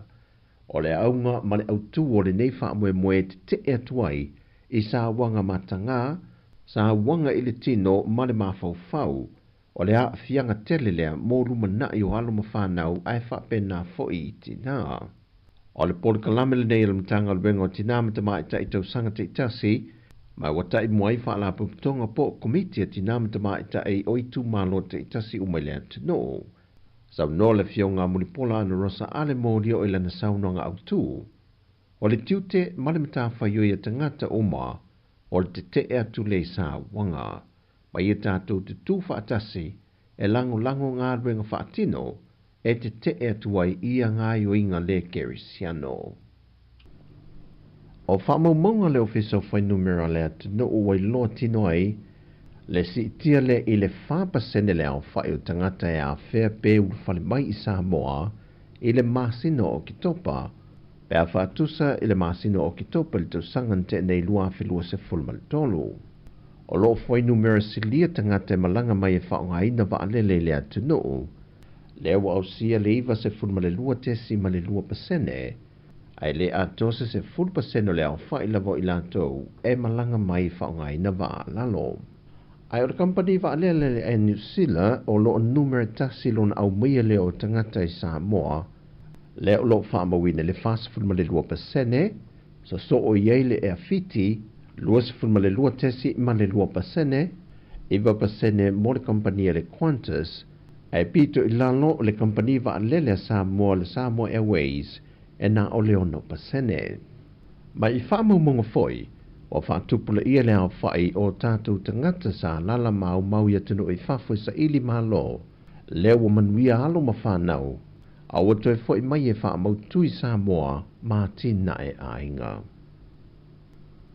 O le itu la iwa le tai au nei o le ata tala I lofa I te to o le ofiso New Zealand Sāmoa, mo tina ma te mama te tua wanga wa aile sitisenia Sāmoa, ina wāloa ia o na mai asai nia, e le kovana le malo New Zealand tu la fona tau whaofi, ma wā vene ma tu la fona aloa ia. E le yaso ma vai na whaamawina e le silia I le toru wafe I lantou ia o lo soifua pea, mai I le vaitau sanga o lo anga waa le sitiseni I le awhiwa se lau lua sa funma le wha, I le awhiwa se lau wha sa funma le iwa. E le ngona lava o tangata Sāmoa ia o lo au mau ilo tātou atino. O se awa noa le leile nei mo I lantou, mo tu langa tau tonga fitinga ma tau sia leo le soifua maloloina, le wale aini pāpui pui, mo ni tau sanga e tau uia tua I le kāpeneta ma le pāle mene, ma te tali mo se teimi umi, ai o lea ua whaafaingo fie. Ua whaalau I lola reporti at ofisa le wa aita wa Sāmoa I mule nuu, e ui I le lolo wao le tau le masina nei o November, ai e o atu I le masina ato o Desema, e le o iaise a whao wa ia e ono a fia lu tātou o tino. Ai o le masina o Januari anga I atu ia a perila, o masina pito ma ale ia I tau sanga te itasi, I le tūlanga tau ia wha mamatangi malo losi. Ai e lua wha o lo lapta ia I te tonu o le ono masina, wai loa I lunga o masini alo fisa o wa ai tau. Ma wawe wha ai loa I le atunu mo le tā pena penanga, pe a whai e whaatupula ia pea, ma a fiai lo tātou o tunu. Pau le tūlanga wa maita wina I le masina neo November, wa si tia le tele le swati mo I panasi, ma wa mata foi o na a fiai no whanga mawa lalo. Na maita wina au telefou le anga I vai loa I sa lua whata le a fiafia na nafi, le tele o ele solo I te whaala, le whaasolo atu I lotu anu, anga I solo. Ma walapta ia ele wa ai taulu tātua tenu, Ia mātai tuwina teimi o ti munga mamafa malolonga, ia whae tete ele ngata lungo al te tele, ai whapena fui ele solo, no whanga lolo vaia, ai meise o alo mawhanau maita elenga, ele te tawheo vai tawhe. O tala fōiol ne yaso manuia tele o tātua te rui whanga le a whenga iei, whasoi fōia.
Ia o nā sa utou whaafonga toi awi nātou tātou talafou. Mai le siufonga lau mua tala mai Sāmoa saunia tā se Salam Sam. Ia mā tātou tala mai New Zealand nei manisi vaenga o laulangi na tāpena ina le sunga ia lawano a te ilawa. E tāle lua wha mai al tātou tautua i le nei fo i awa uli. Ai wawa ia tu inisi o talafou ia pewhuna whaafonga iai le tō malo ai o stasi fo i o tamaita i sa whaipule pe sa minsta fo i le malo New Zealand. Na ala fastful whātau sanga o le tamaita i le whaipule i le vaenga whai le national o Nikki Kay ia le ua maliwai sa whia ngai male ngase o le kānesa. Ia o mi fo le taimi o whia ngai male ngase o le kānesa. Ia le ua maliu fastful wha o na tausanga sa i taimi sa minsta ai i le whainga malo le national. Ma sa a waila wai tono upawhai o le malo ma le tausanga e a whaip se lau i waiva. Sa via fo i masui taitai o le vaenga wha upawhai a le national. I le taimi o taitai a le sunga ia taot mala. Ia ai sa matawina fo i le tōlanga li leo le tōla i mai o lea tamaitai whaipule. Ia lea fo i lau pewa ta wainisi fo i minista al malo. E moni a sawhia ngai malkanesa a sa le isi wha moe moe o le taimili nei e mali waile tamaitai whaipule. Ia le sa avea ma o se tasi na avea ma minista pe o se tasi fo i sa whaipule i le bale mene o New Zealand. Ia o po o whea lava tātou te anga iai, ia e iai lava lo tātou taimi bi ona fufuai nei fuafuanga le atua, ia ai mole nei taimi o tātou tā pena atu kirisimasi, ia pe lava na tā wal tā leila tā wal whai o tātou siaki me wha pena, ia lo o awanoa lava na vaenga le soifua maloloina New Zealand, ia tātou te anga waa iai, ia meise lava tātou i anga waa i vaenga i o soifua maloloina, tātou anai whai tātou siaki mtulanga wha pena, whaua watu a tātou pesenga sa ia tāle i tō lailua. Ia ona tātou tau mā vai fo i lea. Toi whaua wale tau tua i le aso a tai au tai mā sani biona i le atol tai au sa ia pa ia taimi whaai o le tau tua biona mā sani ai. Laine au e lua ma le pese ta tala lo whatu.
Olo ufatu ua tape totoai Tatala lo fatu No fo oi ai o walua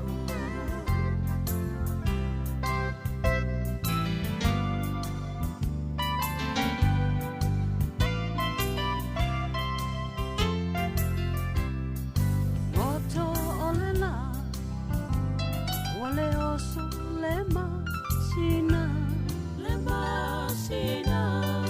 La upele ea Ua e sola ai tia i ita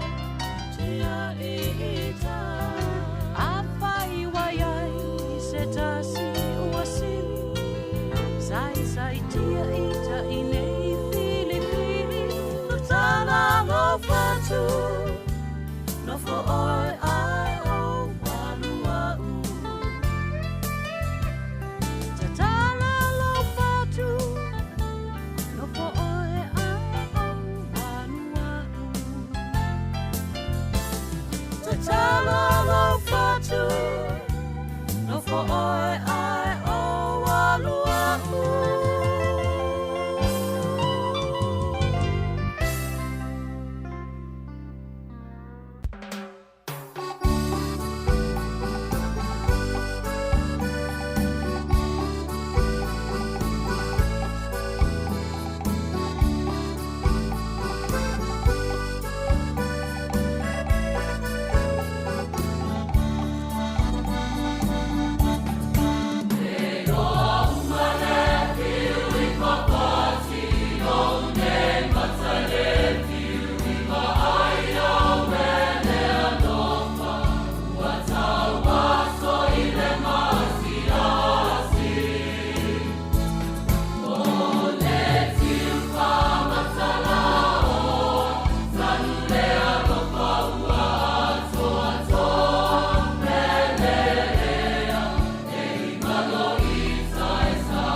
Pio whasasolo mai tātou taimi to e 15 minute o na tālo le to lai lua tālo whaamuta tātou tautua nei aso.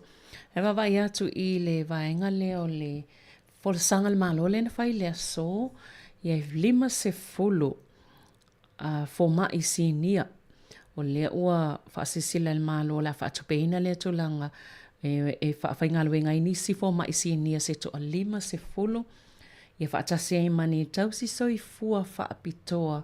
Ia manisi lava waenga o soifua maloloina. Nisi tangata whaingaluenga o soifua maloloina o le a whaingaluenga I le whaifofuanga fōua le malo. E whaatumo ia wanoa ia wa matuale lava lau whaingaluenga pifu ona whaafonga I nisi o waenga o o tangi mai le soifua maloloina. O nisi o fō mai. Ia o le uta wai lātou o matuawa I vai e ta I fia I tū lao lātou sifi. Le lava o whaingaluenga. Ia o le lau o whaalia le malo le a folsanga le nei tai au. Ia tālu sia e mwhai ona tali atu wa ale si atu tongi. Ia ailonga e to tele ni si o wai pewa tele ina ngai I fafo. O le tupela lea e pe whaatupe 50 mai ia fōu. Pe to samale 20 miliona tala ai fua I lunga o le tūlanga o iei ia to mai whaapitoa nei o fōma I fōu nei ia ma le tūlanga I lato silfia le whaatinonga o ngā luenga o le forsanga na sa whai ele nei tai au ele tai au nei lai le sunga ele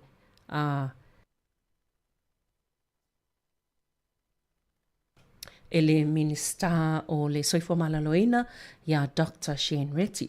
Ai fo ele sivaenga le vavai atu ia ele forsanga fo ia le minister o onga Erica Stanford Pia fōlinga mai o le tala le avanoa I ono ave sea ia su enga ia whaiana I tamaiti o le NCEA Level 1. Su enga momoa Level 1 o le whaasau I talanoanga. E to saile ave sea le e pe whaapia e tala le avanoa e ono o lo o tangatanga ia le minsta ia ma le vutulang ono le safsilingia pe le safsiling ia ile minsta ia aleua faile saunanga le minsta tonu o le avava aia tu lava ia tūlanga ia tele lava fsuia inga le ngā toa onga fa pe fo soifua maloloina au nanga pito sili ona taua tau te mo o mia tele ia mo le soifuanga ia e pe on tato ia I fo le nei atu no pa wau pe tato pespesenga ele nei au auli ta lua e mai aloa le tato tau tua.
su ke matu kufesi Mai ai loa fo i kua o le kia ina o ia Le amang koi ua tele ai fo i lona ita Sāmoa si i le whaapetari Yesu leo o whangaru mai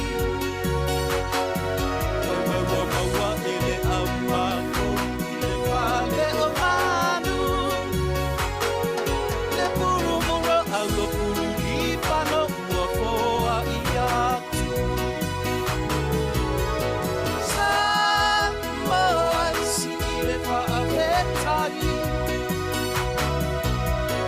Yesu leo ua whangaru mai Koe wa maua e le amako I le whale o manu Le puru mura au lo puru I whano ua foa I atu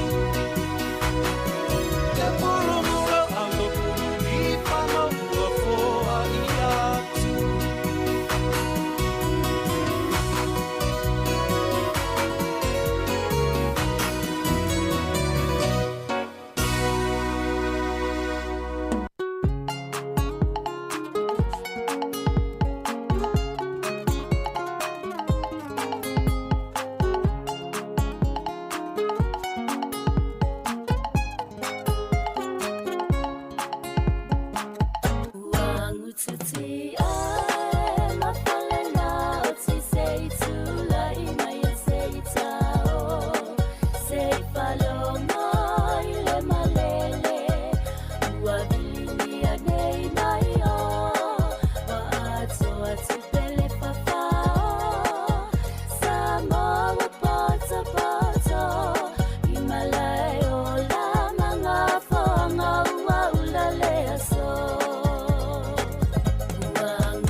Say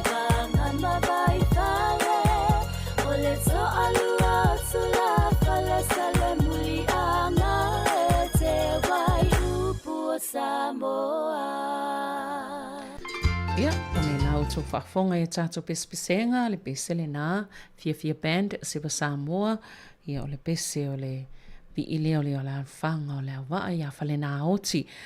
Ai o lea ua toe 5 minuti on talo le to lai lua, ia whaafateitele lava i lau whaafonga anga Sāmoa i le nei aso. Toe amatalia fo le tātou tautua le to la e fitul tai au, o le a tautua tuai le sunga ia mari fai walu ia ma le tamaita ia ana, wha solo wha awau le tautua o le atal tai au, ia ma le tiute o peona masani ia solulu taitasi. Ai manuia lava ngā luenga o lo whianga iai le nei aso, ma le nei fo ia wauli, ia ngaleleile atua ia tautua umalava, whianga iai fo i mga luenga masani, peona iai i le nei fo i vai aso, ai wha asoi fo ia, mō le nei taimi ole asolua soifua.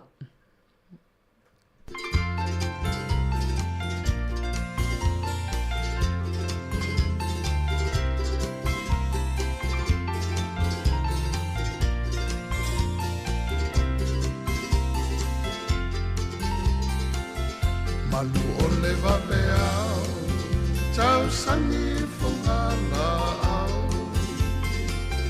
Ai alau suita i le whaiva o mawhauwhau.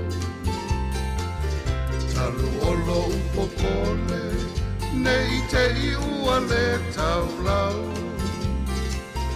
Tau nuu ai le upu, ua le au le lai lau. Au e ae, se i whai sau. Ai ni mala, petua I manu, sau puna la upele, sau masina I puwai malu, se inu ane ai, tamata I whau.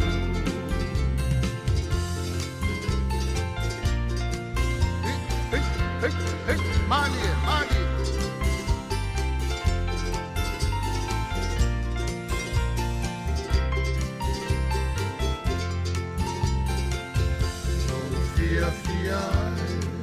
I le teine petua inia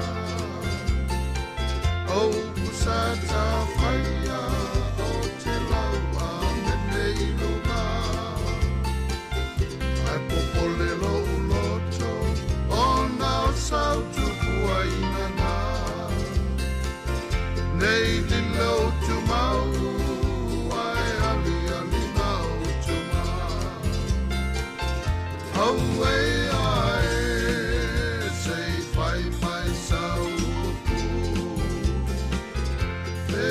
I ni mama, petua I manu, sau funa lau pele, sau masina I puwai malu, se inu ane ai, tamata I whau, au e ai, se whai mai sau. Petua I ni mala, petua I manu, sau puna lau pele, tau masina I puwai manu, se inu ane